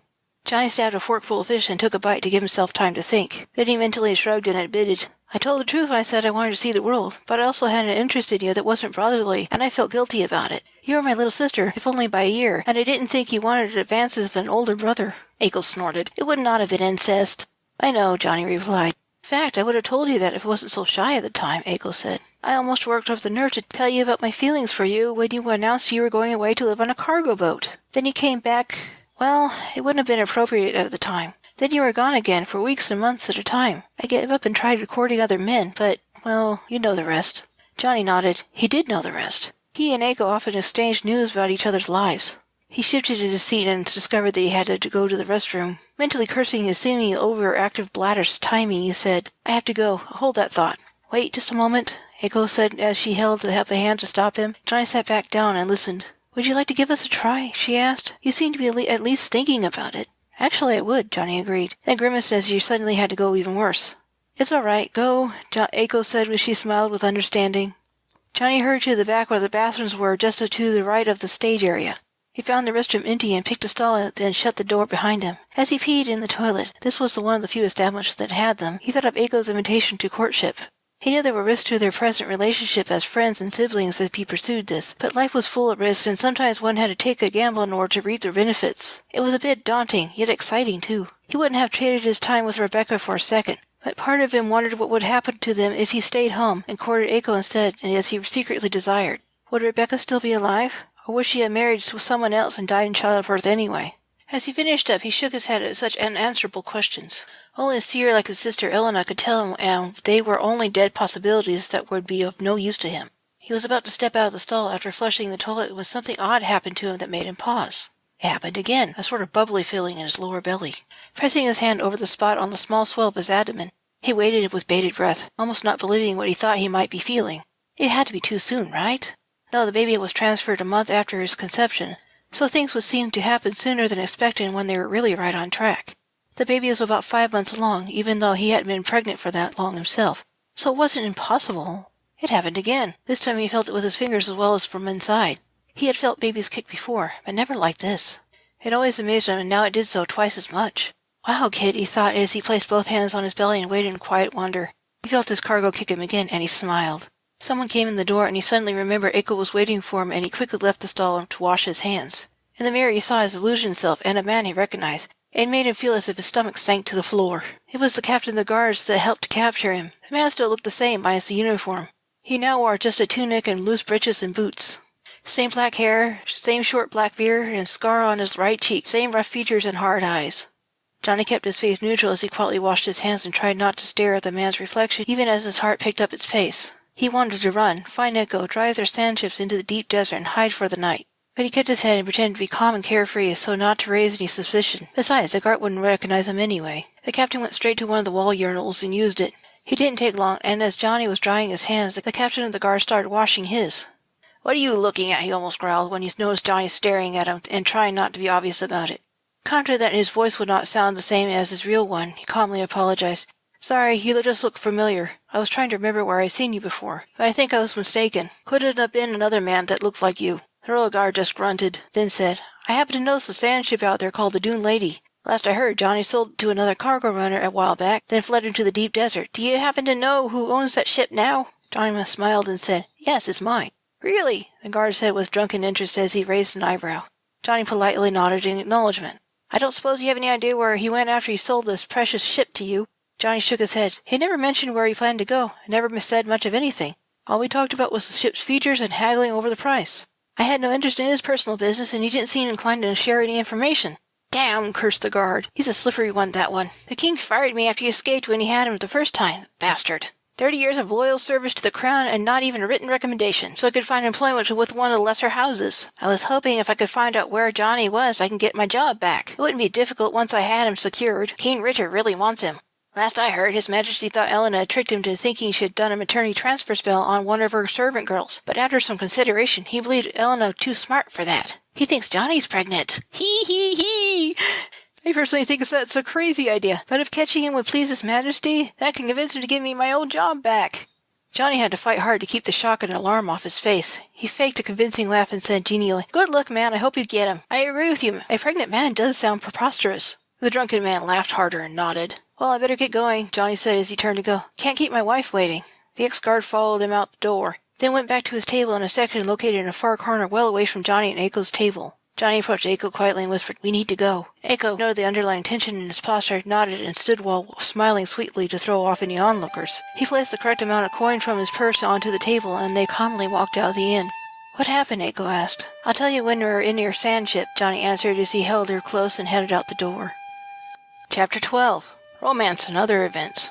Johnny told Aiko what he had heard the ex-guard tell him. He was all for fleeing into the deep desert for the night, but Aiko insisted that would look suspicious. Reluctantly, Johnny had to agree. Aiko invited him to her sand ship for more tea and some sweets that she had been saving for dessert. Well, one thing led to another, and he wound up in bed with her with some coaxing from Aiko. Gasping and shaking as he made the final thrust inside Aiko, and they were both overcome with a violent orgasm. Crying out together, they clung to each other as if that alone was keeping them from flying apart into particles of pure energy. This was the third time they had come together like this. "Ha ha ha ha," sighed Aiko as Johnny fell forward on top of her. He was not so far gone as to forget to keep his weight on his elbows, but he was close. Was all Johnny could manage to say past his heaving breath. The baby kicked him again and squirmed. Fearing that he was squashing the little guy, Johnny rolled off Aiko onto his back. Aiko gasped and quivered as he withdrew himself, and then she laughed. "What?" he asked curiously as he brought her right hand to his lips to nuzzle and kiss. "I felt that," she said, rolling over to face him and placed her left hand on his belly. "How long has he been kicking you?" Johnny blinked, surprised that she would notice that even in the throes of afterglow. "I just started to feel him when I went to the bathroom in the restaurant." "Oh," was all she said as she marveled at the little vibrations under her left hand. "It's weird," Johnny said, "and marvelous in a strange way." "I think so too," Aiko replied. "I'm scared," he admitted. "I know," she replied. Then she asked in an effort to distract him from his worries about the coming months, "Are we really going to meet a werewolf at our next cargo pickup?" "Actually, a small pack of them," Johnny replied. "Charlie and his wife Lucy and I go way back. They and the rest of their pack are good people." "Do they really change on the full moon, or is that just a myth?" "On the full moon, on the half moon, in full daylight, whenever the mood strikes them," Johnny snorted. "It's the Europeans that come up with those old myths. They're less tolerant of other kinds of people, and they make up stories portraying them as bloodthirsty monsters." She nodded and let her hand travel further down. He was soft now, but he would get hard again in a few minutes if she kept that up. Her hand then traveled down behind his balls.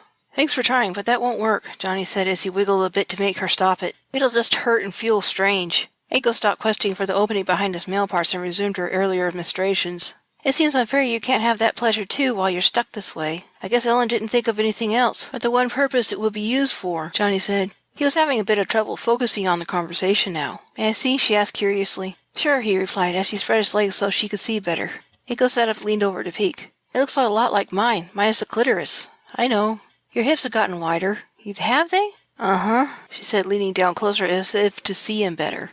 Then she began to kiss him intimately where it would feel best. In the end, she wound up on top of him, riding him for all she was worth until they were both spent. Finally, they were able to sleep. They pulled up to the docking bay the next afternoon and were greeted by enthusiastic howls from the werewolves working at the docks. It didn't matter that Johnny and part of his family were disguised. They could smell who they were. The pack leader, Charlie, strode over to Johnny after he stepped out of his sand ship. "Hey, Tim, good to see ya!" "Charlie!" Johnny grinned and received a slap on the back and a handshake. Charlie was dusky-skinned, yellow-eyed, and huge. He was the same height as Johnny, but more powerfully built. His mane of shaggy hair was deep reddish-brown. His short, well-trimmed beard and mustache were slightly darker in the shade than the rest of his hair on his head. Handsome with very masculine features and beautiful white smile, he exuded good cheer and charm. He was barefoot with a white sleeveless shirt tucked loosely and neatly into his black breeches and a red silk sash tied to his waist. "Timmy!" called Lucy from the back as she strode forward on high-heeled boots. At first glance, Lucy looked and sounded like a beautiful dusky-skinned woman with yellow-green eyes, athletic build, and long, loosely curling black hair that fell to her waist. She wore a flowing blue satin dress and a long silver chain with a pendant with the shape of a howling wolf's head. Yet if one could more closely look at the features under the well-done makeup, take stock of her broad shoulders and narrow waist, Lucy wasn't remotely female, at least not physically. "Hello, Lou," Johnny greeted as Lucy came up and gave him an enthusiastic, friendly hug. Johnny reciprocated the embrace with a mental shrug as he often did when he visited Lucy and Charlie. Who was he to judge? Charlie and Lucy's relationship seemed odd to him, but they were undeniably good people. "Where's that darling little girl of yours?" Lucy asked as she looked around for Precious. "I was looking forward to giving her a present." "Oh, you're a lucky man to have such a lovely child." Johnny grinned. "She should be coming out in a minute." "Oh, there she is!" Lucy squealed with girlish delight when she saw Precious in a flowing white cotton dress with half sleeves and sandals. She also wore her necklace charm that made her resemble the round-faced, black-haired girl. "Hey, baby girl, come with me to my office. I have a present for you." Precious smiled and looked at Johnny for permission. He nodded, and Precious let herself be led away. "Who are your friends over there?" Charlie asked as he spotted Aiko and the 3 rats coming out of the obsidian horse. Goldie had donned our dog illusion, so now she looked like 1 small black dog and 2 rats. "That's my sister. Lover," Johnny has corrected himself. "Aiko and her 2 rats, Gracie and Rosie, and you know about my dog Jade." "Of course I do," Charlie replied as he eyed Aiko appreciatively. He was totally in love with Lucy, but he still admired women. He was the sort that could have gone happily either way. Probably why he liked Lucy so much. He got a lot of both sexes in the same person. "And what do you mean, your sister, lover? I didn't know you were into incest." "We're not blood-related," Aiko clarified as she gracefully received a greeting handshake from Charlie. "Goodness, what a vision you are," Charlie declared as he turned the handshake into a courtly bow and a small kiss on the back of her hand before releasing it and standing. Then he asked Johnny, "Why didn't you mention her when we last spoke through the mirrors?" "It's a long story," Johnny hedged. He wasn't sure where his and Aiko's relationship was going just yet. For now, everything seemed too good to be true. Part of him was waiting for something to go terribly wrong. But he tried to remain optimistic. Nothing bad would necessarily happen. It was the doubt that made him shy away from mentioning his newfound romance with Aiko. "I would be happy to hear all about it in my office," Charlie laughed. Under all that rugged good nature was a hopeless romantic, and he relished a good love story. There were several wolf whistles and whoops from the dock workers who had overheard their conversation with their extra-sensitive ears as they worked to unload the cargo. They were all werewolves, powerfully built and able to pick up loads that weren't humanly possible. Even the female dock workers with their slighter bills could manage quite well with the big crates. Heavy chains and lifts were used to shift the cargo into floating pallets to be pushed into the warehouse for storage. Aiko smiled, liking the exuberantly friendly wolves as Charlie led the way back to the office where Precious and Lucy were waiting for them. It turned out that Lucy's present to Precious was a frilly pink satin dress tied at the waist with a wide white ribbon, and matching slippers with little bows on the top. Lucy had deftly styled the young dragon's hair back into a French braid, weaving pink ribbons into her hair. She finished by tying the end of the braid with the tail end of the ribbons into a bow that resembled a flower. Precious swung her slippered feet, and he caught the glimpse of the palest pink stockings, so pale they were almost white. Her white dress was draped over the back of the chair she was sitting on, and the sandals hung from the left post of her chair by the heel straps. On the table were 2 shiny pewter pitchers beaded with condensation, a set of 4 pewter cups, and a plate of assorted cookies. There was also a stack of saucers for their clients to use, including the rats. Lucy was humming and smiling in a state of maternal bliss as she finished the last few touches of Precious's hair. Precious looked annoyed, but she was being too polite to say anything. Johnny suspected that his daughter had also been bribed with the sweets on the table. A flicker of a look directed at Johnny flashed across the dragon's features before vanishing under a commencing smile as Lucy came around the front to inspect her handiwork. The look had pleaded, "Help me!" "You look darling," Aiko cooed. Johnny was just wondering how Lucy managed to first convince Precious to change into that get-up, then do it so quickly. He guessed magic was involved as well as bribery, since Lucy did have some talent. He did agree with Aiko. She looked beautiful, but he also understood why she had secretly pleaded for help. Precious liked comfortable clothing that she could quickly strip off. The dress she now wore was a little form-fitting on the torso and fastened with lots of teeny buttons up the back. Johnny also suspected there were feminine undergarments that went with the stockings and dress. Precious hated underwear. It was the only thing Johnny couldn't get her to put on. It was a mark of just how much she liked Lucy to be so restrained by fancy excessively feminine clothes that weren't easy to take off once they were on and without ruining them. "Oh, she does!" Lucy giggled as she did a little dance in place in her pleasure. She poured sweet iced tea into all 4 of the pewter cups before inviting everyone to sit down while she served them. She placed small sugar cookies on saucers in the front of the 3 rats when they appeared on the table, then poured ice water in another saucer for each of them. "You look like a princess," Johnny said honestly as he took his seat next to her while Aiko took her place to his right and Lucy and Charlie took their places across from them. The office was small and crowded with shelves, full of records and books along every available wall space. There was a small desk neatly stacked with papers, a small standing mirror placed to one side for communicating with clients, an inkwell, and calligraphy pens. Precious smiled, making it look almost like a baring of teeth with a hint of fang. Completely missing the split-second show of fangs, Lucy cooed and picked a selection of cookies for Precious to sample. Resigned, Precious made a genuine effort to be gracious, smiling at Lucy and thanking her for the cookies. She selected one in the most ladylike fashion and began to nibble on a fudge chocolate cookie. "Do you have an order for me?" Johnny asked the werewolves. "We have 2 orders from the same person," Charlie said as he stood up and went to the other desk, having forgotten to fetch them before he sat down at the table. He returned and handed them to Johnny. Johnny took them and was briefly distracted by the sight of his canine companion eating a cookie in a most undog-like fashion. It looked odd to see a dog pick up a cookie with her forepaws and bring it up to her mouth, to nibble at it. Fortunately, Charlie and Lucy already knew she wasn't really a dog, and they could completely trust it not to go running to Richard. "I think you can handle it and all that you have a partner," Charlie said. "And for this one you'll need a partner. The order's quite large." Johnny raised an eyebrow when he saw the list of cargo he was being offered to haul. One order was just foodstuffs and various other necessary supplies to restock the palace and some small packages that a number of residents there had ordered as for personal reasons. There was even a large box of letters being sent to the palace staff, mostly in family and friend correspondences, according to the manifest. He and Aiko would indeed have to haul the lot together if he was going to take the job. There's one other parcel that he was to take along with the other supplies, one that made him fume quietly and feel sorry for them all at once. He thought it best to food supplies be left alone for once. The pests infesting the castle needed to eat too. Besides, a great many people that worked in the cargo business were pushing their luck with all the trouble making with Johnny's encouragement. There had been a rash of inspections ordered by Richard himself. For the sake of self-preservation, they had to stop losing the cargo or delivering contaminated goods to the palace. For the time being, they were laying low and trying to think of other ways to subtly rebel and subvert the king's rule. Many people knew about Elena's quiet campaign, gathering allies and forces, though they knew nothing of the exact details. It was only a matter of time before her army was strong enough to take down her brother. She had managed to spread the truth about how Richard had gained the throne, so naturally she'd had a lot of sympathizers in the general public. There was some opposition and a lot of other people that didn't give a crap either way for one reason or another. No ruler, no matter how good a person they were, could please everyone. It was just the way of things. Johnny had quit stealing from the palace after the first 2 months when he heard of the inspections. He couldn't afford to attract attention to himself or to his family. They couldn't injure or kill him thanks to the Green Ward, but they could still restrain him. Green Wards were tricky to cast, and there was some health risk to if it was left in place for too long on a person. The small amount of energy to keep the spell running had to come from somewhere, and that was from Johnny's own body.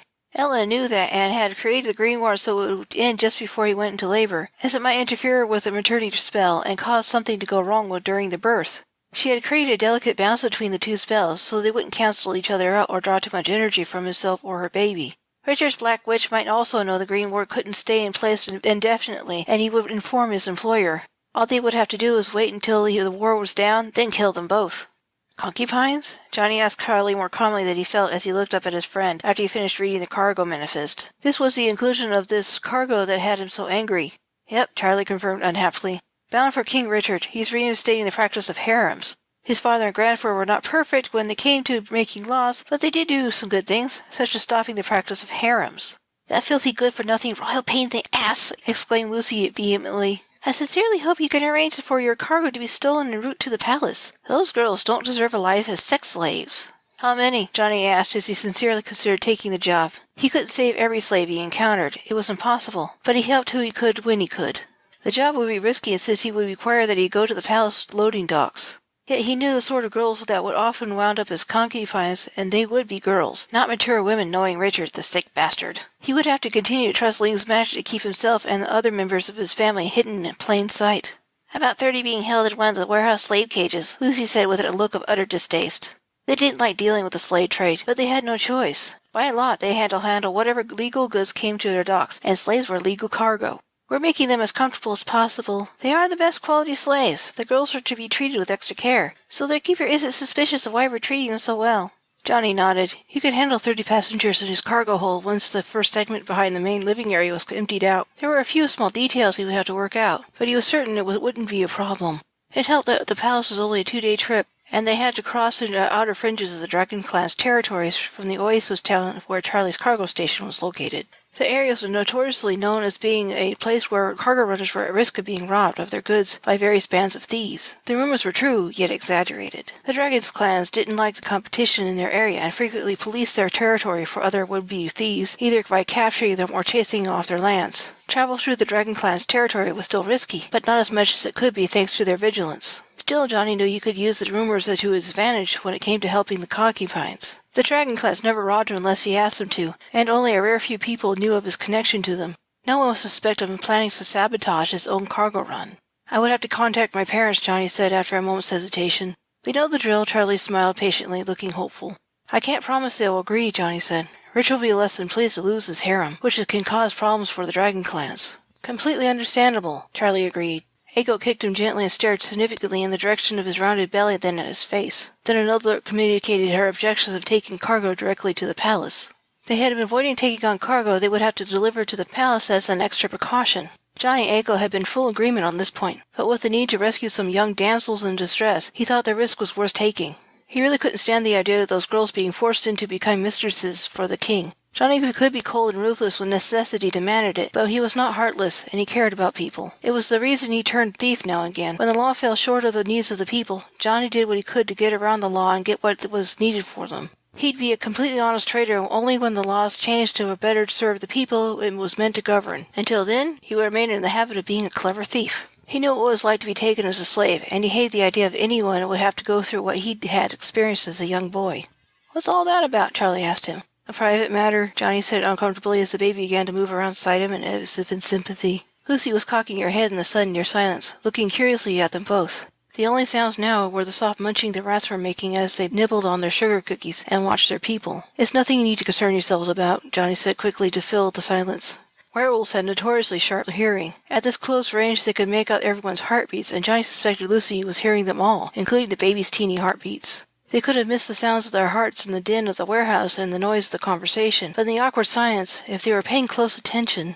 Out of the corner of his eye, he saw Precious catch on to what Lucy was doing and twitch an ear in Johnny's direction. Her hearing was excellent, too. She must have heard something because she picked up a crunchy cookie and began to munch it loudly, making more noise. Johnny coughed and picked up his cup of tea and took a swallow before saying to Charlie, "We'll take the job. At the very least, we can see to it those girls are well treated on the way to the palace." "The slaver will want to go with him and ensure that he gets paid and his slaves are delivered," Aiko argued. "Especially if they are his finest quality stock." "I can handle him," Johnny said confidently. "I've dealt with such scum before." "What of Precious and Goldie?" Aiko asked pointedly. "Even if no one recognizes them, they could still be in danger." "We know how to deal with slavers," Precious said after she swallowed a bite of cookie. "We don't talk to them and hide as much as possible." "You could come with me," Aiko said, resigned. "I can see that I'm not going to convince Johnny not to take the job. At least you won't be in the same ship as the slaver." She knew once Johnny decided something, it was of little use to argue with him, especially when it came to the rescue of slaves. She sympathized with his intentions, but she was also thinking of their long-term goals. Better to keep a low profile, and arranging for his cargo to be stolen could cause them more trouble than it was worth. "Thanks, but I want to stay with him," Precious said with a typical dragon stubbornness. Hints of yellow-green were flashing under the illusory dark browns of her irises as she set her jaw. "I need him and he needs me," and for extra emphasis she said, "He's my chosen rider. I can't carry him now because I'm too small, but I will someday." Aiko gaped at her. For a dragon to say such a thing was an announcement of a lifetime partnership and a declaration of absolute love and trust. Not many dragons picked riders, but when they did, their riders counted themselves very fortunate to be so loved, and they loved their dragon partners right back just as fiercely. Dragon and rider would have each other's backs through thick and thin, and once the bond was made, nothing could break it. Aiko had known Precious had picked Johnny as her rider as well as choosing him as a parent. She knew Precious loved Johnny, but it never occurred to her that Precious might also choose him as a rider. Johnny had known ever since she had found her true name, but thought it best to keep it between himself and Precious until she decided to tell someone besides himself. "She'll be fine," Johnny reassured Eiko as he glanced at Precious and gave her a loving look. "Communication mirrors available," Charlie said. He looked a bit uncomfortable being witness to their disagreement, and he was trying to shift the subject to something less awkward. The man had always been more of a lover than a fighter. "Dear, are you pregnant?" Lucy asked Eiko with a mildly confused expression on her face. She had been listening intently through the entire conversation, and she could just make out the baby's heartbeats in Johnny's and Eiko's vicinity. Her ears were informing of one thing, while her preconceptions were telling her something else, confusing her. "Uh-oh," Johnny thought as he shifted uncomfortably. The baby squirmed and kicked again. His nephew was becoming quite active at the moment, making his heart rate increase. Johnny knew that Lucy would be very interested in his condition and would be extremely jealous. She and Charlie couldn't have any babies of their own, obviously, at least not without some magical help. The questions would be awkward, embarrassing, and Johnny wouldn't be able to answer them anyway. The fewer people that knew about his condition, the better. Just then, a tall, pinch-faced man in a blue and red silk robes, and a short, bushy beard, and thick eyebrows, came in and politely greeted Charlie. Then he turned to Johnny and Eiko and said, "Hello, I'm Ali. I was told the cargo runners I needed to speak to were in here in Charlie's office." "Are you them?" Relieved for the distraction, Johnny smiled and replied, "Yes, you have the right people. We're just going over the cargo manifests." "I prefer that my slaves are housed in the larger ship," Ali said. "My girls must have the best accommodations. They're too expensive to risk any damage to them." Chapter 13. Raid. Echo's objections melted the moment she saw the girls in one of the cages located in the back of the warehouse. She gave Johnny a swift, meaningful glance that Ali didn't see and politely excused herself, saying that she needed to use the ship's facilities. Johnny, however, knew she had gone off to use her communication mirror to contact their parents herself and arrange for their cargo to be stolen. Eiko was a very practical woman, but she was not heartless. Ali smiled and gestured for the girls to come forward for Johnny's inspection. They gracefully stood up from the chairs and couches and walked obediently to the front of the prison. The cage was actually nicely appointed, with a teeny windowless bathroom built into the back wall, complete with a curtain hanging over the door for privacy. In addition to the furnishings and carpets that made the place seem almost like a spacious waiting room. But that didn't change the fact they were in a cage, albeit a comfortable one. "Lovely, aren't they?" Ali said proudly. Johnny looked upon the girls in their matching costumes of red velvet and silk dresses that fit their forms flatteringly, and leaving little to the imagination from the waist up. Each of them wore matching golden circles around their necks, wrists, and ankles. Johnny knew that the jewelry was actually some kind of restraining charm that would keep them from escaping, and he worried what they might do to the slaves if they were stolen. Yet he was confident that Eiko would have realized what the jewelry was for, and their mother would know how to remove them. "Yes, I've seldom seen so much loveliness in one place at one time," Johnny replied appreciatively. He hit it well, but Johnny was hard-pressed not to turn and punch Ali across the jaw and sending him sprawling. His guess that Richard's future concubines would be young girls had been correct, much to his dismay. The oldest girl couldn't have been more than 16, and the youngest looked to be about 12. He hadn't been lying when he said they were beautiful. Ali had excellent taste and a good eye for the lovely and exotic. The girls ranged from well-endowed to slender and athletic in form. They varied from Anglo-Arabic to one that must have been Nubian with her almost black skin, who appeared to be the eldest of the 30 girls there.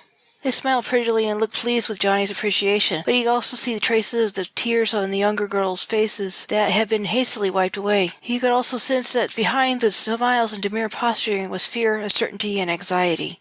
Ali sighed with mild regret and then said, "It's a shame the protocols require that they be caged like this. It's hard on them. I hadn't selected them from my finest stock. My client wanted to make sure that they were untouched and healthy, both mentally and physically. I had to charge him extra for the services of a healer to make sure of that, and for the services of the practitioner of magic for the charms they're wearing to ensure their obedience without leaving marks on their tender flesh. It took me some time to train them properly, but they know their place and will do nothing too inappropriate. I hope that you have better accommodations on your ship. You need not fear them trying to escape. They can't, not while I still own them. The charms will cause them great pain if they try. When I pass the ownership to my client, he will control the charms and so he could have no trouble keeping them disciplined either. But I don't think he'll have any problems with them. They're quite docile." Johnny nodded and said, "Our ships are being completely offloaded. It will be easy to convert one of my cargo cars to accommodate your fine ladies. I trust that you'll have some bedding for them? It's a 2-day trip to the palace." "Yes, of course," Ali agreed amiably. Then he turned to the girls that had been standing quietly, lined up in a double row, and kindly said to them, "All right, go and relax. It'll be a few hours yet before you can go to your new master's house. Might as well get some rest while you can. He's eager for your company, and I don't think he'll be giving you much when he gets a chance to enjoy it." The girls all bowed low and murmured, "Yes, Master Ali." Then they retired to their former seats, some of the older ones picking up the younger girls on their laps to hold them comfortingly. Ali smiled and admired them affectionately. "Ah, they are darling," he said as he turned away to walk towards the dock so he could supervise the loading of the rest of the cargo into Aiko's and Johnny's ships. Then he said, "I cannot allow you to take advantage of them. My client was very specific with his request. He wants virgins so he can personally finish training them. I hope you understand." Johnny smiled reassuringly as he followed alongside him. "The thought never occurred to me. Be sure that I'll treat them with respect, and I'll do my best to ensure that they arrive safe and sound along with the rest of your cargo." "Thank you, Mr. Smith," Elise smiled. "I'm glad we came to an understanding about our business arrangement. Not everyone has been so honorable. It's the reason for our delays of delivery of my cargo. I had to fire more than one cargo runner for trying to take advantage of them, and I had to look for someone else to take my orders to the palace. My client has become impatient. I fear if there are any more delays, he'll dock my pay upon delivery of his goods." "I'll do my best to get you there quickly," Johnny answered as he paused near the loading docks to watch Ali's camp gear being loaded into the Dune Lady's first cargo car, along with a few heavy chests full of the girls' things they needed for their journey to the palace and their new lives as Richard's personal whores. Johnny was tucking in Precious late that night after a long day's travel into the desert. Her room was Spartan and teeny with a small comfortable bed, lots of storage built into the walls, and a small window. It had once been a guest room for his passengers, but when he adopted Precious, he gave it to her and did what he could to make other arrangements for his occasional passengers in the cargo cars. A part of those accommodations included a door with a lock, leading directly into the cars behind the main one they lived in. Their guests would have to knock to gain admission into the front car, and Precious was told never to open it. Their guests would have to wait until Johnny personally opened the door for them. This was a bit inconvenient for his passengers, but they were often understanding. They knew Johnny wanted to make sure Precious was safe, so they would politely wait until he came for them, escorting them one at a time to the bathroom or the kitchen sink for water as needed. Johnny did his best to make sure that they didn't have to wait long, so no one got upset about being locked out of the ship's only bathroom.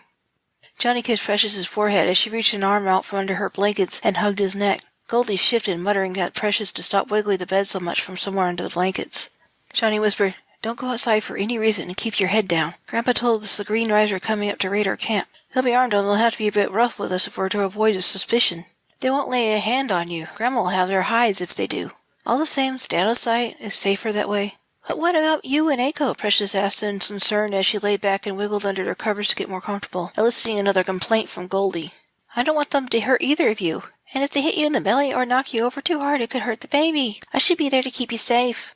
Johnny smiled reassuringly, stroking back a lock of her hair that had fallen across her forehead. "It won't be that rough. What they'll do will look much worse than it'll actually be. We'll be all right." Precious nodded reluctantly and then closed her eyes. Johnny headed off for the bathroom for what seemed like the 100th time that day. After finishing his business in there, he caught a glimpse of himself in the wall mirror. At first he only saw his stocky black beard illusion self. With an effort of will, he could see past it and look upon his true appearance. He was still lean and tall, but now his once flat belly was visibly rounded, and his chest looked slightly more feminine. He laid a hand on his belly and felt his nephew move around in there. He could even see his movements in the mirror. It looked a little more than odd, and Johnny was glad no one could see through the illusions if he didn't want them to. He sighed and went outside where the 30 girls and their master sat on rugs around a small campfire. Elisa insisted that they come out of the cargo car and take some time to get some fresh air and stretch their legs. He knew that keeping a lot of people in a crowded space for too long wasn't healthy. He also brought along some camp gear, enough for himself and his charges so they would have more room to sleep in. He was letting them stay up for a little while longer before sending them off to their tents. Aiko sat waiting for him by the fire on one of the rugs, wearing a heavy wool coat. In the Red Sands Desert, the days were often blistering hot, especially during the summer months, and the nights were always chilly year-round. Johnny sat down next to Aiko and accepted a hot cup of strong mint tea with honey and vanilla. She had also taken to drinking the same beverage after she became curious and wanted to try it. She found that she liked it very much. The faint wind shifted and Lee got a whiff of the odors coming from their cups and wrinkled his nose, thinking that the tea stank, but he kept his comments to himself. The girls were dressed more practically for the desert night. Each wore an identical set of loose pants made of soft, thick violet fabric, slippers and warm stockings, loose white long-sleeve shirts of white cotton, and matching wool sweaters over top of them. To complete the ensemble, each had a heavy black robe. They stared quietly at the fire, lost in their own thoughts. The older ones hugged the 12-year-olds. A few of them were also wrapped in blankets. They had been fed and watered, and Lee used cleaning charms on them so they would remain clean and healthy. Johnny would have let them use his shower, but Ali had thought it would be more efficient to use the charms. Johnny thought he had a point. 30 girls lining up to use one teeny bathroom would take a long time and place more strain on his water filters than they were already doing. The water system was already working overtime thanks to the need to use his toilet. He was going to have to refresh his water tanks when he made his next stop. The night was dark and silent, lit only by the moon and stars. There was nothing beyond their camp, which was set up a short distance from the road. A small sound in the distance caught their attention, a low humming growing louder by the moment and coming up the road. A minute later, a sandship even bigger and longer than Johnny's dune lady, its driver making no effort to hide its gaudy colors and lights, was zipping past in a blast of wind and loud recorded music. It was gone in seconds, and a moment or two later the sound of its engines and the loud music vanished into the night. Some cargo runners regularly pulled all-nighters. It was safer to keep moving than to stop and camp for the night on this particular stretch of road. Johnny had done that plenty of times in his career, but never with live cargo. Like Ali, he thought it best to stop and make sure that his passengers had time to stretch their legs, use the outdoors for bodily functions whenever possible, to ease the strain on his own plumbing, and get some fresh air to help maintain their health. If one person in the group was sick with something contagious and kept in close quarters, it could spread like wildfire. Fortunately, none of his charges appeared to have so much as a sniffle, so that was good. No one spoke. They were all lost in their own thoughts and taking comfort in the closeness of their companions. Well, except Ali, who sat alone. As relaxed as Johnny and Aiko looked, they were filled with apprehension and anticipation. Waiting was always the worst part of any battle plan, almost worse than when the action finally starts. Time slipped quietly by as Johnny and Aiko finished their tea. The girls started to doze off, and Ali looked like he was thinking about telling them to go to bed. Ali, it turned out, was mostly kind to his slaves.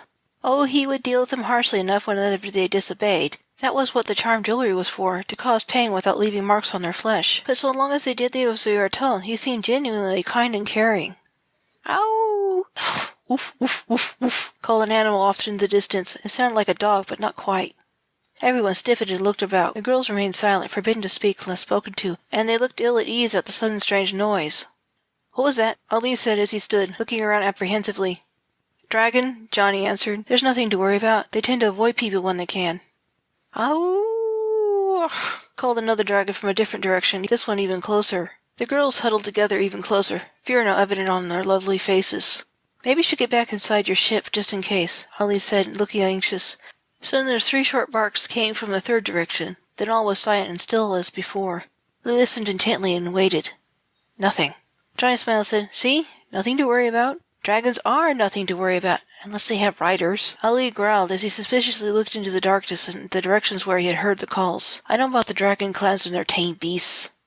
Aiko almost protested his use of the term tame beasts, then decided against it.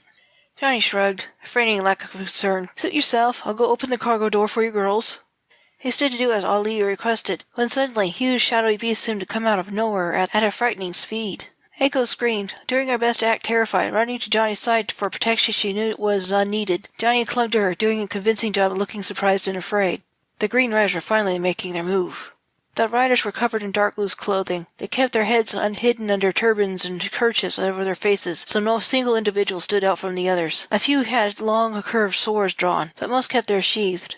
The dragons they rode were the size of huge draft horses. They were wingless and powerfully built with horse-like necks, powerful jaws, with 2 small horns on their noses.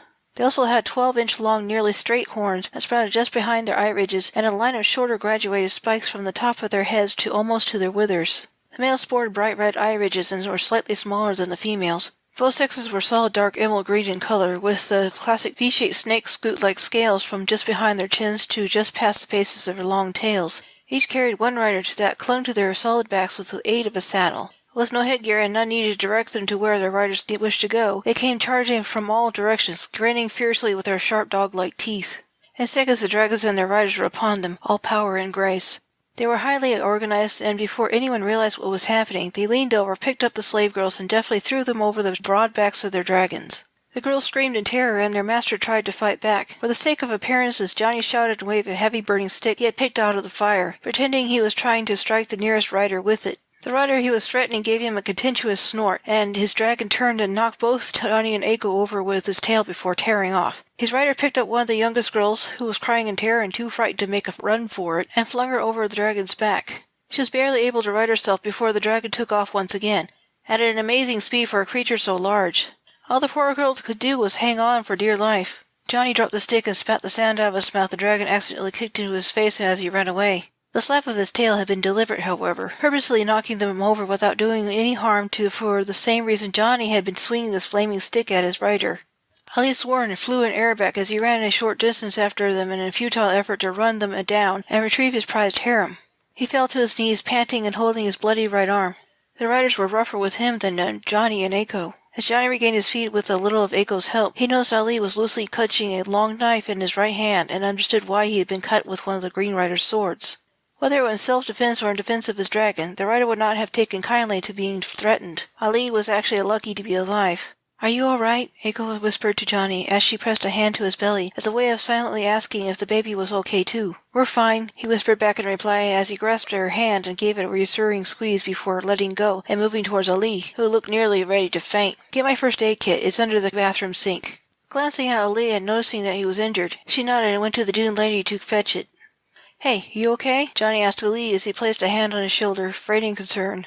"They took my girls!" Ali cried as he turned his ashen face to look back at Johnny. "Where's your gun? Why aren't you armed? I thought all cargo runners are supposed to be armed." "I don't own a gun," Johnny said apologetically, which was flat-out lie, but Ali didn't know that. "I was never a very good shot anyway."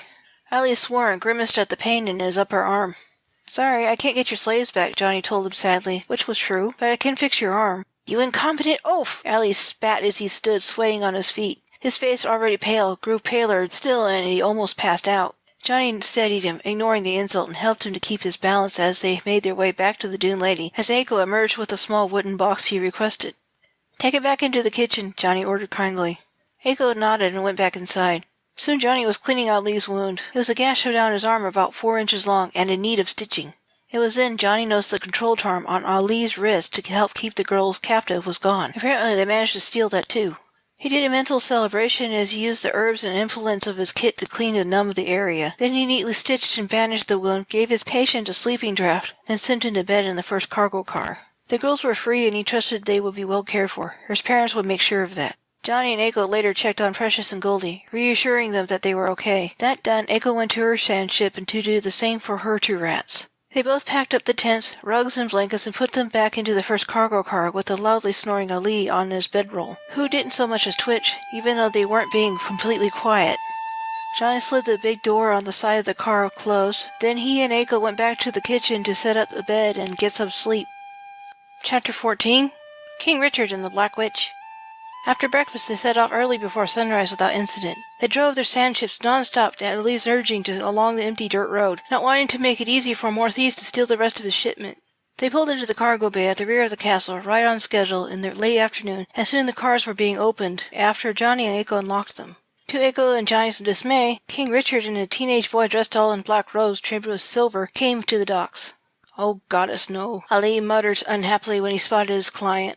Then he straightened his shoulders and walked slowly to the stocky king and the plain, unremarkable-looking boy next to him, dressed in their finery. Soon they could be heard speaking in a mix of apologies, angry retorts, demands for explanations, and a refund for the down payment of the lost slaves.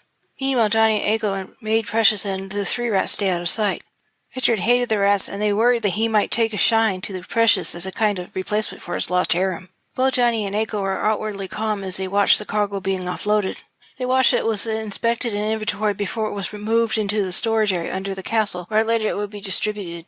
In truth, they were uneasy about being so close to Richard and the Black Witch. Johnny was confident his illusion and protection spells and his necklace pendant would hold. No one would recognize him. Aiko and Johnny also made sure that they didn't dress conspicuously. Aiko was dressed neatly but plainly in a loose split skirt blouse, sandals, and light linen robe worn open in the front, all in earth tones and blended with the colors of the desert. Johnny wore a similar outfit to the one he wore when he was hunted by the royal guards, all in dust and sand colors. They both tried not to stare too openly at the king or his witch to keep a low profile as possible. The hope that they would escape notice turned out to be vain, however. "You!" Ali shouted angrily at Johnny. "Fat oaf! Come and explain to the king how you lost his cargo!" "My name is Timothy Smith, not Fat Oaf," Johnny snapped back, trying not to sound as nervous as he felt. "I'm sure your explanation is enough for His Majesty." "Whatever your name is, I command you to come here and explain yourself." Richard insisted imperiously as he turned his mud-brown eyes on Johnny and glared at him. Grating his teeth, Johnny did his best to look humbled and walk over to the king. Richard looked fit to explode, his fair skin flushed with rage. "I'm sorry, Your Majesty," Johnny apologized, resigned to get this over with as quickly as possible, so he could escape Richard's attention. He wished he could hit the pompous oaf across the nose, since it was partly Richard's fault Johnny became entangled in this whole affair. "He's not sorry at all," the Black Witch said, gazing intently at Johnny. Even his voice seemed plain and unremarkable. Yet it was also cold and dead. Johnny couldn't quite pinpoint what made him think that. He looked at the boy. Their eyes locked just for a second. Johnny quickly looked away, shifting his gaze back to Richard. The boy was not much to look at physically, but there was a definite sense of wrongness about him that was getting more stronger by the moment. He didn't like meeting that kid's eyes. There was something vaguely frightening about him and deeply corrupt, as if he was rotting from the inside, even though there was no visible sign of illness. "Careful, man," Richard smiled wickedly at Johnny. "He may not be a most powerful practitioner, but he's proven himself useful as an infallible lie detector. Now tell me honestly, what happened to my slaves and why weren't you able to drive off the thieves?" With an uneasy glance at the boy, Johnny mentally braced himself to do as he was bidden. He knew if he spoke only the truth, the boy wouldn't be able to tell when he was holding back information. He could only detect an outright lie, and Johnny knew that was a flaw in living lie detectors. Mentally sending a heartfelt thanks to his birth parents' insistence that he thought about magic, he said, "Well, Your Majesty, we needed to make camp so the slaves could get some fresh air." Johnny found himself trailing off and looking again at the boy, staring intently at him. Something was pulling at him to look at the creepy kid. "Well?" Richard demanded impatiently as his face reddened a shade darker. "Don't just stand there, speak up." With an effort, Johnny quickly snapped his eyes back to the king's glare, which was more preferable than the Black Witch's dead-eyed stare. We needed to stop at the camp because—" Again his eyes were drawn back to the boy, only now his eyes were drawn to the pendant around his neck hanging by a black silk cord. It was a small tubular perfume bottle with an ornate lid tightly sealed shut and reinforced with a blob of black wax that held a binding symbol pressed into it. Johnny felt suddenly cold looking at the black swirling contents that looked like a cross between liquid and gas. Blacks and darker blacks rolled around and round, making him feel dizzy and slightly nauseated. His nephew moved inside him as if in protest. Some instinct screamed at him to look away, and it was very important not to look at the contents of the bottle. But he couldn't look away. Even as he gathered his will to at least close his eyelids, his eyes remained open and glued to the swirling depths. All awareness of his surroundings fell away. Something was reaching out to him from the darkness with a sickly sweet stench of rot. Eyes, like two pinpoints of teeny flames, glared out at him and chilled his soul. With sudden recognition, Johnny would try desperately to look away. This entity's eyes was not something any mortal creature should see. "No, I can't make you free me. You're too pure a spirit, too stubborn. No room for me to corrupt you and take control," a voice said in disappointment inside his head. His consciousness had stripped away all his natural barriers, the ones that everyone had to protect their vulnerable spots in their souls, so the entity could examine every inch of him from the inside. Essentially, had raped him with its cold, unfeeling regard. His eyes let go, losing interest in Johnny. The sound returned, and the stench in his nose and mouth faded. The entire encounter must have lasted only for a second, though it felt like minutes. A number of things happened all at once. The boy, realizing what Johnny was looking at, slipped his pendant under his robes while the king wasn't looking. Richard was looking daggers at Johnny and shouted at him, "What's wrong with you? Have you gone suddenly deaf? Answer me, you idiot!" Johnny swayed and clutched his stomach and barely managed to avoid retching on all three of the spectators as King Richard barked out his last word. He heaved once more, as they jumped back to avoid the vomit, then stood up coughing as he pulled out a handkerchief from his pocket to wipe his mouth. Then he folded it over and wiped his brow, now damp with cold sweat. He felt a trickle of moisture on his upper lip and he used his handkerchief to wipe that off, only to discover it wasn't sweat, but blood. Quickly he pressed the cloth back to his nose as black spots appeared at the corners of his vision, and the air gained a barely perceptible greenish tinge around him for a split second. The encounter had set off the green ward, but it had returned to invisibility as quickly as Johnny noticed it. It had tried to protect him, but this attack had been spiritual and not physical, so it wasn't much help. "Are you all right, man?" Richard said with some concern as he raised his own handkerchief to his nose and mouth and backed away a few more steps. He was obviously concerned that whatever was wrong with Johnny could be contagious, and he didn't really care about Johnny's well-being. "Tim?" Eiko said at his side, grabbing his arm and making sure he was steady on his feet. "No, no! Bark, bark, bark!" cried the three rats weakly in alarm as they chased Precious as she burst out of the dim-lay's living quarters, wearing not a stitch save for her charm necklace. "Daddy!" she cried out as she ran to him, her illusion-dyed curls flying back. Alarmed, Johnny growled angrily, "I told you to stay inside, and get some clothes on, girl!" Precious stopped dead in her tracks, so abruptly that the rats nearly crashed into her legs before they could stop. In spite of understanding her mistake, Precious couldn't help crying at Johnny's harsh words. He normally didn't speak to her that way, but when she saw him fall suddenly ill through the window, she forgot every precaution and tried to go to him. Eyes wide and tearing up, lip trembling, she turned her heel and fled back to the cargo ship, rats following at her heels as fast as they could go, urging to hurry to get out of sight when mixed illusory barks and squeaked words.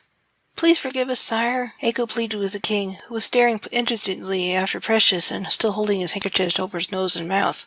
When Richard's gaze shifted to Eiko, she continued, "If you please, your majesty, I think it best if my husband were to lie down. I can handle the paperwork as well as he can. Seeing an opportunity to escape, Johnny did his best to look even more wretched, which apparently wasn't too difficult, and he had no problem convincing them that he was on the verge of throwing up again. Looking disgusted and alarmed, Richard barked from behind his handkerchiefs. "Yes, do that. Take him away." "Thank you, sire," Eiko said in obvious relief as she helped keep Johnny on his feet as she led him back to his sandship. As soon as she got inside, she sat Johnny down on the closed toilet in the bathroom, leaving him there to convert the dining area back into a bed. Demon. The word swam to the surface of his mind as he again saw the flaming eyes staring at him, right into his very soul. How had the boy managed to summon a demon? Only the most powerful practitioners could do that. Unless the boy was more powerful than he was letting on, or maybe the bond that held the demon prisoner had been passed to the boy? Johnny thought it likely the latter. Only crazier practitioners summoned demons. Even the most evil black magic practitioners knew better than to meddle with the goddess's dark children. There were a lot of conflicting theories about demons, but on some points all practitioners agreed. Rule 1. Leave demons alone. Avoid them at all costs. Rule 2. A demon that has been bonded will only do as much as it was told to do word for word. It will never volunteer its services, and it will use every loophole it can find to make trouble. Rule 3. Never look a demon in the eyes. Johnny now knew firsthand why one should not look at one in the eyes. He thought as he examined his handkerchief, saw that his nose had stopped bleeding, and that his long fingers' hands were trembling. Rule 4. Demons are corruption incarnate, likely created by the goddess as a means of maintaining the balance of nature and magic. Rule 5. When a demon is summoned, it creates an imbalance in nature, requiring the goddess to make a series of counter-moves that eventually ends with the demon's return to where it came from. Rule 7. An improperly released demon will immediately turn on the former holder of its bond and eat him before returning home. Rule 8. Johnny didn't know why he was counting off the rules of demons. He wasn't even recalling them in the correct order, though the information was accurate enough. He guessed his mind was scrabbling for a way to deal with the trauma of his encounter with the demon. The tremors in his hands had spread to the rest of his body, and he suddenly realized the baby wasn't moving anymore. Fearing the demon had hurt the boy, Johnny tried to remember what his mother had said to do if a baby lay still for too long, and the mother wanted to check and see if he was okay. Then he remembered. Using his right fingertips, he pressed them firmly into his lower abdomen. At first, nothing. Then a firm wiggle and kick. Sighing and nearly weeping with relief as he tried to breathe normally, Goldie appeared on his lap, looking like her normal rat self because she had turned her dog illusion off. "You okay?" she asked in concern as she stretched up so she could use her nose to sniff his face. "I don't know," Johnny answered truthfully, as he picked her up and gently hugged her to his chest and tried to stop shaking. The sweat on his skin had dried. He felt raw and cold from the inside out. Just then Eiko returned to get Johnny into his bed, and Goldie squeaked in alarm. "He's burning up!" Eiko swore in a mix of Arabic and Chinese as she helped Johnny to his feet and to bed. She bid them to stay put, ordering her rest to keep an eye on Johnny and report to her immediately if there was any changes, before leaving the ship for her own. Precious finally came out, fully clothed in the loose breeches and blouse Steve had given her. They were getting a little short for her and would soon need replacing. "Daddy?" she asked cautiously as she approached his bed. "I'm sorry." "Come here, baby." Johnny smiled at her weakly. He needed the touch of living beings that he loved. It seemed to help to melt away the coldness inside of him a little. "I'm not angry with you. You worry me, little girl. Never forget to wear your clothes in town. And no matter what, I told you to stay hidden." "I was so scared," Precious said as she curled up next to Johnny and lay her head on his shoulder. Johnny held her in his left arm and continued to hold Goldie and pet her with his right hand. "You're so hot!" she exclaimed in alarm. "I'm freezing," Johnny replied as he helplessly shivered even harder. Eiko returned at that moment with a steaming cup of some kind of strong-smelling concoction. Johnny identified it by its smell as a fever-reducing tea. "Ugh!" Johnny cried as he wrinkled his nose and his stomach threatened to rebel. He knew he needed it, but he could not make himself drink it. He would only retch it up again. "Thanks, Eiko, but I can't. The smell alone." Eyes widening understanding, she poured out the tea into the sink and rinsed out the cup. "Sorry." Eiko apologized, then asked as she wet a dish rag with the cool water to place on his forehead. "What happened?" "The boy had a demon contained in the perfume bottle around his neck," Johnny replied through his chattering teeth.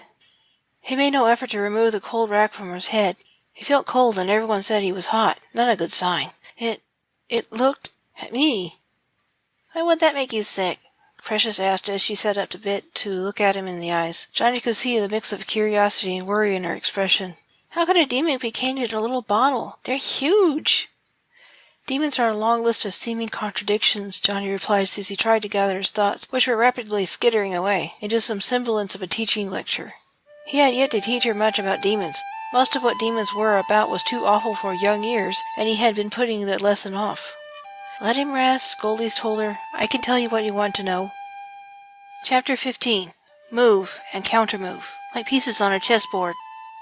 Johnny quickly faded out of consciousness. He was wakened sometime later by a loud clunk, which he vaguely identified as something being hitched to the back of his ship. He fell asleep again, welcoming in the oblivion that was preferable to the cold, raw feeling that made him shake from head to foot. When he woke again, he was looking at a starlit sky, and at the edge of his vision was a bright full moon. He was shivering violently and his teeth were chattering. He realized that he was wearing only his underwear and lying on an old blanket. Colors danced audibly through his visions. Sometimes they almost looked like a glimpse of dreams before they shifted unsteadily to some other shapeless rainbow. He wasn't alone. Spell songs and prayers were chanted over him. Some voices were high and sweet, others singing in alto, soprano, and one deep bass voice. Hands ranging from very teeny to one very large horny one were all touching him. He needed touch. Something about it was deeply soothing and very right. The dance of colors before his eyes blurred together and turning white and brighter than the sun, but it didn't hurt his eyes to look at it. Warmth, the raw, cold feeling fading from the inside out. Light, heat, touch, song, prayer, faith, and love, all blended together to fill him within, helping him to stop shivering. The bright light vanished, the hands fell away, and the singing stopped abruptly. A rather large nose rudely shoved itself between his legs and inhaled deeply. Hot air blew out in a snort. Inhaled again and snorted once more before Johnny could gather his wits enough to protest. "Gah!" Johnny howled and weakly made to bat away the offending snoot that was already removing itself. The big horny hand that had been lightly touching his bare legs moved to the blanket next to his left leg to support a massive body. The nose returned to sniff at him, moving from just above his crotch toward his head. "Huh?" Johnny said as his mind cleared and he tried to get his bearings. "Bronwyn?" Snuffle, snuffle, snort. Great golden eyes half closed in concentration. She didn't answer, but continued to sniff every part of him. "Why are you doing that? Why are you here? Why am I outside? Bronwyn!" Johnny howled with helpless laughter as she sniffed vigorously up his left side. Smooth scales and hot dragon breath tickled his ribs as she very gently brushed up against him. He tried to push her away, but she stubbornly pinned his arm with a forefoot, shoving her nose into his hairy armpit while he continued to squirm. Again she took a huge lungful, blew it out, inhaled again, then sneezed after she withdrew it to avoid spraying his armpit inside with a clear residue of snot. Delicately, she replanted her forefoot from his arm onto his chest, pinning him to the ground more firmly. From there she smelled his breath with great billows of steam in the chill air. Her breath stank a bit, but not as much as one might expect. One of the perks of having a rider was getting better hygiene than she could by herself. Resigned to wait until the stubborn beast was satisfied, there was just no convincing her to stop. Johnny finally quieted as he waited for Bronwyn to finish sniffing at his face and the top of his head. She shifted her weight again, removing her foot off his chest and nuzzling his cheek. She made a sort of affectionate purring rumble as she did this, then moved back to tilt her head and to place her reptilian ear gently on his swelling abdomen to listen closely to the baby's heartbeat. She listened for a full minute before rearing back her head and laying her clawed fingertips on his belly. Johnny had to grit his teeth, trying not to laugh. She was being so careful not to place too much weight on him. All she was managing to do was tickle him until he couldn't stand it any more. He wondered what was going on and why the great drag was so concerned about him and the baby. He tried to roll to his side so he could slowly sit up, as he learned to do. If he tried to sit up too quickly, he tended to get dizzy spells, a side effect of being in his second trimester. The charm around his neck helped, but it didn't get rid of all the symptoms completely. "Grrr!" Bronwyn growled, and he lay still again, or as still as he could with those rough scales and slight prick of huge claws would allow him. Johnny's skin had become more sensitive as of late, and he shook with silent, helpless laughter, occasionally letting out a snort. Oh, goddess, her scales tickled. The baby made a strong kick and stretched, then rolled. Johnny felt the now familiar sensation, as did Bronwyn. She sighed with satisfaction and relief after the baby had settled again for the moment. She shifted her bulk back to all fours, 4 feet to either side of him as she stared down at him intently. "Satisfied, my love?" a familiar voice said, to the right of his head, just out of sight. Bronwyn didn't answer right away. Instead, after a moment's intense contemplation of Johnny's supine form lying there on the blanket, she picked him up very gently in her forelegs as if he were a small child and hugged him, wrapping her feathered wings around him and warming his chilled skin. "Love you too," Johnny replied, more than a little confused by her reaction, becoming somewhat alarmed. He patted her jaw, kissed the end of her nose, and asked, "Will you let me down and tell me what's going on now?" Bronwyn set him down with the greatest of care, so he had no trouble regaining his feet. As soon as her arms were clear, the others came at him, all in a rush, all speaking practically on top of one another. "Are you okay?" Hazel asked, looking so concerned as she threw a robe over his shoulders and embraced him. "He smells all right," Bronwyn rumbled from above his head. "We were so worried about you," Goldie squeaked from his left shoulder. "Daddy!" Precious cried as she threw her arms around his waist and buried her face in his robe. and Johnny found himself hugging both his lover and his daughter and having his left ear lovingly snuffled by Goldie's long-whiskered rat nose. "Goddess!" Ling swore as she came at him from his other side, hugging him so he was completely surrounded in a group embrace. "Are you ever going to stay out of trouble? It has been one thing after another with you. What possessed you to look into the eyes of a demon, you idiot?" "Hey!" Johnny said, half in protest, half in alarm. "What's going on?" "When you lost consciousness, you went from bad to worse," Eiko said as she and Ling backed up a pace so they could have a better look at him. Precious stubbornly would not let go, and Goldie remained perched on his shoulder. Johnny let Goldie stay where she was and continued to hold Precious. Then he looked down as he felt 2 more sets of paws on him and just above his ankles. "We're glad you're better," Rosie said as she and Gracie looked intently up at him with their intelligent, beady black eyes. "Thanks," Johnny replied with a smile. "Welcome," Gracie said. Johnny was a bit surprised as he returned his gaze back to his mother and Eiko. Gracie rarely spoke, and this was the first time she had ever spoken to him. "You nearly died," Ling told him, looking haggard and near tears. "We have been sitting with you for hours trying to bring you back from the brink."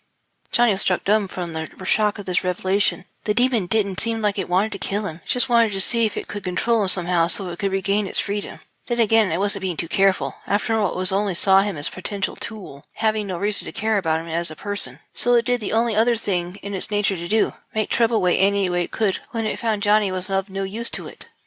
"I did try to look away," Johnny finally managed to reply. "I think the demon did something to prevent me from closing my eyes." "That boy is an incompetent fool," Ling fumed. "Trying to contain a demon in a bottle with an improper seal. He should have realized." "It doesn't matter anymore," Eiko said, looking as tired as their mother. "I told Richard about the witch's demon. He promptly called for the guard to search the boy for the perfume bottle around his neck, without telling him why, the filthy coward. The guard found the bottle and looked at it too closely. He fell ill the same way you did." I don't think the poor man will recover. There's no one there who could help him." When Richard witnessed his guard fall, he promptly fired the Black Witch, telling him to pack up and leave the palace at once. The boy shouted something about a contract. Richard said he didn't care because the witch couldn't cause any harm to anyone, as negotiated by the same binding contract. The boy just laughed like a lunatic and said, "You're right, I can't take revenge that way. But don't think for an instant I haven't found a loophole." Then he kept walking back into the castle. "I hitched up my sandship to yours after he was gone and drove out here as quickly as I could, calling Mom on the way. You were getting worse. We were so scared. The ritual needed to heal you would call for all females who care or love you," Ling explained. "No one's exactly sure why, but my guess it has to do with some kind of connection with the goddess being female. Isaac, Noah, and Steve would have come, but this particular healing spell would not have worked if they had got too close. They stayed behind in camp, and they're likely still praying for you now, and waiting for news. I'll call them now and let them know you've recovered. They'll all want to see you for themselves and that you're okay." "Move and counter-move," Gracie said reflectively as she groomed her fur by Johnny's left foot, like pieces on a chessboard. Ling blinked in surprise as they all looked down at the white rat, who now seemed to be ignoring them. "I think she's right," Bronwyn said. "The goddess made a move to balance what the demon did today, and in the process, removed a nuisance from a place of power for us." A minute later, Ling contacted Noah and he made a gate for the male members of his family to all come through. They expressed their fear and worry for him, then embraced him in a group hug, glad he was okay. Chapter 16. Cell. Cold. Being cold was never comfortable. Johnny, however, had discovered in the past hours that cold was not merely uncomfortable, but outright repulsive. Lightning flashed, followed by a loud bang of thunder that rattled through his rib cage. The air was filled with electricity, and his recently cropped hair crackled and snapped with it. He wasn't used to its new length, and he felt oddly light-headed without the accustomed weight of his braid. The constant rain suddenly increased from a hard shower to bucket loads pouring down on everything outside. The howling wind slammed the huge drops even harder against every surface it could reach. He cursed, digging his thumbs into the base of his spine. He had the worst backache that just wouldn't go away. The cold temperature he was being forced to endure was actually making it worse. Yep, cold was damn repulsive. "Filthy, no-class, good-for-nothing, rotten thief," Johnny cursed through gritted teeth. He massaged his back, pacing restlessly back and forth in the small prison cell. He was 3 stories up, and the roof, made of thick metal sheets, was being battered in the heavy rain. The noise was loud and constant. 4 paces long and 3 paces across was all the room he had to walk around and try to ease his discomfort. 4 months. 4 blissful months of staying out of trouble while creating what problems they could for Richard, while running cargo and making excellent profits. 4 months of falling ever more deeply in love with Eiko and she with him. A few days before, they were planning to return to the Dragon class. They made their last drop-off at the clinic run by the Sisters of Mercy in the heart of a major city called Blood Rock. The city had been named after unusually red rock formations in the surrounding area. Johnny was secretly glad they were leaving for home. The last time they contacted their mother, she and the rest of their clan was camped out near one of their most sacred temples. It was one of the Dragon Clan's best-kept secrets and a popular spot to get married. They arrived an hour before sunrise at Our Lady of Strays, a clinic and shelter for the poor, the homeless people, and stray animals that resided in the Blood Rock, with their loaded cargo cars full of goods. Some of the cargo was paid for by donations to the Sisters of Mercy. Quite a lot of it was directly donated goods, and some of it was cleverly stolen cargo that had been destined for King Richard. The people volunteering their time at the loading docks didn't ask questions. Quite a few of them suspected that Tim Smith and his family were thieves, just much the same as the former owner of the Dune Lady. Worn out by the long drive, Johnny had leaned back in his driver's seat in the cockpit of his sand ship. He had shut down the engines when he and Eiko and her own ship had arrived at the docks. He yawned hugely, thinking he should get up and talk to one of the overseers about the usual paperwork. Goddess, he was so tired. Over the past month and a half, he has been experiencing bursts of energy, followed by frequent urges to take naps.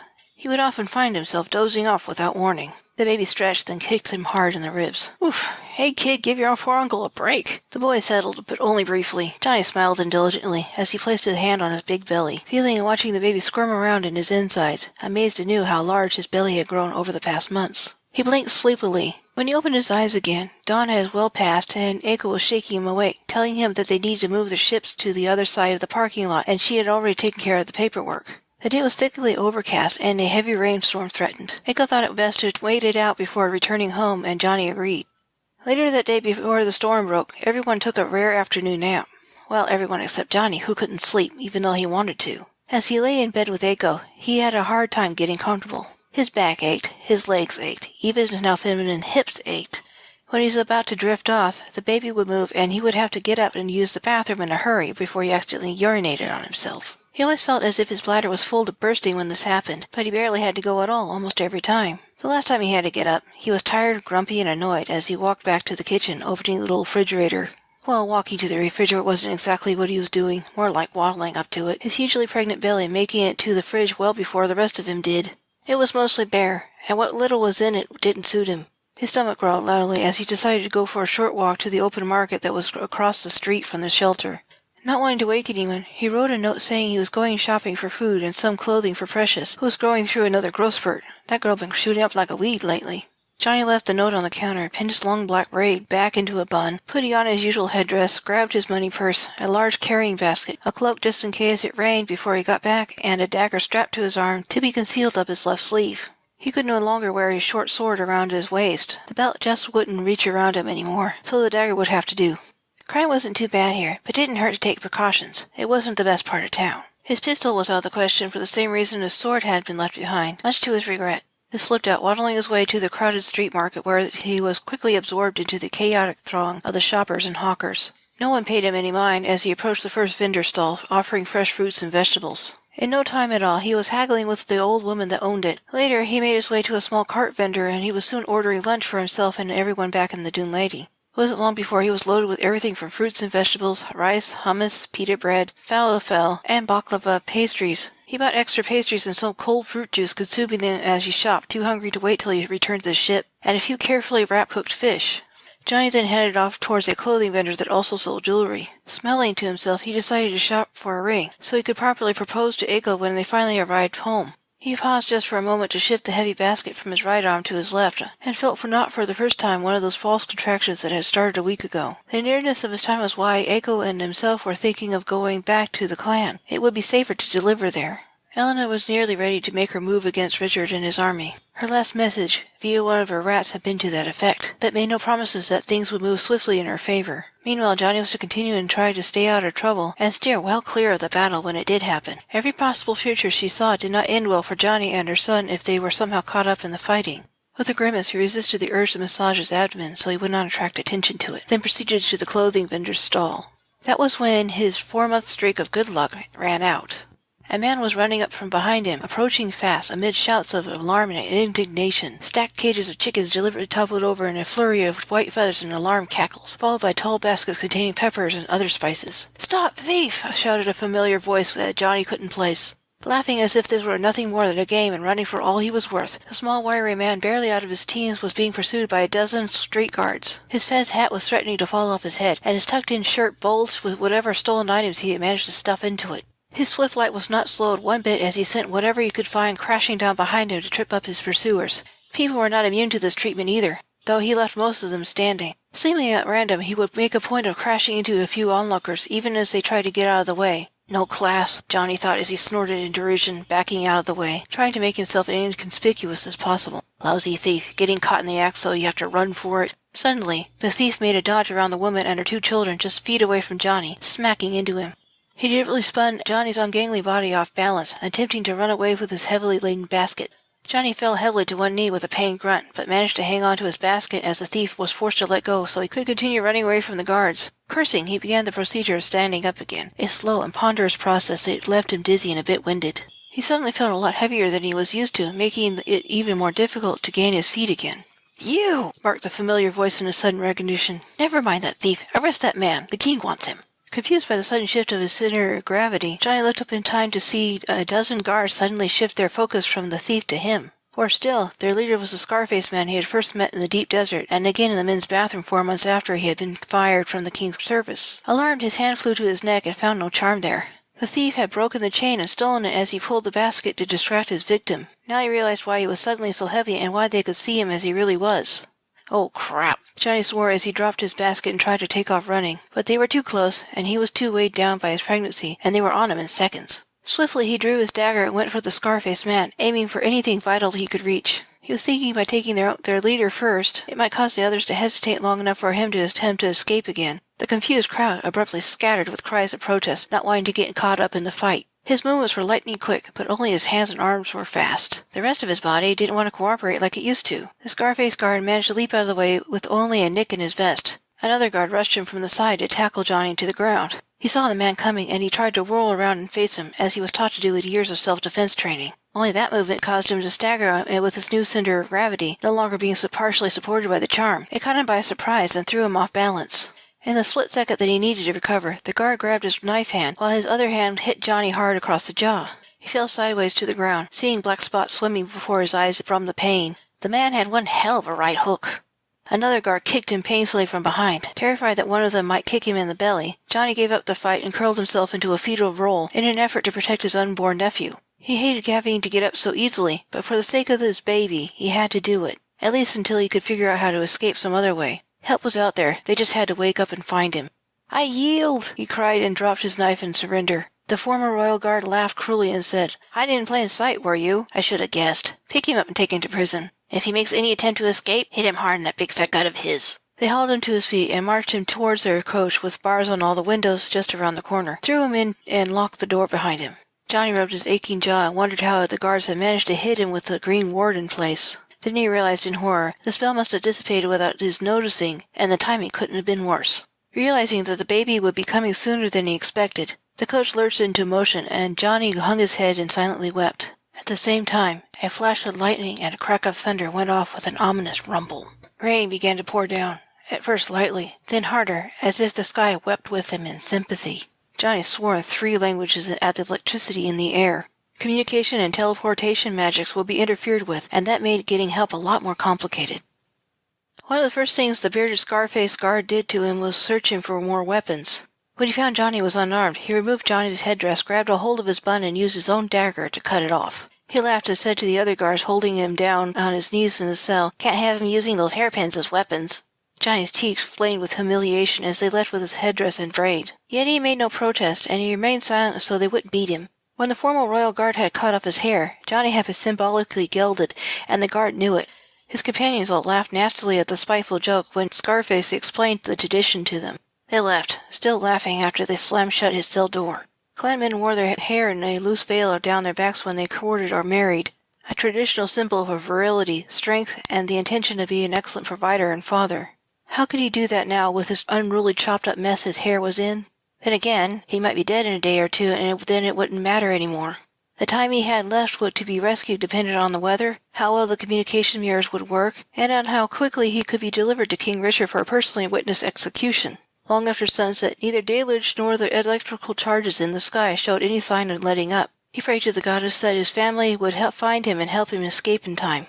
A common black rider skittered along the outside of his barred cell door, paused, and looked in, then smelling nothing of interest, moved on.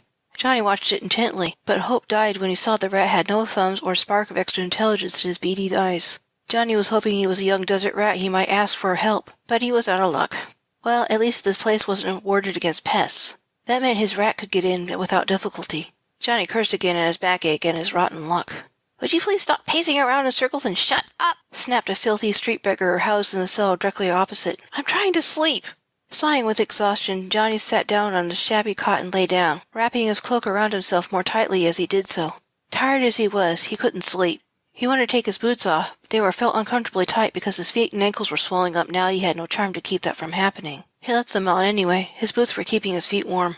Sometime later, Johnny was dozing off at last, in spite of his aches, discomfort, worry, and the constant noise of wind and rain and thunder, only to abruptly snap awake, gasping in pain and surprise. His backache suddenly worsened, and the pain spread to his belly in a hard cramp. "Ow, ow, ow, no, not now!" he hissed in near panic and sudden recognition of what had been going on for the past 6 hours. He clutched his hugely round belly, and that was now tight and hard with his first real contraction. He had gone into labor not long after the guards had left him, and he had not recognized the signs. He fought to keep calm, remembering to breathe through the contraction. Mentally he chided himself for not figuring it out sooner because Zora, his birth mother, had mentioned something about having bad back pains as a possible sign of her labor in her lessons. "Will you shut up?" the beggar growled at him. "Goddess curse your balls!" Johnny snarled back, tears leaking out of the corners of his eyes. His own were now shriveling up and trying to crawl into his insides, but seemed unable to do so.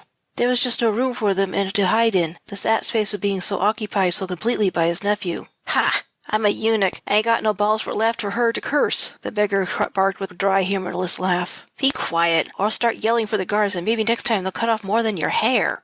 By now, however, Johnny was ignoring the stupid oaf in the opposite cell. There was a number of more important things going on that had his full attention. First, the contraction was easing up, and he breathed a sigh of relief as the pain faded. Next, outside the small bar window set a few inches above his eye level, there was the sound of huge claws scrabbling for purchase and the slap of wet wings on stone. In a flash of lightning, Johnny could see Precious in full dragon form hanging from the window ledge with her hind toes and her left clawed head wrapped around one bar. The other foreleg was clutching something he couldn't see clearly. "Precious!" Johnny exclaimed in a loud whisper as he sat up and ponderously maneuvered himself into a standing position. "Daddy!" she called back as she poked her nose through the bars. Dizzy from standing up too fast and not caring, Johnny staggered drunkenly to the window, nearly tripping over his robes and cloak on the way. "Baby, you found me!" he said as tears sprang to his eyes and he mentally cursed the thief again. He hadn't had to deal with the crying thing for months, but along with the swelling ankles he had to contend with the heightened emotions now that his charm was gone. He reached up to her, touching her nose, and Precious affectionately licked his palm. A cold and sopping wet rat came into view on top of her head and jumped down onto his shoulder and scrabbled down his cloak tail first. "Goldie!" Sulky wet fur and all, Johnny embraced her and kissed her on top of the head. "Love you too," replied the shivering golden rat. "No time are we giving such a scolding for getting in trouble again. Put me down and help Rosie and Gracie in. Precious had to carry him on her forearm, and not a comfortable place to ride." With a bit of helpful maneuvering from his daughter, he was able to relieve her of her burden. Soon 3 sodden rats were vigorously shaking themselves off and sending sprays of water everywhere. "Are you ever going to shut—" snarled the old beggar as he rolled out of his cot to glare at Johnny. He broke off when he saw in the next flash of lightning the dragon still clinging to the bars on the window and the 3 shadowy figures of the rats.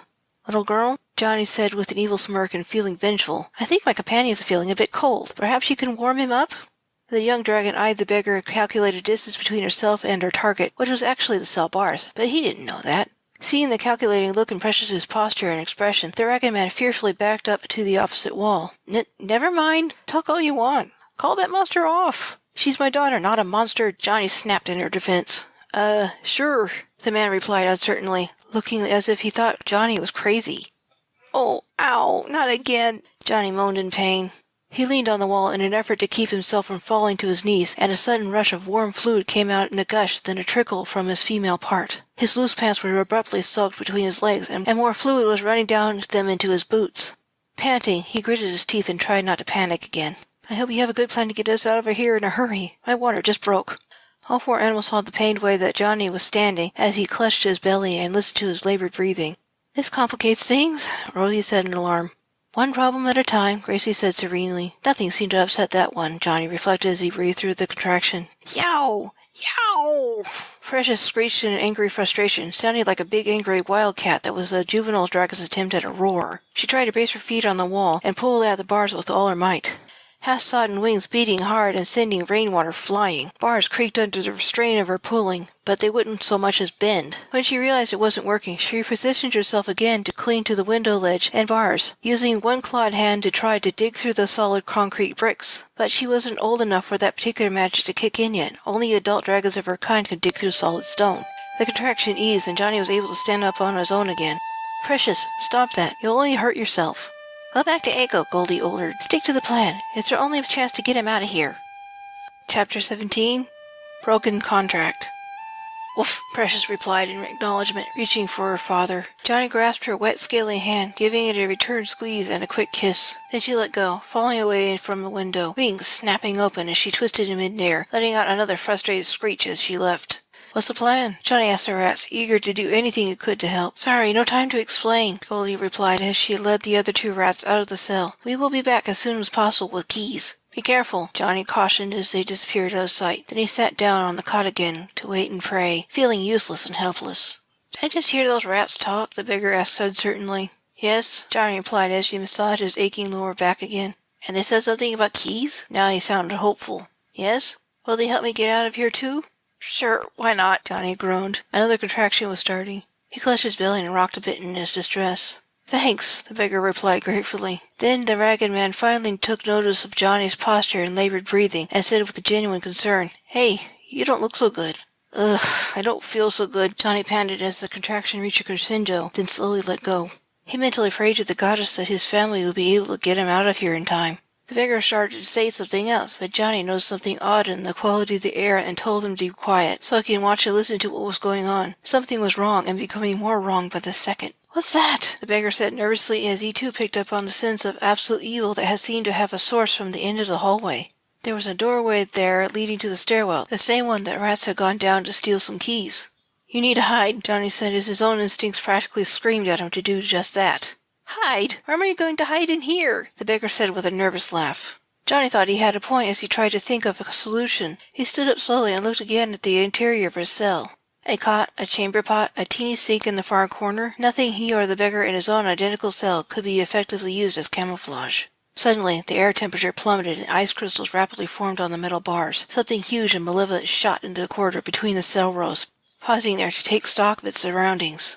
Too terrified to turn around because he recognized the looming presence, he did the only thing he could think of. He fell to his knees and prayed for protection with his eyes closed tight. The demon was here, the very same one that nearly killed him and his nephew with just a look. The beggar screamed in abject horror, and his cry was cut short with a sickening wet crunch. Johnny covered his eyes with his hands and bowed his head, helpless to do anything but pray for help. "Don't move." Johnny froze obediently at the words that seemed to rise almost silently from his subconscious. Thunder cracked deafeningly, and his hair stuck to his face with static electricity. He couldn't stop shaking. He'd never been so scared in his life. The only thing stronger than his terror was his faith in the goddess. The stench of blood and fresh carrion filled his nose and mouth as the air around him became even more bitterly cold. He could sense the demon was behind him. It was bending down, nearly brushing his nose to the back of his neck. It smelled him, taking in deep lungfuls of his scent, blasting with his fetid breath with each arctic exhale, working its way down his spine and pausing by his butt. It took his time there, growling and snorting and huffing. Then a long slimy tongue, cold as ice, flicked up his pants leg, tasting the birth fluids that had run down his left calf. Johnny had to fight not to pull away in revulsion. "Oof," it grunted to itself thoughtfully as it backed away, smacking its lips. Then his presence broke up into something less sullen, like an icy wind. It rose and left through his cell window and into the night. Johnny heard something smack against the bars as it left, apparently carrying something by the sound of it, maybe like a short rope of some kind. The air around was instantly warmed, almost returned to its normal temperature, which was not great, but relatively better than it had been. Johnny continued to shake uncontrollably as he placed his hands on the frozen stone floor, daring to open his eyes and try to remember how to breathe. He could see his breath now that his eyes were open, puffing out of his nose and mouth as he tried to regain control and slow his racing heart. A low moan escaped as another contraction rippled painfully back to front around his midsection. It hurt so bad. The added cold from the demons that still lingered in the stones, seeping into his body and making his pain even worse. When the contraction let go, he made himself get off the floor and sit on the cot again. He didn't want to see what was left of the poor man in the opposite cell, so he refused to look. As he sat there catching his breath, he could suddenly hear the approach of little rat feet and the familiar sound of heavy metal keys being dragged on the stone floor. Johnny stared out a cell door at the floor space just outside of it. He didn't have long to wait before the three rats came into view, with a heavy key ring carried between them in their jaws. They were making no effort to be quiet as they approached Johnny's cell and slipped under the bars. Gracie was serene as ever, but the other two looked terrified as they handed Johnny the heavily laden key ring with its multitude of skeleton keys of varying sizes. "Dead!" Goldie squeaked as soon as she let go of the key ring. "All the guards and prisoners below are dead. Something ate them." "It was the demon the boy keeps as a slave," Gracie said quietly. Johnny almost didn't hear over the pounding of the rain on the roof. She was shivering from being cold and wet, but strangely, that was all. Johnny was still too overwhelmed by his last encounter with the demon to do more than register what they were reporting to him. "Well, kid," he thought to his nephew as he briefly rubbed his belly and looked down at the keys, "if we can get past the demon, we can get out of here without much trouble. Just hang in there a little longer, baby. Please don't try to come out just yet. It's not safe." The baby kicked him as if in response, then was still again. "Where's the man in the other cell?" Rosie asked as she shook visibly from being cold, wet, and scared. "I can't even smell him." Johnny blinked in surprise and suddenly realized that he too couldn't smell a ripped-up corpse. There wasn't even a trace of blood or fecal matter in the air now that he was thinking about it, and that was rather odd. When he nerved himself to look over at the cell opposite his, he could see nothing there at all as the flashing lightning briefly illuminated it. Not so much as a smear of blood or a shred of clothing remained. "Never mind that," Goldie said, sounding shrill as she shook from head to foot with fear and cold. "Johnathan, hurry up and find the key. Let's get out of here." "No," Gracie said as she turned to stare down the corridor. "We must all stay here. Just a little longer." Infuriated, Goldie started squeaking at her in rat language. Johnny didn't know enough rat to really make it out, but what little he did understand wasn't kind. "Stop being mean to her!" Rosie snapped as she bared her teeth at Goldie. "Enough, all of you," Johnny said to them as he carefully stood, making sure he had his balance with the aid of the wall behind his cot and stepped over the rats to the door with keys in hand. "Have you heard from Aiko and Precious? Do you know if they're okay?"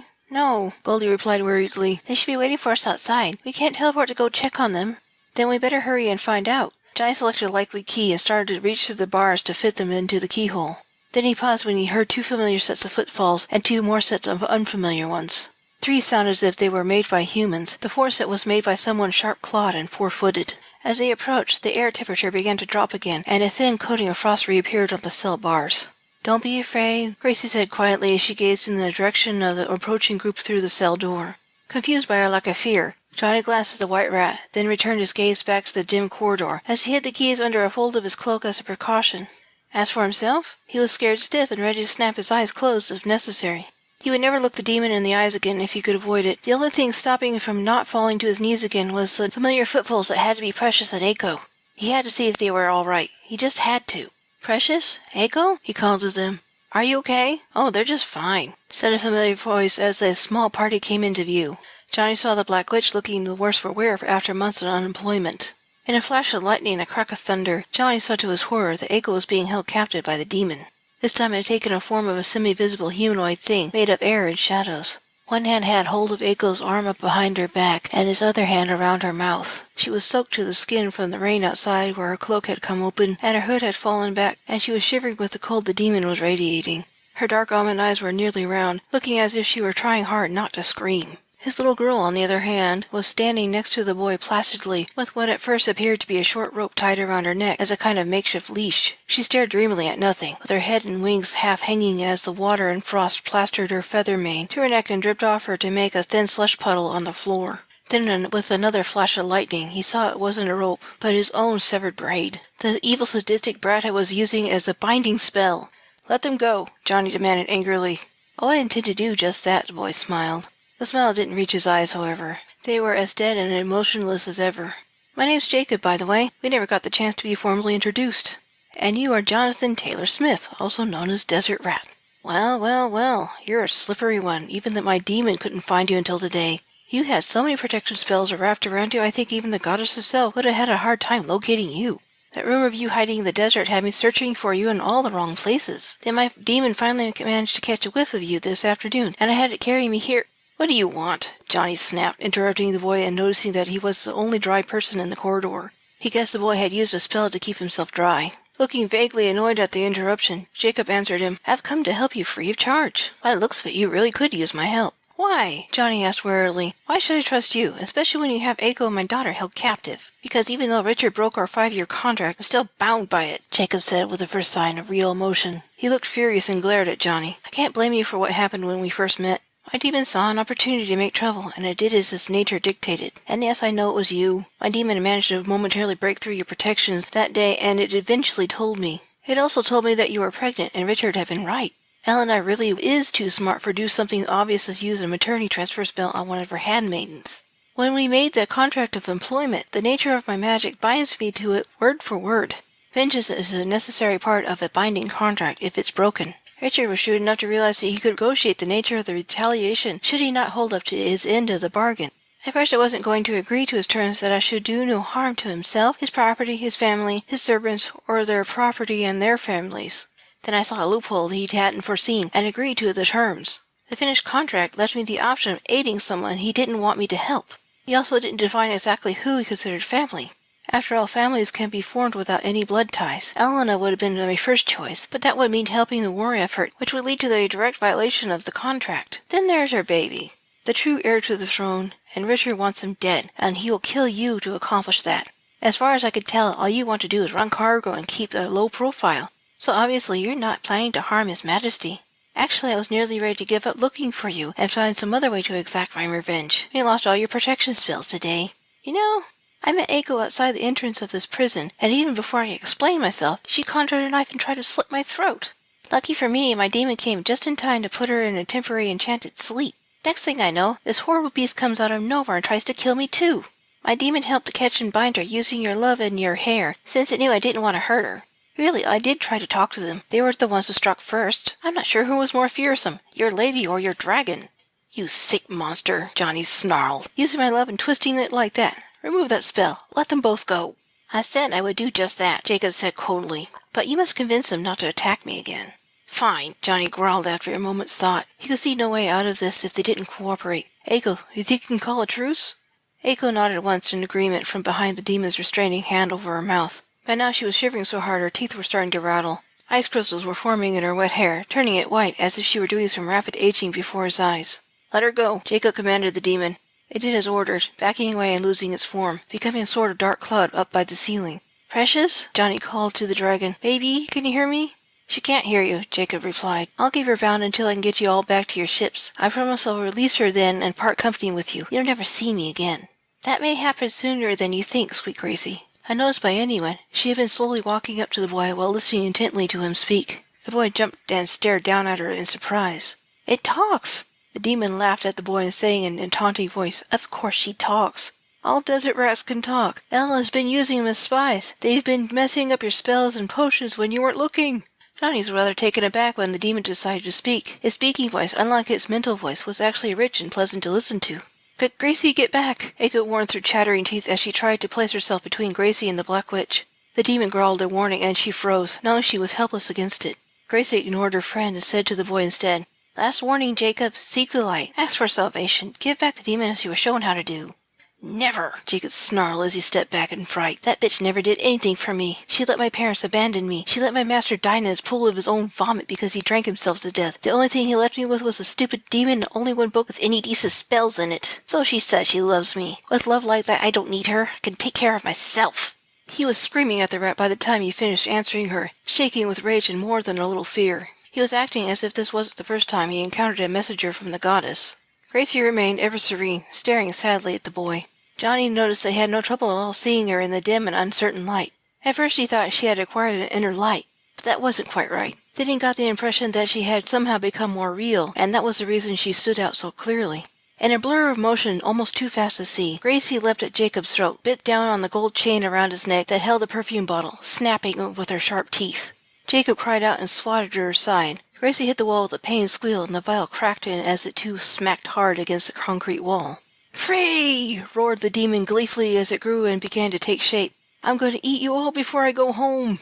Multiple blinding flashes of lightning lit everything up, with the biggest crack of thunder Johnny had ever heard.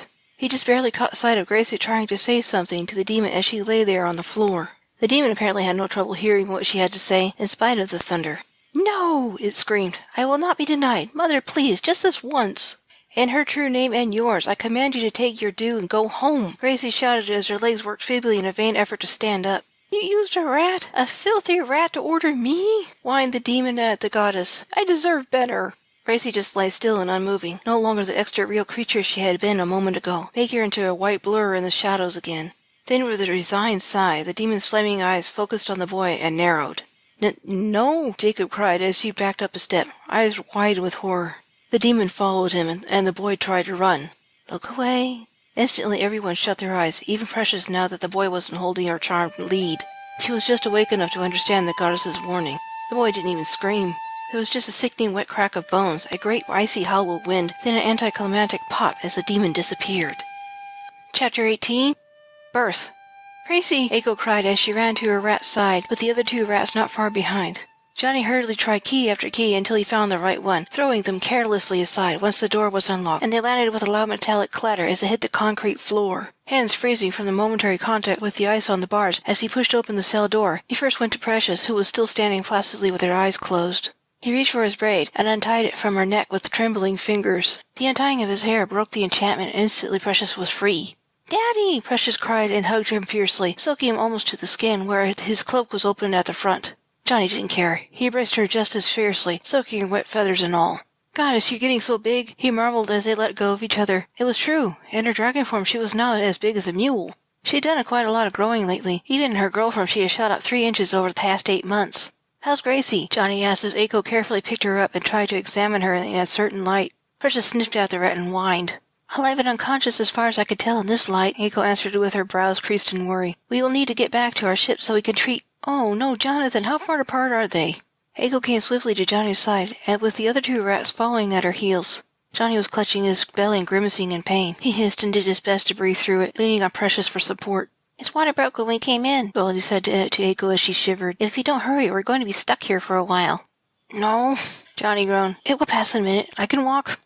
Eiko watched the 2 wet rats shivering on the floor as she shivered too. She looked at the damp state of Johnny's clothes and the ice crystals melting on Precious's feathers. Even with the demon gone, the building seemed to radiate the cold it had absorbed from it. Eiko wondered if they were going to get hypothermia if they stayed much longer. She eyed Precious and Johnny, noticing just how big the young dragon had gotten. "If you need to get down to here," Eiko said through chattering teeth as she held Gracie close to her body and wrapped her in her cloak to give her what warmth she could. "Maybe if we don't get caught, it's too cold and we're wet.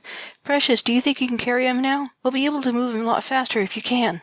"Carry, Daddy?" Precious said in wondering surprise. The idea that she might be big enough to finally carry her chosen rider hadn't occurred to her. "But I can't fly him. I'm still too little." "You don't need to fly him," Eiko said as she patted Precious's neck. "Just carry him on your back so we can get back to the truck." "No," Johnny protested as the contraction receded, and he gently pushed himself away from Precious's shoulder, finally able to stand on his own again. "I can walk. I'm way too heavy for her. She still is too small to take my weight, and there's even more of me the last time she had to try." "The more you move around, the faster the baby will come out," Eiko insisted. "She can help." "I can do it," Precious said. She swallowed with stubborn pride and held up her head high. Johnny sighed. He knew that look, and if he didn't at least let her try, it would sting her pride and make her cry. And Eiko's right. This wasn't a good place for the baby to be born, and moving around a lot really would make things worse. He would only slow everyone down if he remained on foot anyway. "All right, just this once, but if I'm hurting you, let me know and I'll get off." "I don't care," Precious said, practically dancing with excitement as melting rainwater continued to drip off her in slow rivulets. She backed away, shook herself vigorously to get as much of the water off as she could. Then she came forward and lay down on the floor and waited patiently for Johnny to mount. "I do," Johnny said. Then with Eiko's one-armed help, he managed to swing a leg over and settled himself down on her back. "Hang on, Daddy," Precious cautioned as she got gracefully to her feet, straining only a little bit under her rider's weight. Johnny smiled with relief when he could see and feel that his dragon was having no trouble carrying him. Automatically, he hung on with his legs and made sure that his spine was aligned with Precious's so he wouldn't unbalance her. He didn't ride horses often, but he was a competent rider, and this felt a little different. Precious craned her head around to look up at him and grinned with her pointy teeth, and Johnny smiled back. "Okay, let's go," Eiko said as they proceeded back the way they had come. It turned out that riding Precious was indeed a practical solution. They were able to move more swiftly, not having to stop and let Johnny rest when he was having a contraction. He had to watch his head going through doorways, and it took a moment for Precious to figure out how to go downstairs with a load on her back. She came with the solution of going down tail first, so she would have more secure footing. They encountered a few bodies in some of the hallways on the way to the ground floor. The sight and smell of ripped up and half-eaten corpses was horrific. At last they came to the front entrance of the prison and were out the door. The rain had not stopped, but it had lightened up a bit. Crack! Boom! In the flash of light, Johnny saw the old beat-up delivery truck they were all headed for. The sign read, "Our Lady of Strays Delivery Service." You stole a delivery truck from the shelter? Johnny said incredulously. Only borrowed it. Eiko smiled wickedly at him as she opened up the back with a set of keys. Someone left the keys in the ignition with the doors locked and the corner window cracked. It was easy to push it open enough for Rosie to get in and lock the door. Precious lowered herself to the ground so Johnny could dismount. Then she picked up the rats and placed them into the cargo area, and then helped Johnny into the truck before eagerly jumping in herself. Eiko slammed the door shut and went into the driver's seat. In a moment she had the engine running, the heaters blowing on their highest setting, and then they were on their way back to the clinic. Who hit you? Growled Precious as Eiko drove the truck through the pouring rain. She reached out and gently touched his bruised right jaw. Johnny winced and pushed her hand away. It doesn't matter anymore. He's dead. A teeny rumbling noise boiled up from somewhere inside Precious, and fire erupted from her nostrils. Only it wasn't fire, though it looked like fire. The magic floated through the space between them and landed on Johnny's injured jaw, sinking into it. It was hot, almost too hot, but it felt wonderful. It was hard to tell who looked more surprised about what just happened, as the heat faded from his face. What did you do? Johnny asked as he touched his now painless jaw. How long have you been able to do that? I just loved you and hated to see you hurt, Precious replied, looking thoughtful and confused. It just sort of came out of me. Your bruise is all gone. You're amazing, Johnny told her with a proud smile. He never heard of a dragon capable of healing magic, but Precious had always been a little different. Think you could— to do that again for Gracie? Precious whined in distress as she watched her father pant and grimace. She hated seeing him like this. She didn't know how to help him and didn't want to leave his side. She noticed that the contractions were getting closer together and becoming more painful. We'll stay with her, Goldie said to her, catching on to the dragon's reluctance to move. Go see if you can fix Gracie. Oomph, Precious answered the rat trustingly, and carefully maneuvered herself in the cargo area to stick her head over Eiko's shoulder and telling her about what just happened. Oh, bless you, Eiko cried and kissed her on the jaw. Here, take her and try it. Precious took the wet, limp rat from Eiko's lap and set her gently on the floor. At first, as Precious nuzzled the poor rat who barely looked alive, it seemed as if the dragon would not be able to repeat the spell. Then, with another boiling rumble from somewhere deep inside her belly, the fiery magic erupted out of the dragon's nose once more and engulfed Gracie. The magic danced around the white rat's body, looking almost as if it were trying to incinerate her. Then it sank in and vanished from sight. Nothing happened for a space of 3 tense breaths. Then suddenly Gracie sprang to her feet and shook herself. Where are we? Asked Gracie as she looked around. Her fur was dry and fluffed, showing no sign of injury or disorientation. What happened? How did I get dry all of a sudden? Wow, I'm so warm. I feel wonderful. Hi, Precious. Why are you staring at me like that? Is everyone okay? Has the baby been born yet? Gracie? Eiko and Rosie said in near unison in relieved amazement. Rosie came up from the back and stood next to her best friend, still damp from the rain, and reaching out to Gracie. Gracie gave Rosie a quick lick on the face, then a hug, briefly chattering a final minute in rat language, then turned to the driver's seat. Eiko! Cried Gracie in high-pitched happy squeak and jumped into her lap. Ugh, you're all wet. Are we there yet? You might catch cold if you don't hurry up and get changed. I love you, by the way. I haven't told you that enough. I think I forgot something important. Can you tell me what that was? I'm trying very hard to remember and I can't. Why are you crying? Eek! Eiko had used one arm to pick up Gracie. They arrived at their sandwiches 20 minutes later, Gracie talking almost nonstop all the way. It's like the thing she had forgotten freed her mind and her mouth. Now she was this extra-friendly, highly communicative rat. As soon as the delivery truck was parked next to the dune lady, Precious opened the door and jumped out. She assisted 3 rats out of the back, and they scampered for the steps of Johnny's sandship. Then she and Eiko helped Johnny down, who doubled over and cried out as soon as his feet touched the wet ground. Hurry up, we need to get out of here, Eiko said as she put Johnny's arm over her shoulder. What about your ship? Johnny wheezed as he tried to stand up straight. I already hitched to yours, Eiko said over the suddenly increasing roar of rain hitting everything. There was a huge flash of lightning followed by a crack of thunder. Everyone was sucked through again by the time they managed to get inside. Precious had to shift into her girl form before she could even get into the door, causing water to run off of her in a hurry. This was because the water didn't shrink when she did. Johnny was ushered into the bathroom by Eiko, insisting that he strip and take a hot bath. He was all too happy to oblige. Heat was exactly what he needed. When he managed to get into the teeny bathtub and turned on the water to the right temperature, he was soon shuddering with relief. The heat didn't stop the pain altogether, but it helped a lot. Precious was bidden to stay with him and tell Eiko if Johnny needed help. Eiko grabbed some towels for herself and everyone hastily began the process of drying off. Then she left to get some dry clothes for herself and then to move the sandships to a safer location before anyone noticed that the delivery truck had been borrowed. He wished he could stretch out and lean back, but the bathtub only had enough room in it for him to sit back with his knees up or sit up cross-legged. So he leaned backward and sank as much of his body into the hot water as he could with his knees sticking out, trying to relax. Ah! Johnny cried as his belly cramped into a hard ball again. This one was even worse than the last one 5 minutes ago. Daddy? Precious asked anxiously, as she leaned over from her perch on the closed toilet lid and touched his shoulder. Suddenly he found himself buried down with everything he had before he even realized what he was doing, and vaguely he heard Precious shout for Eiko. panting to catch his breath as the contraction let go. He placed his hand between his legs, hoping to feel the baby's head, and found nothing. Groaning miserably, he fell back, realizing this was going to take a while. An hour later, everyone was crowded into the teeny bathroom around the tub. His contractions were 2 minutes apart, and Eiko was poised to catch the baby as she kneeled between Precious and the toilet. Push, push, push. You can do it. Good one. Breathe. Eiko encouraged as Johnny squatted on his knees in the warm water, bearing down with everything he had, then letting his breath out. Goldie was waiting in the water by his knee to give him moral support. The other 2 rats were sitting on the closed toilet lid, practically dancing with their excitement. Precious was kneeling by his side to Eiko's left, peeking into the water from around his shoulder. Anything yet? Precious asked Goldie, who was in the best position to see what was going on. Not yet, Goldie replied after sticking her head underwater to peek between Johnny's legs, then looking up at the dragon. Johnny groaned and nearly wept with utter discouragement. It seemed like he'd been pushing forever with nothing to show for it. He felt so tired and, oh God, as he hurt so much. Then he was pushing again. He had to do it, even if he felt like giving up. The instinct was too strong to resist. Suddenly he felt an awful pressure and a terrible burning sensation. I could see the baby's head, Goldie piped excitedly. Feeling dazed, Johnny let his breath explode in an agonized cry. Then he felt Eiko place her hand between his legs and saw her smile. Here, give me your hand, she said tenderly as she reached for his right hand that had been clutching the edge of the bathtub. But he let go. She guided his hand so he could touch his nephew for the first time. Oh, Johnny breathed in awe.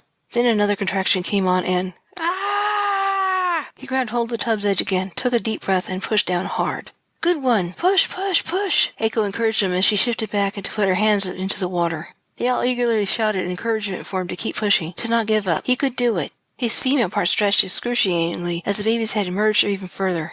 His head swam and he saw black spots in the edges of his vision. He let his breath out, shaking and weeping with pain and exhaustion. One more push and his head will be out, Goldie told him with a comforting pat on his knee. Johnny nodded, took a deep breath, and pushed. Okay, stop. Just breathe, Eiko told him as the baby's head came all the way out. I need to check if the cord's around his neck. Is he okay? Johnny gasped apprehensively. He felt Eiko's fingers brush up against him as she leaned down to look at the baby. Eiko smiled and nodded. He's fine. Deep breath and push again. He waited for the contraction, pushed hard, screamed, took another deep breath, and pushed. One more should do it, Goldie said encouragingly. He's nearly out. With a loud grunt, he bore down with the last of his strength, and his nephew shot out into the world. Johnny cried out in joy and relief as Eiko swiftly brought the baby out of the water and handed him to his uncle. He wrapped his arms around the chubby little boy and looked lovingly at him, thinking the baby looked a lot like his sister. Eiko used a rubber bulb to suction out the baby's nose and mouth. The baby grimaced and started to cry as his bluish skin started to turn pink. He looks like a prune, Precious said uncertainly. Is that normal? Completely normal, Eiko had answered as she smiled reassuringly at Precious. She used a thread to tie off the umbilical cord near the place where the baby's navel would be, then tied another thread an inch above that one. Unsheathing a small knife she had set between her knees, she used it to cut the cord between the 2 threads. Goldie jumped out of the water to the ledge of the tub and then onto Johnny's shoulder to get a better look at the baby. He's perfect. Have you thought of a name for him? James, after his father, Johnny panted, is still out of breath from his efforts. I think Elena would like that. Chapter 19. Blue Rat Messenger. A few minutes later, the afterbirth was expelled. Johnny was helped out of the tub. Then he and the baby were cleaned up. Completely exhausted, they were both put to bed, and both were asleep in a matter of moments. The others retired soon after, tired out from their rescue efforts earlier that evening. 20 minutes later, Johnny was awakened from a dead sleep by the sound of James's crying.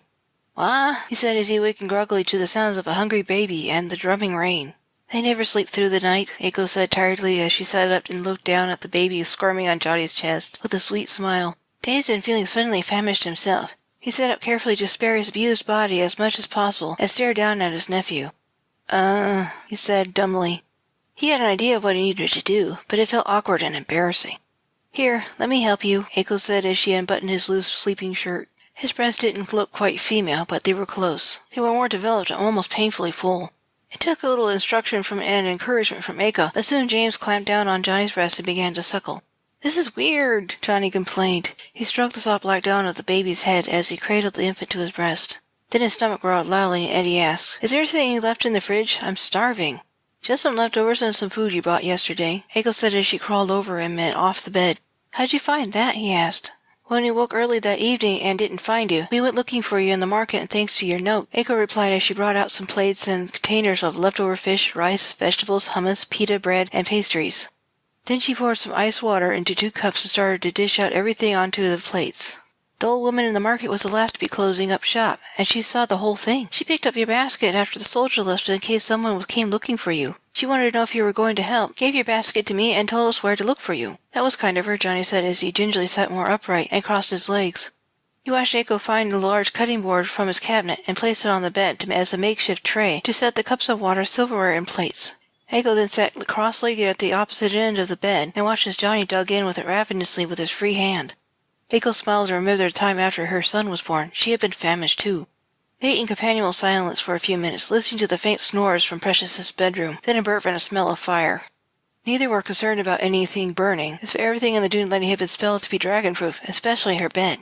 All three rats had snuggled in with her, careful to either sleep at her feet or under her fireproof covers. Sleeping by her head was not a safe thing to do if she happened to roll over and let off one of those flaming burps. Johnny was suddenly uncomfortable, but said nothing. He just asked, "Where are we?" Seeing his expression, Aiko smiled in understanding and said, "You need to switch sides. We're just outside the city, hiding behind some big rocks. I used the illusion spell to make our ships look like a big pile of rocks, too." Meanwhile, as Johnny was listening to Aiko, he was detaching the baby. James didn't care for this and let out a loud squawk, and that was quickly silenced when Johnny guided his questing mouth to his other gorged breasts. "We should leave as soon as the rain stops," Johnny said as he reached for the last bite of fish on his plate. A flashing lightning and a loud crack of thunder followed. "If it stops by tomorrow morning. If it doesn't, we should go anyway. The ships can take it easily enough. Visibility's going to be bad, though." "All right, we can do that," Aiko agreed. Early the next morning, the storm abated, and Johnny was the first to wake up because James was crying again. This time he needed to have his diaper changed. Johnny groaned and stiffly got up to go to the bathroom, carrying his nephew in his arms. He felt battered and sore in ways he didn't know possible, but was slightly cheered to notice that he now could see his toes while standing up. He cleaned both James and himself, taking time to shave and bind back his remaining hair, glaring angrily at his braid that now resided on the hook behind the bathroom door. Precious had remembered to pick it up and stuff it into her pouch before they had left the cell block, so no one else could use it against Johnny or his loved ones. Not knowing what else to do with it, he just hung it up until he could figure something out. When he came back to the kitchen area dressed, but with his shirt open so he could nurse James, he saw a rat that he recognized as one of Elena's five sitting on the counter by the kitchen sink. This one was solid blue-gray with a white star-like mark on his forehead. "Hello, Morningstar," Johnny said politely. "I take it Elena sent you?" "She did," the rat replied as he watched the baby with intent curiosity. "He looks well." "Robustly so," Johnny said happily. "Is she asking about him?" "No," Morningstar replied as Aiko let out a loud snore, then rolled over in her sleep. "She saw the whole thing, even felt some of it because her spell still binds her to you a little. She says you will not likely sleep soundly again for a very long time. Last night, she kept screaming and praying for the goddess for protection. Something about a demon. We did what we could to comfort her and keep her sane. The vision she was having must have been nightmarish. She suffered from belly cramps for hours last night. Ellen said they were a mere echo of what you were going through, but they were bad enough. She knows you named her son after his father, and she's very happy about that. Ellen is sorry she put you through all this. Truly she wishes there wasn't a better way to keep her son safe. She loves her son and misses him deeply. She loves you too and prays for you and your family every day. But this is not the message I am to give you. We worry about her. She cries when no one is looking and works hard to be strong in the presence of her people. She misses her son, mourns her father and her husband. She still loves Richard in spite of the trouble he's caused, and she hates him for it. In spite of that, what she's doing isn't about revenge. She's a good person, and we rats are doing what we can to help her. The message she sent me to give you was that her armies will be on the move tomorrow. You should hide deep in the desert as you can. Richard now knows that you were captured and had escaped again. He's furious, but most of his attention is now directed towards the coming war. He will not be completely diverted for long. Elena trusts that you'll know where to go, so Richard cannot find you. We were going to do that yesterday, but that didn't go as planned, Johnny replied seriously as he thought about what Morningstar had told him, and inwardly winced. He'd wished last night's experiences on no one. With genuine concern, he asked, "Is my sister okay now?" "Tired and resting," Morningstar replied as he walked closer to the edge of the counter in an effort to get a closer look at the baby. He seemed very interested in him. Johnny suspected he might report back to his rat friends to see if there was one that wanted to adopt the boy, or maybe Morningstar wanted him. In families, sometimes a rat would pick more than one person to adopt. "She's giving herself a day to recover," Johnny replied with some relief as he shifted his nephew to his other breast. "Good." Morningstar nodded and craned his neck, still making an effort to get a better look at baby James. Johnny smiled indulgently, leaning over so Morningstar could get a better look. The blue-gray rat looked and sniffed at the suckling baby in his little gown and diaper. He made no comment on the oddity of a man nursing a baby, only interested in committing every detail of the boy to his memory. He even went so far as to place one of his forepaws gently on James's head, patting it. James, too engrossed in eating, paid his rat no attention and happily wiggled his feet.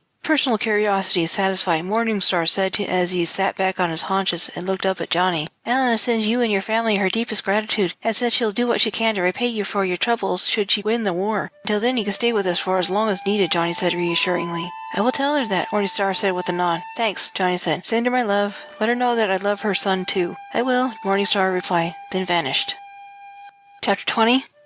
Crossing. Eiko drove the Dune Lady to the Crystal City with the obsidian horse hitched up behind it after a brief and hurried stop to restock their food supplies. Johnny wanted to drive at least part way, but she insisted that he rest as much as possible. He didn't argue. Little James kept waking up every other hour or so around the clock, and Johnny was worn out by his charge's demands and his still recovering body. He did get plenty of help looking after the little prince. When he was sleepy and the baby awake, but not needing to be fed, one of the others would look after James. Precious was amazing. She never once felt any jealousy towards the new addition, and adapted quickly to her role as big sister. Often James would fall asleep in her arms, and she would be content to let him stay there until he woke and needed to be fed again. Even at top speed, the trip took several days across the increasingly barren landscape that eventually gave way to a great and featureless salt flat, stretching for miles in every direction. It was once an inland sea, and had dried up many millennia ago. Few dared to cross this land without the help of a well-stocked sand ship. Often when a lot of people needed to cross the flats, they would charter one or several as the best way and safest way to travel. Fortunately, there was a very large business specializing in transporting people and their possessions across the salt flats to and from the Crystal City and beyond. The city depended heavily on its sand ships to transport people and goods in and out, and the shipping lanes were well established on the flats. If one didn't know how to navigate the flats, it would be easy to get lost, but Eiko had been going there off and on all her life, and had no trouble using both the Dune Lady's compass and the stars to help keep them pointed in the right direction. This was just as well, since they were not on one of the main pathways leading to the mountain. Getting lost in the vast landscape was surprisingly easy. The salt flats, and especially the mountain near its center, were naturally saturated with magic. The air practically hung with it.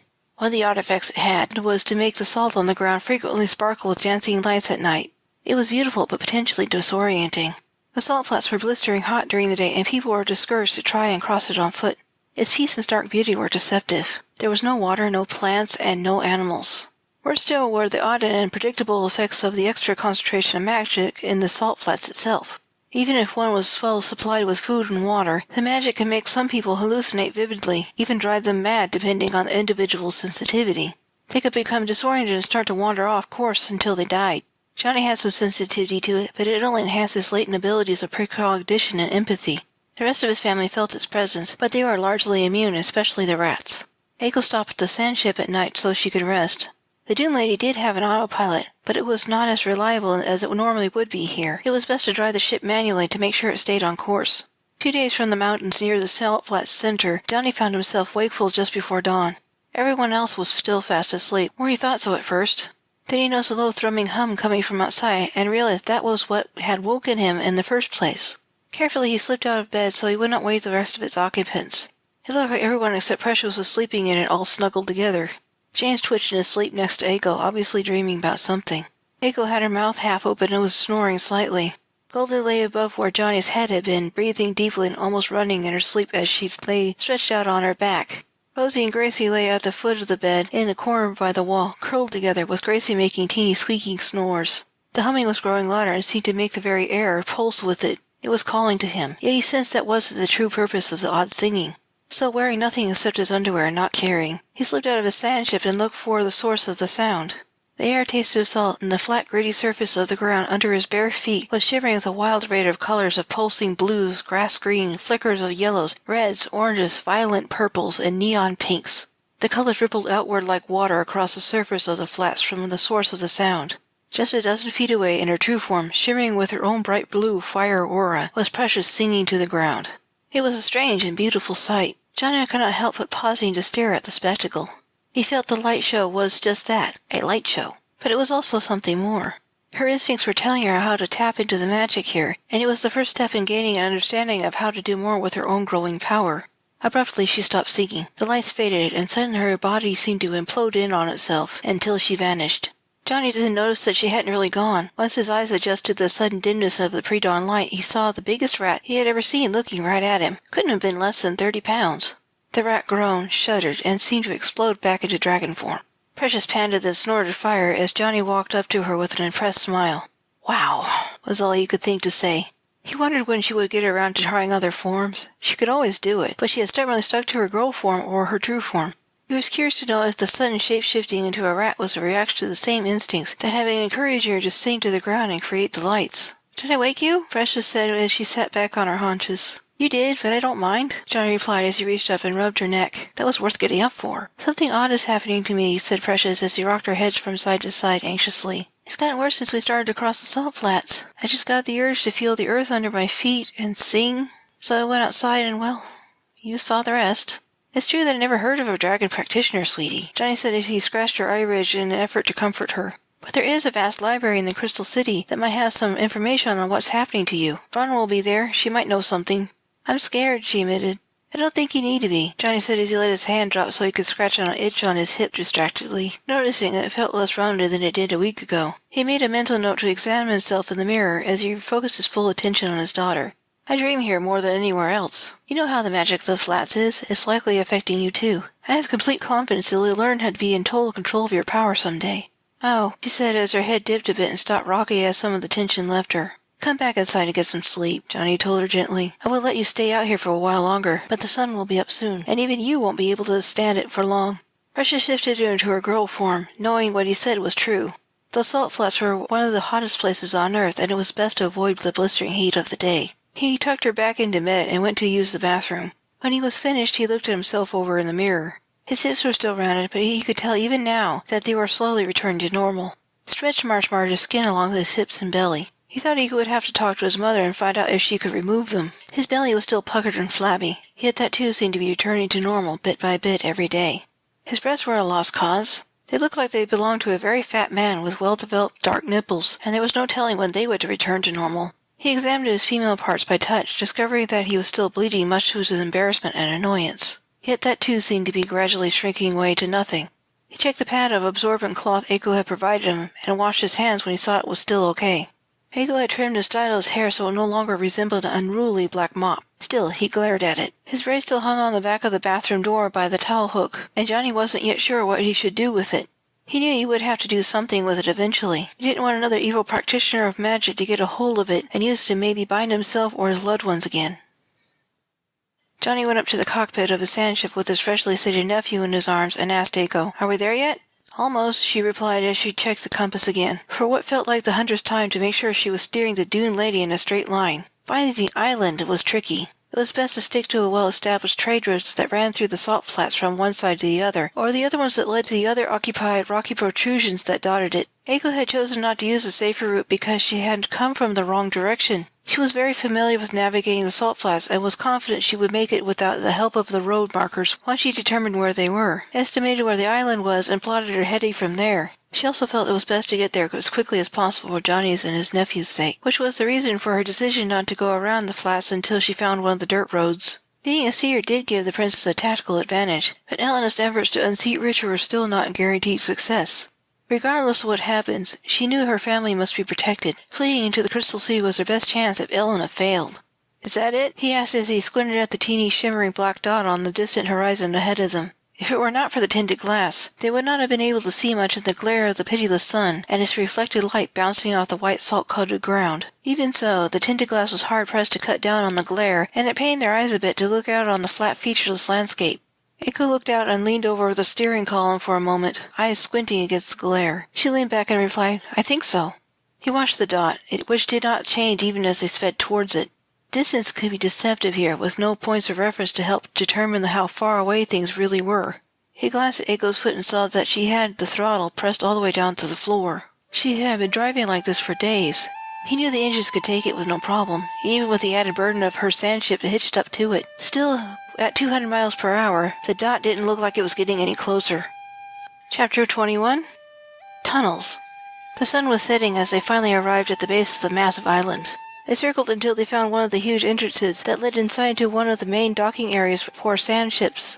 Within 100 feet they passed a magic barrier, and they gratefully opened the windows. For here, in the interior of the tunnels, it was only 72 degrees, day or night. They had kept the windows closed to stay cool while they crossed the flats, and it was getting a bit stuffy in the ship. The tunnel was lit with the interior lighting, and the glowing signs powered by magic directed them left or right, up or down. Their destination was up near the center of the island, so they followed the signs to the parking area closest to where they needed to go. Crystal City was a multi-level place carved into this island mountain. The lower and middle levels were mainly utilitarian tunnels, leading to where the cargo runners could offload or receive cargo and passengers. It was also the most practical way to get on and off the island since there was no bridges or roads built into the sides of the massive rock, and no other way to get off the top except through the tunnels. Not many dared to go on foot in the sandship tunnels, as the roads there were not intended for cars and foot traffic. Each tunnel was designed for two-way traffic with emergency pit stop sites every so often, just in case the sandship had some kind of mechanical problem and needed to get out of the way until the help arrived. There were separate tunnels for foot and cart traffic on the mid-levels carefully placed alongside the sandship tunnels, where strict speed limits were placed on motor vehicles of all kinds for safety of the slower animal carts and people-powered vehicles. Higher up, both on the underground and surface roads above, sandships were prohibited. It was small vehicles and foot traffic only there. Johnny drove for a while as Aiko took a turn holding James. She sat in the passenger seat with Rosie and Gracie dozing on her lap. In one hand she held a small communication mirror, and she was talking with her son, telling him that she was coming, that she missed him, and looked forward to seeing him again.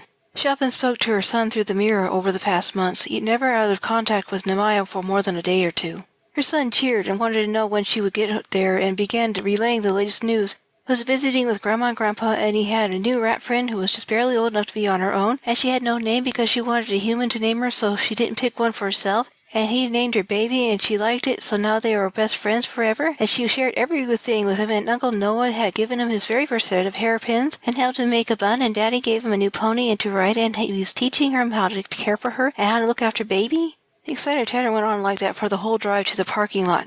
Aiko smiled adoringly at her son as he held the mirror a little too close to his own face, making it distorted and a bit blurry. His cheerful voice came in loud and clear, and Aiko didn't mind the picture distortion. Goldie sat on Johnny's lap with her forepaws on the steering wheel and looked ahead to see out the windshield. She was laughing quietly at the boys' excited non-stop chatter, thinking he was so very cute and looked forward to meeting Baby. The rat child could use a mentor to give her lessons on the care of humans. Precious stood naked between her father and Aiko as she too continually watched the opposite traffic zoom by on the other side of the road, reading signs and watching where her daddy was taking them. Here was the place she wanted to be, with her family all at one big rock where she could just be herself. No bothersome clothes, no worries about being captured. Her family was safe, she was safe, life was good. It seemed to take forever, but finally Johnny was able to pull into the entrance of the massive docking and parking area reserved for sandships. Johnny pulled up to the toll booth and looked out to his open window. Nemaya could be heard chattering away to his mother through the mirror. The boy hadn't quieted once ever since his mother had told him that she was coming. He even managed to get a shy, sand-colored rat to say one barely audible word in greeting to everyone in the Dune Lady before she clammed up. Then she climbed over his shoulder and hid behind her boy's back so only her head showed in the mirror. "Good evening," said the woman security guard cheerfully in the toll booth to Johnny. The plumpish woman wore the standard gray uniform of the island's police. Her frizzy brown hair was tied back in a loose ponytail. "Good evening to you, too," Johnny replied as he smiled and cranked up the charm for her benefit. He was actually hoping to convince her to find them the best parking spot for both ships in the same area. There's a real possibility that the guard would have to insist that the two ships be parked on opposite ends of the lot, depending on what parking spaces were available. "Coming in for a cargo drop-off?" she asked as she grabbed her clipboard and made ready to look through the list of expected ships that hadn't come in yet. She was unfazed by the charming act. Her manner remained professionally friendly. Having seen it a million times before, she had gotten used to it and learned to ignore it. Johnny noticed the jaded response to his charms and switched off to just being politely friendly. "No, we're actually just visiting some family. My parents are the chieftains of the Dragon Clan," Johnny replied, hoping the mention of high rank would help speed things along. He wanted to be parked before James woke up. "The Dragon Clan?" the woman asked with a thoughtful frown. She looked as if she almost remembered who he was referring to as she put down the clipboard she was holding, picked up another one and started flipping through it. "Ah, yes, I remember them now. They said to look for Johnathan Smith and his family. They said you would be riding the Dune Lady and the Obsidian Horse. They requested that I do my best to get you prime parking spots and promised me a nice tip if I did. Is that you?" "Yeah," Johnny confirmed, relieved that his parents had put in a good word for them ahead of time. Then he turned to Precious and asked, "Get our IDs out of the glove compartment, please." Precious moved carefully so she wouldn't bump into Aiko, aware that any sudden jostling might wake the baby. She knew that he would be hungry when he did wake up. Her father was embarrassed it would be him feeding the baby, and he didn't want anybody to know. For his sake, she tried real hard not to wake the baby. It took only a moment for her to find the right papers to hand over to her father so he could show the security guard. Fortunately, they knew about the security procedure and were able to plan ahead, placing Aiko's papers in with Johnny's so she wouldn't have to go back to her own ship to get them. Said the guard when she finally noticed the naked girl who had been standing just out of view. "We usually prefer our visitors to wear clothes."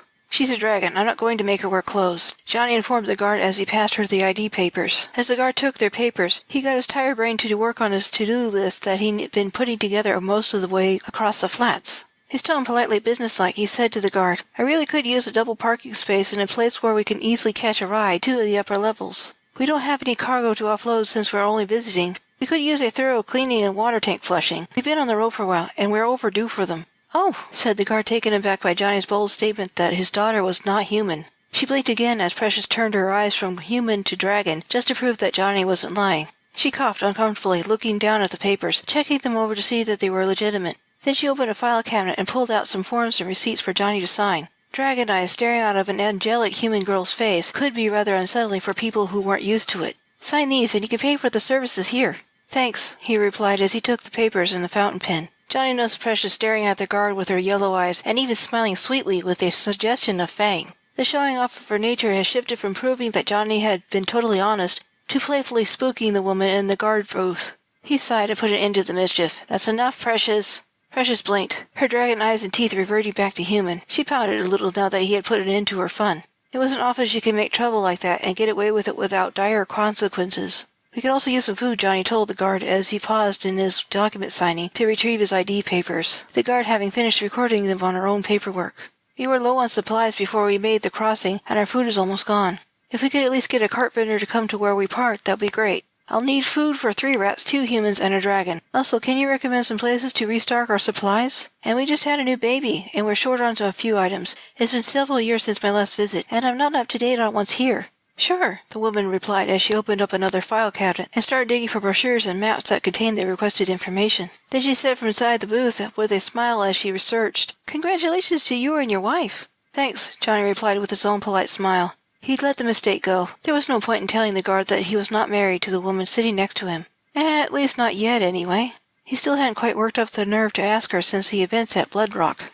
Goddess, if only he could have bought the ring before everything fell apart. He so wanted for his proposal to be perfect, and there was no way he was going to tell a stranger that the baby wasn't technically his. An obnoxiously loud horn blared a few times behind them as another sandship driver became impatient and wanted them to hurry up. The sound was amplified by the stone tunnels, startling everyone. Johnny jumped, then winced as his heart sank back down to where it belonged. He looked over at James, startled awake by the noise and the sudden movement of Eiko and the rats in her lap practically jumping out of their skins. He began to cry, flailing his arms and kicking his feet. Jerk! Goldie swore as she peeked out the window in the direction of the offending horn, whiskers bristling like multiple antennae as she got a fix on the driver behind them. Shush now, Eiko cooed as she rocked James in an effort to soothe him. It wasn't working. The horn had really scared him. Phew! Grayson complained as both rats jumped down off Eiko's lap. Eiko sighed and stood, carrying the wailing baby off to get cleaned up, while telling her son in the mirror what was going on in answer to his question about the noise. She said she had to end the transmission, and she would tell him everything about the new baby as soon as she got there. A very irritated Goldie suddenly vanished, thinking it was a really mean thing to do to scare a newborn. She also knew that Johnny really wanted him to stay asleep for just a bit longer. Uh-oh, Johnny moaned, guessing what his rat was up to. Ow! Son of a bitch! Came a shout from somewhere behind their ships. Goddess damn it! Why the hell did you bite me? Where are you? I'm going to fucking kill you! But it was no use. Goldie was already back in the safety of Johnny's lap, looking smug as she cleaned off a drop of blood from her muzzle with her tongue and paws. The guard grimaced and said quietly, I'm going to pretend I didn't see that. The driver really should know the rules about blasting horns down here, and I'm going to ticket him for violating the noise ordinance. I don't blame your rat.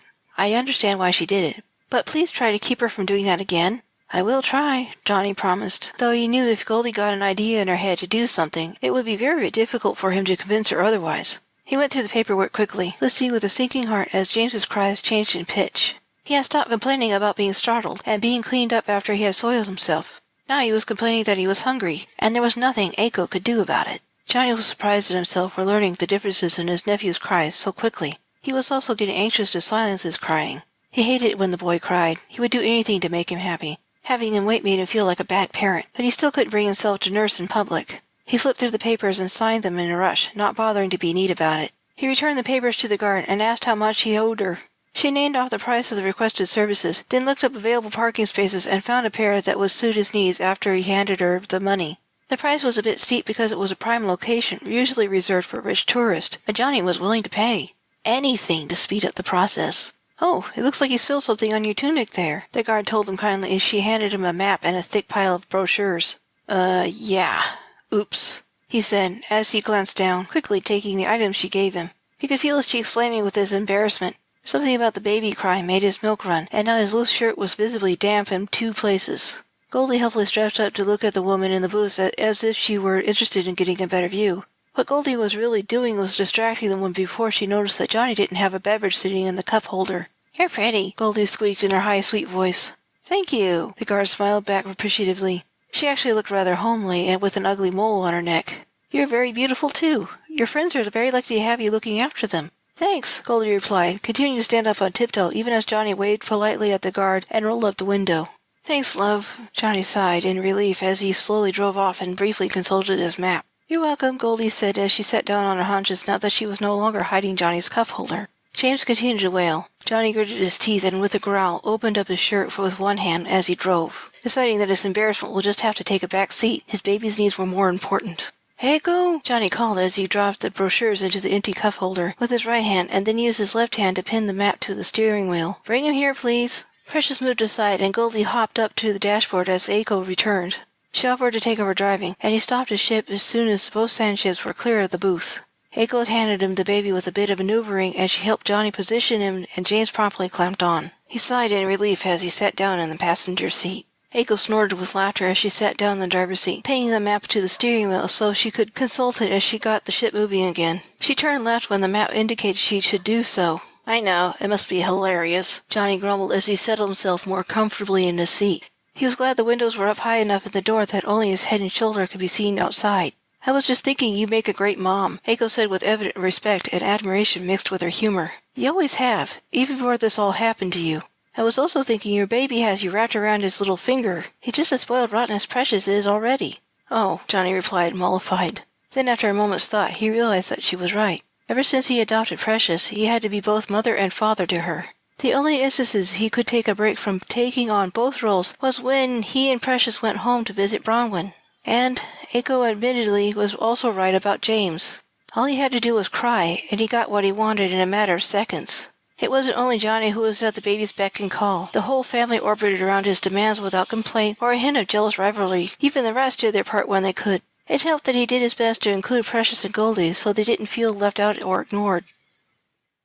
A few minutes later, Heiko found the spaces where they were supposed to park. It was a prime location near several shops which were carved into the stone walls, and a dozen cart vendors plied their trade. She left with her 2 rats at her heels as soon as she got his ship parked, so she could unhitch hers and move it beside the dune lady. The spaces were generously sized, but they weren't designed to take 2 ships linked together. Johnny switched sides. James cried, then quieted as he found the other nipple. Johnny smiled lovingly at James, hummed a dragon lullaby, and gently stroked his round head, allowing himself a quiet moment with his baby. Dreams. He had a lot of them lately crossing the flats. They were disjointed and unclear, but some messages did get through. As soon as it was practical, they needed to visit the temple at the center of the island. He didn't know why, but it was important. He sighed. It was going to be a long night. Because of the harsh conditions of the flats, most of the places on the surface didn't come alive until well after sunset. Depending on the hour, residents and visitors went underground during the day and often slept through the hottest part. It was worth the trouble of switching to being mostly nocturnal. The views were spectacular, and it was when the temple opened its doors to the faithful to come and worship in the cool of the evening. There was a soft knock at the window. Startled, Johnny looked up and was relieved to see Precious in her true form peeking in. He leaned his head out the open window and asked, "What are you doing out there?" "Cart vendors here," she replied. With a little hop, she launched herself and covered high enough to make it easier to hand her father a basket laden with food. "Thought you and Goldie would like to eat." "Thanks, baby," Johnny replied appreciatively as he twisted around to quickly grab the basket with his free hand. She couldn't hover like that for long. Sure enough, after a few wing strokes, she did a sort of controlled fall to the ground with a soft thump. Her head was just high enough when she stood on her hind legs to easily peek in, however. She hummed her love as she watched her new baby brother and her father together. As Johnny fished around in the basket for Goldie's portion, she waited patiently in the driver's seat. He heard a low rumbling from somewhere below his window. "Precious," Johnny said as he paused in his fishing around in the basket so he could turn and look at her. "Hmm? Go get something to eat. Your stomach's complaining loud enough I can hear it from here," he told her. "Go see if you can help Heiko too. I'll be out in a few minutes." "Oomph," she replied, kissing her father's cheek, then dropped to all fours as she'd left. Johnny smiled, absently wiping off the spit, long used to sloppy dragon kisses. Finally, he found the wrapped package with the name Goldie written on it, and he passed it to her. She took it and opened it herself with no trouble. Having thumbs was a huge asset for a rat. Johnny found an empty dish and a container of water. With a bit of careful one-handed maneuvering, he managed to fill the dish halfway with water and set it on the seat where Goldie could reach it. As the rat munched happily on her mini-stuffed pocket bread, he picked out a likely-looking item wrapped in wax paper. It turned out to be another stuffed pocket bread with spiced vegetables, which he bit into greedily. Chapter 22. Delays to the surface. As soon as he was able, he changed his soiled tunic for a clean and slightly better one. Johnny left the dune landing with Goldie riding his shoulder and carrying James in a sling he purchased a few months ago. It was the sort of thing women usually wore, but he had long since given up on that point of view when he had adopted Precious when she was a baby. He hoped his improved attire wouldn't get ruined before the night was over, but he had little hope of that. It was an occupational hazard of being a parent of young children. He packed one of his cleaning towels in his satchel just in case, along with some other items he was sure he would need. The parking lot had been relatively quiet when they had come in. Now that the sun was setting, people were waking up and exiting their sand ships. More food carts arrived, and the few shops at this level started to open for business. The maintenance people they ordered had finally arrived, and Aiko had kindly insisted they start on her ship first to give Johnny some privacy. He suddenly smacked his forehead and promptly went back for his hair, plain sandals slapping his heels in time to his fast pace, the big brown satchel bumping his hip as he hurried back. He couldn't leave it just hanging on his bathroom door, where a maintenance worker could steal it. Even a non-practitioner of magic might take a shine to it, thinking to sell it to someone who could do magic and was evil enough to use it. He was back in a moment with it tightly coiled in his hand, and in a moment of inspiration, called for Precious. She came down from the roof of his sand ship, landing lightly beside him, making him jump for the third time that evening. As his heart slowed to normal, he held out his braid and said, "I have an important job for you. Can you guard this for a while?" Understanding lighted her eyes on just how significant that braid was. The black magic that bound her was gone, except for a faint residue. It had been powered by love, her father's love. This binding spell wouldn't have worked without it. Swelling with pride with that such a task had been entrusted to her, she took it and stuffed it into her pouch. "No one will be able to take it from me, I promise." "I believe you," Johnny said, then cautioned, "I don't want you flying in here. Wait until we get to the surface. You might hit your head." Exasperated, Precious sighed, but not in her willingness to do as she was told. "I know," Johnny replied as he scratched her eye ridge. The ceiling was very high and built with dragons in mind, even though the big winged ones didn't frequent the docking area. "Just hear me, okay? I just want to avoid getting into any more trouble." It took about 3 hours for the maintenance crew to finish with both ships. By the time they were done, the water tanks were refreshed and the cargo ship scrubbed until they gleamed. As they were impatiently thinking of leaving and the maintenance crew was packing up, James decided to wake up and demand attention. They all piled into the dune landing so Johnny could get some much-needed privacy. It was then Aiko came up with an idea. She could let him borrow her gender-neutral lightweight cloak so he wouldn't have to keep finding places to hide. Loose robes were common on the island. They served as protection against the harsh sun if they had to venture out during the day, or provided a bit of warmth in the cool of the night. They also provided hiding places for small items such as purses and small weapons. Officially, no one was supposed to carry weapons of any kind on the island, but people found reason to do it anyway, hiding them in loose folds of clothing. So long as a person made no trouble, the local guard didn't make a big deal out of it, as long as they don't actually see them. Aiko gave him her gray cloak. Then finally, they were ready to leave, only to be accosted by an irate man in black robes and a bandaged hand. "Hey!" he shouted as he strode up. "That rat on your shoulder bit me!" "She was avenging my son," Johnny replied in a firm but much quieter tone. He deliberately kept his hands visible by placing them protectively on the baby. He was unarmed in deference to the law, but he was not completely defenseless, and he knew he had help. He had to avoid violence if possible. Shouting was also a bad idea. He didn't want any bystanders to hear too much. At least not yet. "He was asleep, but I needed to stay that way. You literally scared the shit out of him when you blasted that horn of yours." "I don't care about your stupid brat. That rat is dead," he snarled as he drew a hidden blade from inside his robes. "I'll be lucky if it didn't give me a disease." "I'll be fortunate if you didn't give me one," Goldie snapped. During this heated exchange, a number of things were going on. Aiko in her red velvet dress, her own modified satchel hanging off her shoulder where her own rats were riding, had conjured a roundish polished stone she regularly used as a paperweight. She hid it in her right hand, casually walking forward and towards Johnny's left so she could take aim if needed, knowing she could call it back and throw it again as often as desired. Precious was taking her position on Johnny's right, then stood on her hind legs and spread out her wings to make herself look bigger and more conspicuous. Essentially, she was trying to distract the man from Aiko, so if she had to throw the rock, he would not see it coming. She was reluctant to use her fire. That was a measure of last resort. If the man had not been so angry, perhaps he would have taken a moment to realize that he was outmatched, and it would have been wise to back off. They wouldn't have harmed him if he had yielded, and would have been content to let him go. Instead, he took a step forward. Because people were waking up and going about their business, the Green Riders, most of them didn't turn thief, the ones that roamed the desert were actually an exception, and a relatively small minority, who helped to police the city on all the levels, started arriving in increasing numbers. There was always one or two about. Now after sunset, there were well over a dozen. "You! Stop right there!" shouted a mounted guard in gray livery, his scaly mount approaching at a trot. A toss of his dragon's head brought attention to the red eye ridges and the long horns sported by the males of his kind. The cargo runner jumped back, trying to hide his knife in his sleeve. Quickly, Aiko teleported the rock back to her tabletop so the guard wouldn't see it. Technically, a paperweight was not considered a weapon, but she wanted to avoid being fined for intending to use it as one. Precious dropped to all fours and lay down on the ground submissively. Then she began to whimper piteously and tremble as she rocked her head in apparent distress. Johnny noticed her posturing and almost snorted with laughter. The girl didn't have a cowardly bone in her body, and she never cried without good reason. He knew that she was playing the guard and his mount for a couple of suckers. Thinking she had the right idea, he decided to play along. "Are you all right?" the green dragon asked as his rider dismounted. "No, of course not," Johnny said indignantly as he strode over to where Precious lay crying on the floor, so he could reach out and comfort her by petting her feather mane. "That man threatened my family with a knife. I have a helpless newborn, and he frightened my dragon. Look at her. She's such a sweet child. Wouldn't hurt anyone. There now, Precious." Taking her cue, Precious wailed and stood to hug him carefully so she wouldn't squash the baby, even managing to produce real tears. Johnny was impressed by her acting skills even as he cooed and comforted her. Aiko came to her and stroked her back, then began shouting at the cargo runner, "How dare you threaten our children? My parents are the chieftains of the Dragon Clan. When they hear of this—" "Enough!" shouted the guard as he strode forward. His dragon was not far behind, growling with his fangs bared. The dark-skinned man turned ashen at the sight of the even bigger dragon and the angry guard. The sudden pallor of her skin might also have been due to the fact that all the noise Precious was making was attracting more mounted guards. They were buying the act completely, especially the dragons. They were rumbling comfortingly and pacing about, stretching out their necks to get a better look at the scene, then turning to glare at the cargo runner to snarl at him.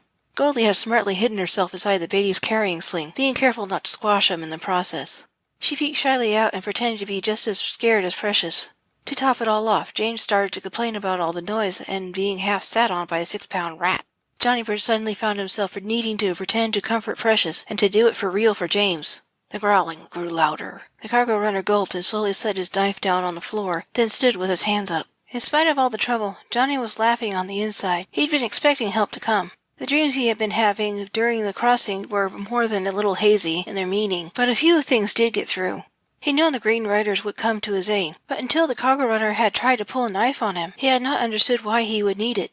The only other thing he understood was that he must not get into any fights while he was here. It was the law of the place, but he could sense there was something more to it than just obeying the laws of the Crystal City. His best guess was he and his family couldn't afford to be kicked off the island. This really was the best place to hide from Richard. There was still the matter of going to the temple. He needed to go there first. He didn't know why, just a vague sense of answers to a question he was either afraid to ask or didn't know he should be asking. The rest? Well, he couldn't make any sense of them all. So he did what he always did with prerogative dreams he couldn't understand. He ignored them. It was his way of keeping a clear head. "Calm down, love," he said gently to Precious with a meaningful nudge that no one saw. "It's okay now. Bad man can't hurt you. See, look, he's put down the knife." "Kick the knife over to me," ordered the first guard. The cargo runner nodded and complied nervously as Precious stopped keening and just sat there quietly whimpering. Aiko brought out a small handkerchief and began wiping the dragon's eyes free of tears. "Thank you, Mommy," Precious sniffed as she dropped to all fours, turning her face to Aiko so she could have an easier time cleaning away her tears. The guard picked up the knife, placing it in a small carrying bag attached to his dragon's saddle. Johnny's heart did a kind of funny leap as he rocked both James and Goldie in the sling. James was beginning to quiet. It might have been due in part to Goldie. She was nuzzling his face and whispering a rat song to him, something she learned he liked. Mommy, it was part of the act. He knew it, but it felt so right. He inwardly kicked himself and wondered when he was going to get the nerve to ask her to marry him. When would be the right moment? "Okay, you," said the guard with a warning glare at the cargo runner. "I heard about the horn incident. Now you escalated your violation to carrying a weapon and threatening these people. I'm going to let you off with a warning this time. One more violation, and you'll be permitted to restock your cargo enough to survive crossing the flats. But that will be it. You'll be permanently banished. This is a place of peace. You understand?" Yes, sir," was all the man could say. Apparently he was too scared of all the shire horse-sized dragons with the bared teeth staring at him. Johnny wondered if he knew that they couldn't breathe fire like his daughter could. That didn't make them potentially less dangerous. It just meant that they had to get up close and personal if they wanted to do damage. Go on, his dragon rumbled with a threatening shake of his horns. Don't bother these people anymore. You shouldn't endanger helpless children and make them cry. Looking half relieved, half irritated, the man stalked off quickly to his ship, several parking places away. Thank you, officers. Echo smiled as she put away her hanky into a pocket of her bag. Her two rats poked their heads out curiously, watching events as they unfolded. They weren't fooled either, and were just being silently entertained by the whole show. You're welcome, the guard replied with an appreciative smile. Unusual for a dragon to be adopted into a human family, his dragon commented curiously. We rescued her from a gladiator stable, and she picked us to be her parents, Johnny replied half-honestly. We tried to give her to a female dragon, but our little girl would have none of it. The dragon nodded in understanding, seeming satisfied. I hope that one day the stables will stop capturing slaves for the bloody fights. Rumor has it that King Richard has encouraged the stable masters to continue their sick games for his own pleasure. I also hear his sister is trying to unseat him. The rats have been teleporting in and out of the castle, bringing news for the priests to record in their history books. They tend to gossip with anyone who will listen, and I catch bits of news from the outside world when we go on patrol. Johnny nodded as he gently patted James, who finally fell back to sleep again. Ellen is on the move, probably already fighting. I have met her and she's a good person. If she succeeds, the stables will be the only thing she'll fix. Good, the dragon replied with a firm nod. I wish her luck. Chapter 23? Yazid in the Temple. After a few minutes, they finally made their way to a small passenger station near a tunnel marked Temple Square with an arrow pointing the way. Precious kept her head low, as if she was still upset. She kept quaking, and her pretend tears were leaking from the corners of her eyes, and an occasional piteous sound would escape her. The others kept quiet as they approached the station. Eiko asked the clerk to call a passenger carrier, paying for the ride at the front desk. They were all too aware of how good a dragon's hearing was, and were doing their best to keep up the act, even going so far as to comfortingly stroke the trembling Precious when a Green Rider pair who had likely heard of the scene in the parking lot came into view. 5 minutes later, a passenger carrier with a covered flatbed and the rear big enough to accommodate 2 green dragons floated up almost silently and parked next to the tunnel entrance. They all piled in quietly, almost solemnly. They exchanged polite greetings with the lady driver and gave her a generous tip. The pretty girl, who looked as if she was still in her late teens, thanked them cheerfully. Then she turned around in the driver's seat and proceeded down the tunnel. Quiet engines rumbled down the 2 middle lanes as she accelerated. Foot traffic, mounted riders, and various beasts of burden. Street cleaners with their pull carts full of garbage. People with their animal carts, both loaded and unloaded. People talking to each other. All of it made a low and constant white noise. Through the opening in the back, Precious continued to make wheezing, crying sounds. Then they were broken up with helpless fiery snorts, and their carrier began to rattle a bit. Hee-hee, ha-ha, yee-ha, yee-ha, yee-ha-ha-ha. Her donkey-like laugh was infectious. It didn't help that Johnny, Eiko, and the 3 rats were just barely hanging on to their own laughter. They had been clapping their jaws shut and looking sad on purpose. It was very hard to do, the way they had played those people. It was wicked, they knew it, but it was a better alternative to violence, and everyone got away unscathed. So they could afford to laugh about it once they were out of earshot of the guards in the cargo bay. Laugh they did. Laugh so hard tears leaked out of their eyes and their bellies ached. The driver was professional enough not to acquire what was so funny, but she couldn't help joining in a little too. Precious's laughter was so infectious and sounded so hilarious all by itself that she couldn't help but be rocked by her own laughter. Eventually they made to the surface just a short distance from the temple. They had to pause to get their bearings and to take in the breathtaking view as the carrier drove off. At first glance, there didn't seem to be any buildings on the island, just works of art built into the rocky surfaces. So respectful of the local landscape were the architects of the city that they took great pains to work with the land instead of dominating it. Since there were plenty of rock cliffs to dig into and carve, they took full advantage of it. So every building or entrance to a tunnel was beautifully carved and decorated to look as much as a work of art as a part of the natural landscape. Gardens of magical plants, which could withstand the harsh conditions of the salt flats, glowed in various colors of light, filling the air with beautiful fragrance. The most striking thing about the island that gave the hidden city its name were the huge quartz crystals they jutted up here and there. Magic was so densely concentrated here that it even affected the geology in the best way possible. The crystals had been made prolific by it. Many had grown to 3 stories tall and 3 times thicker than the average man, and they glowed in radiant hues of every color of the rainbow. Between the bioluminescence of the plant life and the glow of the crystals, street lamps were not needed. Water, fresh and clean, welled up in shaded ponds, ran in aquifers and a few fountains, a boon that made life possible and bearable. There was a sense of tranquility, of very old magic, a deep connection to the earth under their feet, and to the goddess herself. The magic demanded respect, and the people that dared travel here listened and did as asked. So they made a city in a way that didn't damage the natural beauty or the island's magic, and they worshipped the goddess here because it was so special. The beauty of the place made it worth crossing the salt flats with its harsh climate. And here, out beyond the Red Sands Desert, the Anglo invaders that came to the Holy Lands to try to subdue it 2 centuries ago hadn't made it past the borders of the Red Sands, where they would only half succeeded in spite of their best efforts, eventually settling there and living in peace ever since. There were still plenty of people in the surrounding countries without a mixed heritage and didn't know a word of English. Their lack of influence was very much in evidence in the people and architecture in this remote city. People were everywhere. Most were leaving from their nightly worship in the temple. An old man in white robes and a headdress was singing them a song in Arabic, wishing them well and many blessings from the goddess. The rocks amplified his beautiful voice, and no one had any trouble hearing his words, even over the white noise of many spoken languages from several different countries.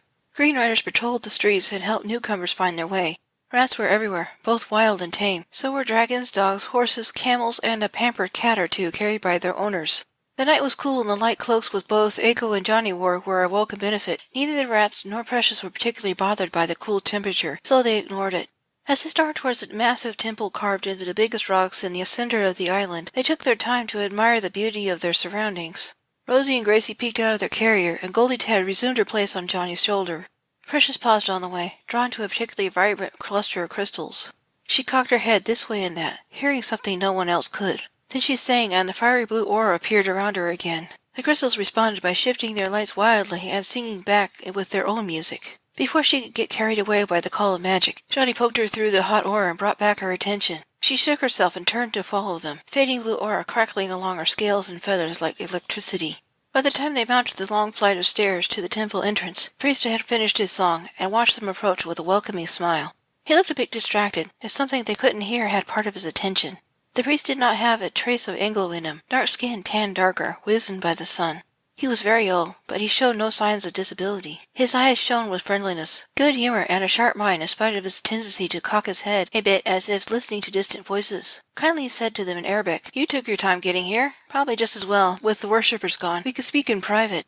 They were a bit taken aback by his statement, and Johnny replied in Arabic, "You're expecting us?"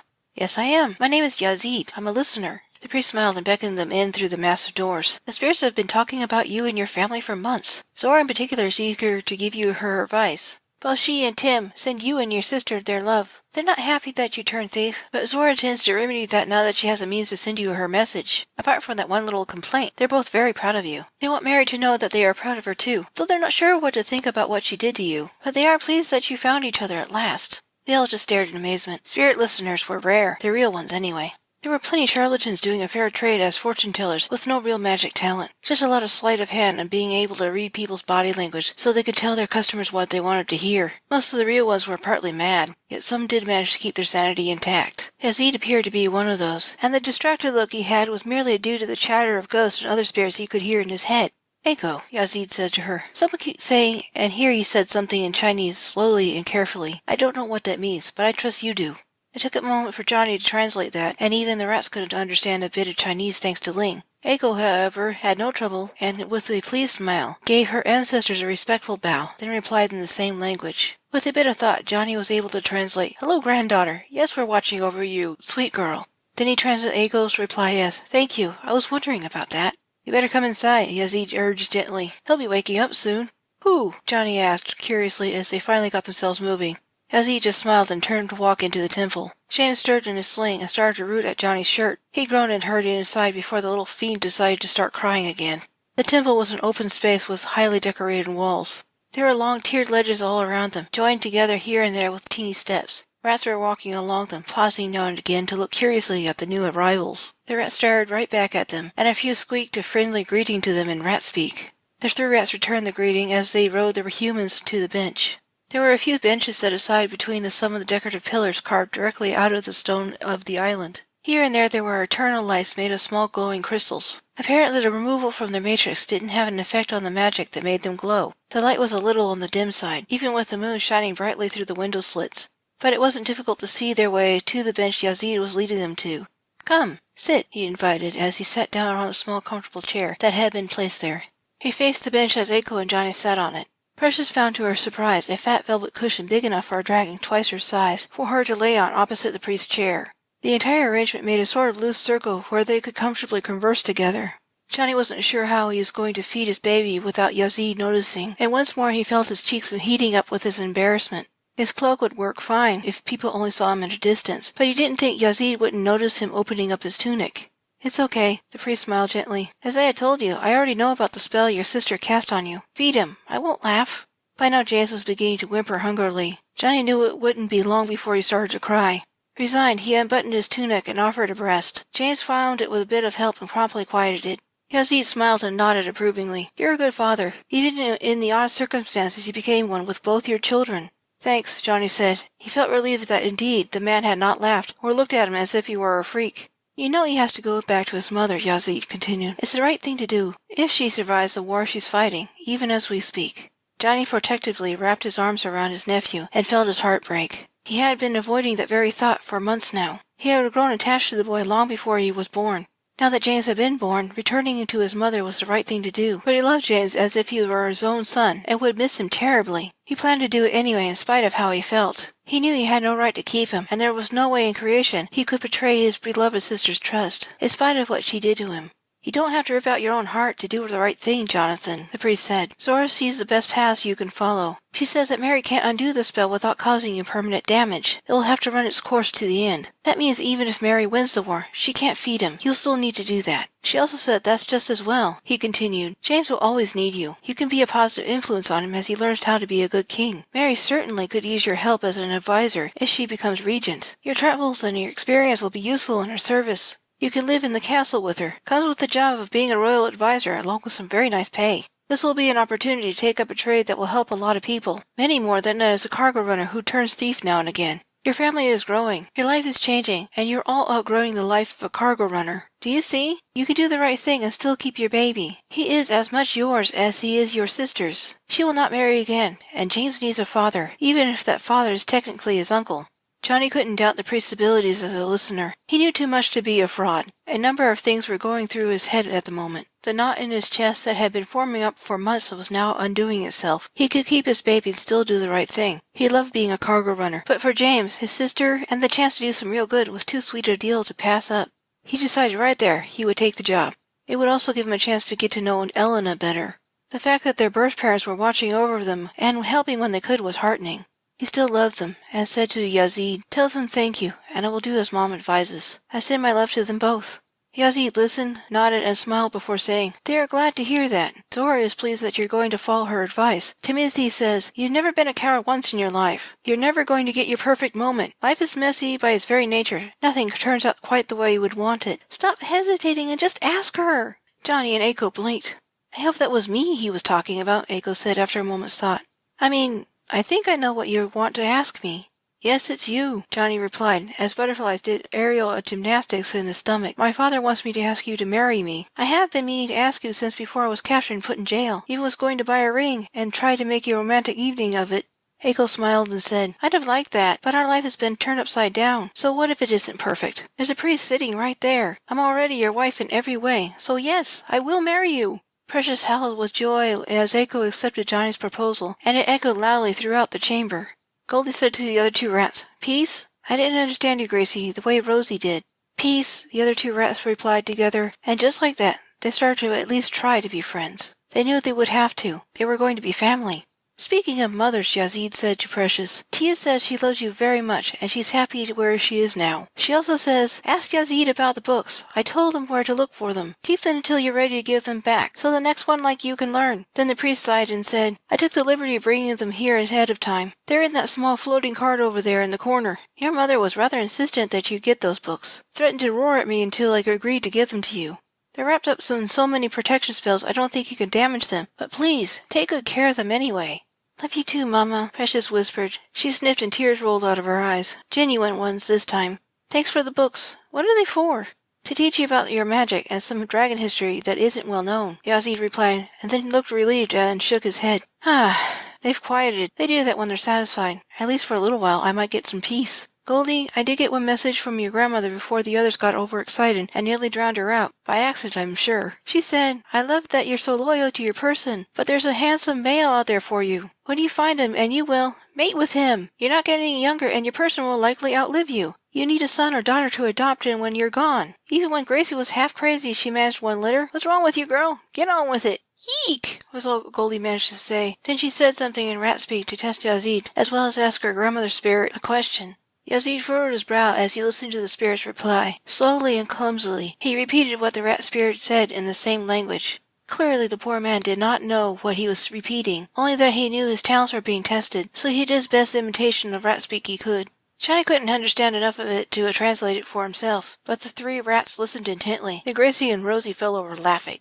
"Humph!" Goldie huffed as she dropped from Johnny's shoulder to his lap. "Well, I see no reason to be in a hurry." "Please don't encourage them any more," Yazid pleaded. "They spend so much time not being able to communicate with the living. They tend to get excited when they get a chance. Asking them questions will get them talking again, though I'm always happy to help. I'd be honored to perform the marriage ceremony. Your daughter and your rats count as witnesses, so no problem there. It would be nice to hear my own thoughts for once while I perform it, so no more asking them questions, please. Goddess bless me. It's a wonder if I don't go mad." The reprieve the spirits gave Yazid lasted only about a minute. As they were getting ready to begin the marriage ceremony, his eyes widened, clapped his hands over his ears, and winced. "Goddess!" he swore. Then he shook his head and staggered a bit. Eiko caught him and asked, "Are you all right?" "Fine, thank you," Yazid replied as he steadied himself, though for a second he looked a bit cross-eyed. "It's been a while since an angel came to visit me. They tend to cram entire messages into my head all at once. Sometimes several all at once. It's a lot to take in." "What did it say?" Johnny asked curiously. Then feeling a bit arrogant, he asked, "What is the message for us?" Yazid paused and listened intently. Nothing. Nothing at all. He seemed to be talking to himself and not really answering Johnny. "Yazid?" The old priest snapped into focus and replied, "The angel's keeping everyone at bay for a little while, as a reward for my loyal service. It will come back now and again so I can rest. Something about hair? A cursed braid? Says just to give it to the goddess as a sacrifice. She can keep it safe, and from being used for black magic again." After that there was no more interruptions. Yazid set up the brass basin used for blood sacrifices. The donors of blood were often the faithful themselves. They would prick their fingers to let a few drops fall in, burning it as they prayed. Precious helpfully lit the fire and handed her father his braid out of her pouch. With a prayer of thanks, he tossed it in. Oddly, it didn't exactly catch fire. Instead, the fire surrounded it as if it were going to consume it. Then there was a flash of white light, so bright it should have hurt the eyes, but didn't. The braid was just gone, without a trace. So was the fire and the wood that fueled it. There was a trace of heat left from the fire, but that too faded quickly. Chapter 24. Last Run. The marriage ceremony was informal and short, but neither Johnny nor Eiko minded. The thing that distracted Yazid, now listening bemusedly to the abrupt silence in his head apart from his own thoughts. Though he did say he heard an occasional ruffle of wings or a rattle of a sword buckle, but that was it. The person they found after they left the temple was Steve and his family on the way back to the local market. They had been shopping for ingredients for their cooking business and spotted the happy couple, accompanied by their rats and Precious voluntarily hitched up to a cart loaded with heavy books. There were 5 thick volumes, each the size of a coffee table, and it was no wonder why they needed to be placed in the cart. Steve waved and greeted him with a cheerful enthusiasm. He and his family saw James and made a happy fuss over what a handsome baby he was. They led their friends to the camp, their own loaded cart full of food being pulled by a pair of well-kept donkeys. Eiko was soon reunited with Nehemiah, and he reintroduced Baby, who was still too shy to talk to anyone except her boy. Eventually Eiko managed to coax her into taking a bit of fruit from her hand. News of their marriage spread quickly. To make up missing out on the ceremony itself, their whole family threw a big party. It lasted all night until the sun rose, driving them into their underground parking area where they were camped.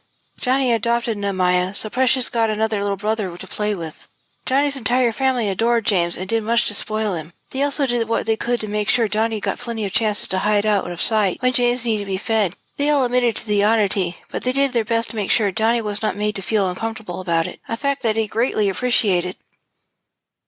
In the 3 months he spent waiting for Elena to call, he kept watch on her and the fighting. She was brave, beautiful, and ferocious. Except for a few minor injuries, none of her enemies could get near her. Her magic and her skill were just that good. It also helped a great deal that she had a decent-sized army, loyal to her cause, protecting her as well as to fight Richard's own forces.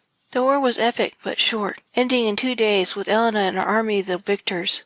Richard was not killed. Instead, he was stripped of all titles and sent to live in Britain with some funds to start a new life as a commoner there. Ellen didn't want him dead. She wanted him to suffer the life of someone who had to work hard for a living because she hated him for killing her husband. In spite of that, she also loved him. He had been her brother after all, and that was the other reason for letting him live. She did promise with deep regret that if she caught him inside the borders of her son's kingdom, she would have him executed. She couldn't risk him coming into power again because she knew he would undo everything she accomplished and bring ruin to her nation. Precious learned about dragon practitioners of magic during their long wait for the summons back to the palace. When she wasn't taking her up for a role as big sister, she had her nose buried in the enormous books, learning to control her magic. Turned out that she was born with a purpose, and dragons like her were so rare they were mostly forgotten by the time the next one was hatched. She wouldn't know her purpose until she was ready. Until then, the goddess would guide her.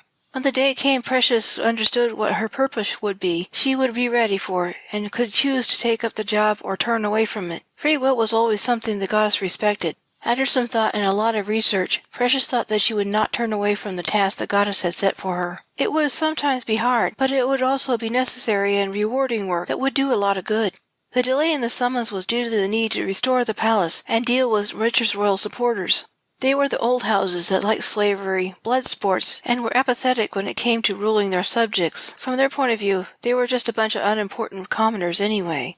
Elena became regent with enough of her own power and influence to hold her position. Once her hold was firmly in place, she sent Morningstar with a message to her brother that it was finally safe to return to the palace. Johnny wrote her a letter about how he wanted to work as her advisor and how he came up with the idea and gave it to Morningstar to carry back. The reply was a resounding and enthusiastic yes. The whole clan decided to go to the castle when they learned of the summons. Elena had been making changes to the laws to protect the rats from harm. There was a huge development project going on where all the warehouses were still being ordered against the rats as stringently as ever. Yet certain places that normally kept them out permanently were having their spells modified so the rats that were invited could come and go as they pleased. Dragons, too, were now a protected species. They no longer need fear of being captured and turned into slaves for blood sports. Slavery itself had been abolished, and the stables were now regulated so there were no more death matches. Instead, there were highly regulated competitions by volunteer athletes only. Sporting events were added to the list of entertainment such as running, jumping, throwing, and team sports. Thanks to Johnny's good word about Elena, his multi-species family felt relatively safe about coming to visit the city. Funding was low as a result of the war efforts, but Elena was looking for ways to improve conditions for the neglected people in the slum areas of her kingdom. Johnny thought he could help with that once he got there by giving her some financial advice. The crossing of the flats had to be done in 2 parts. Big dragons and their riders had to cross first in a single grueling flight to beat the sun before it rose. The rest of the clan had to follow behind in a huge caravan, packed up and loaded into their sand ships over the course of several days.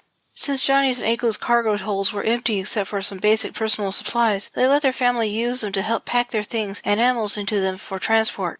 Johnny and his family found the whole business stuffy, tedious, and had them wishing a gate could be made big enough to let the whole clan pass through to the capital and be sustainable for more than 60 seconds. No one had enough power to pull off such a trick, not even when they worked cooperatively.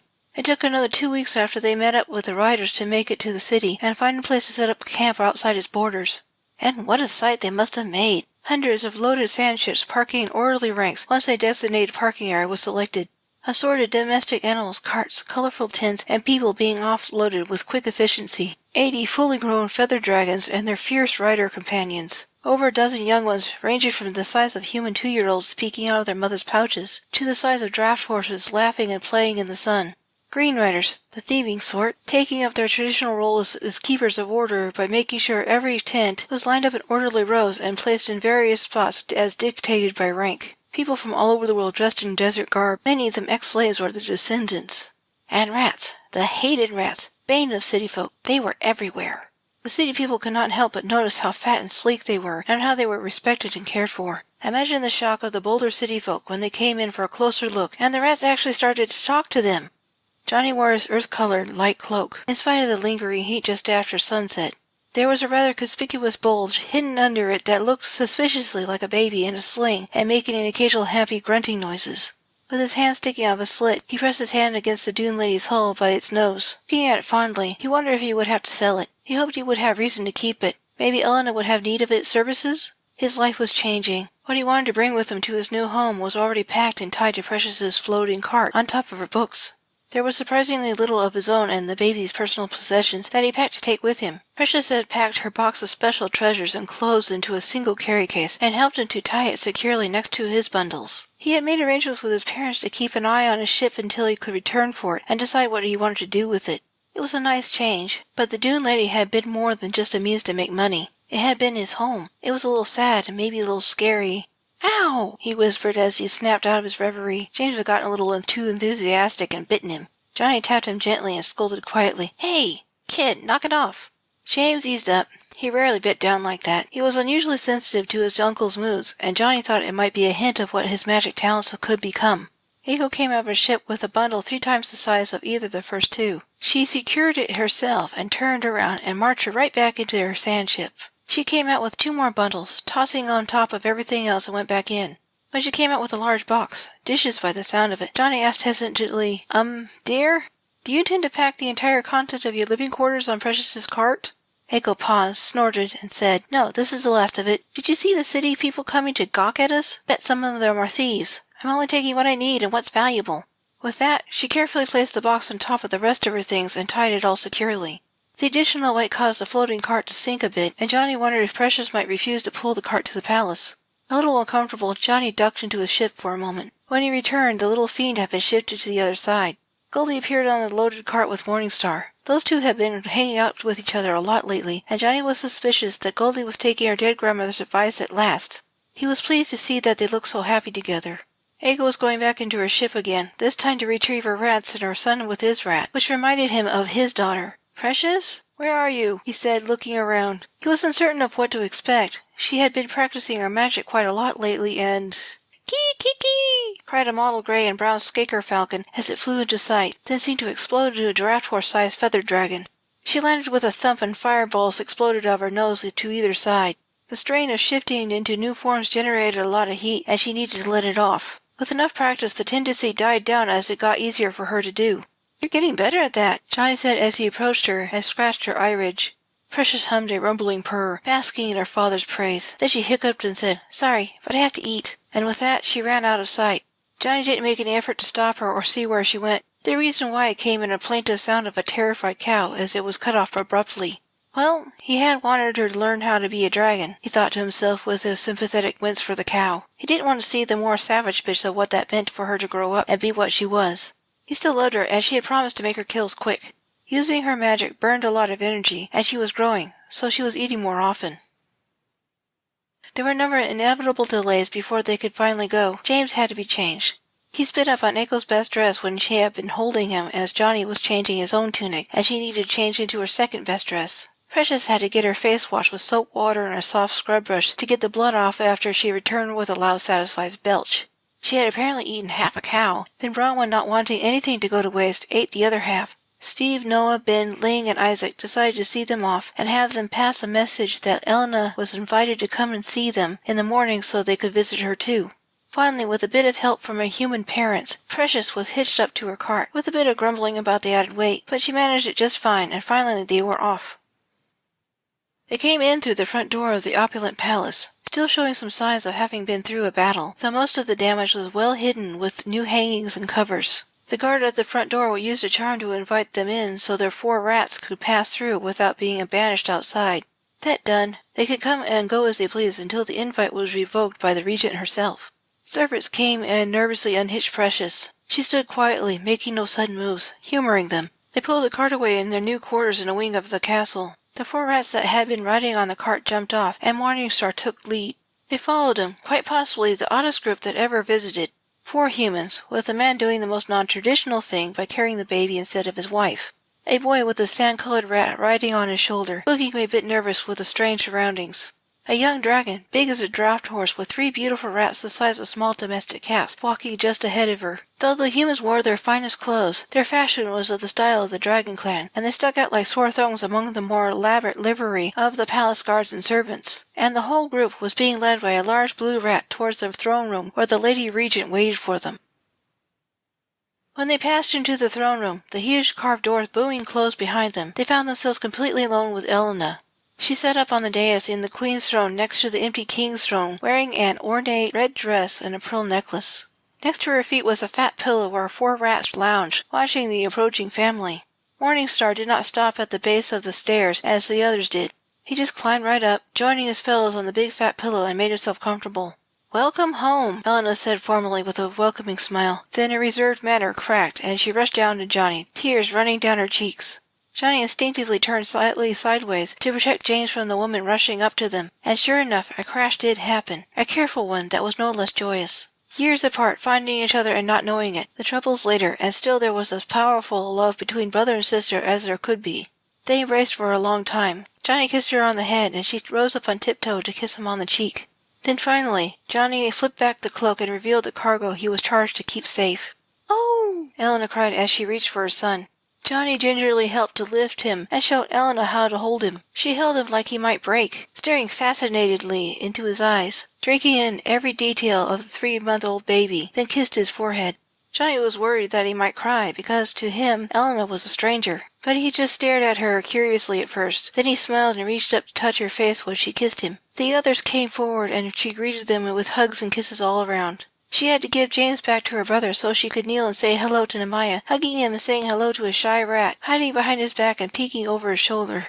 Baby was still too shy to be very sociable, but she was gradually improving. Then she and Eiko embraced as sisters. Then the 3 remaining rats came forward and she repicked them up one by one in a gentle embrace, kissed them enthusiastically on their furry heads, leaving faint traces of rose-colored lip stain on them.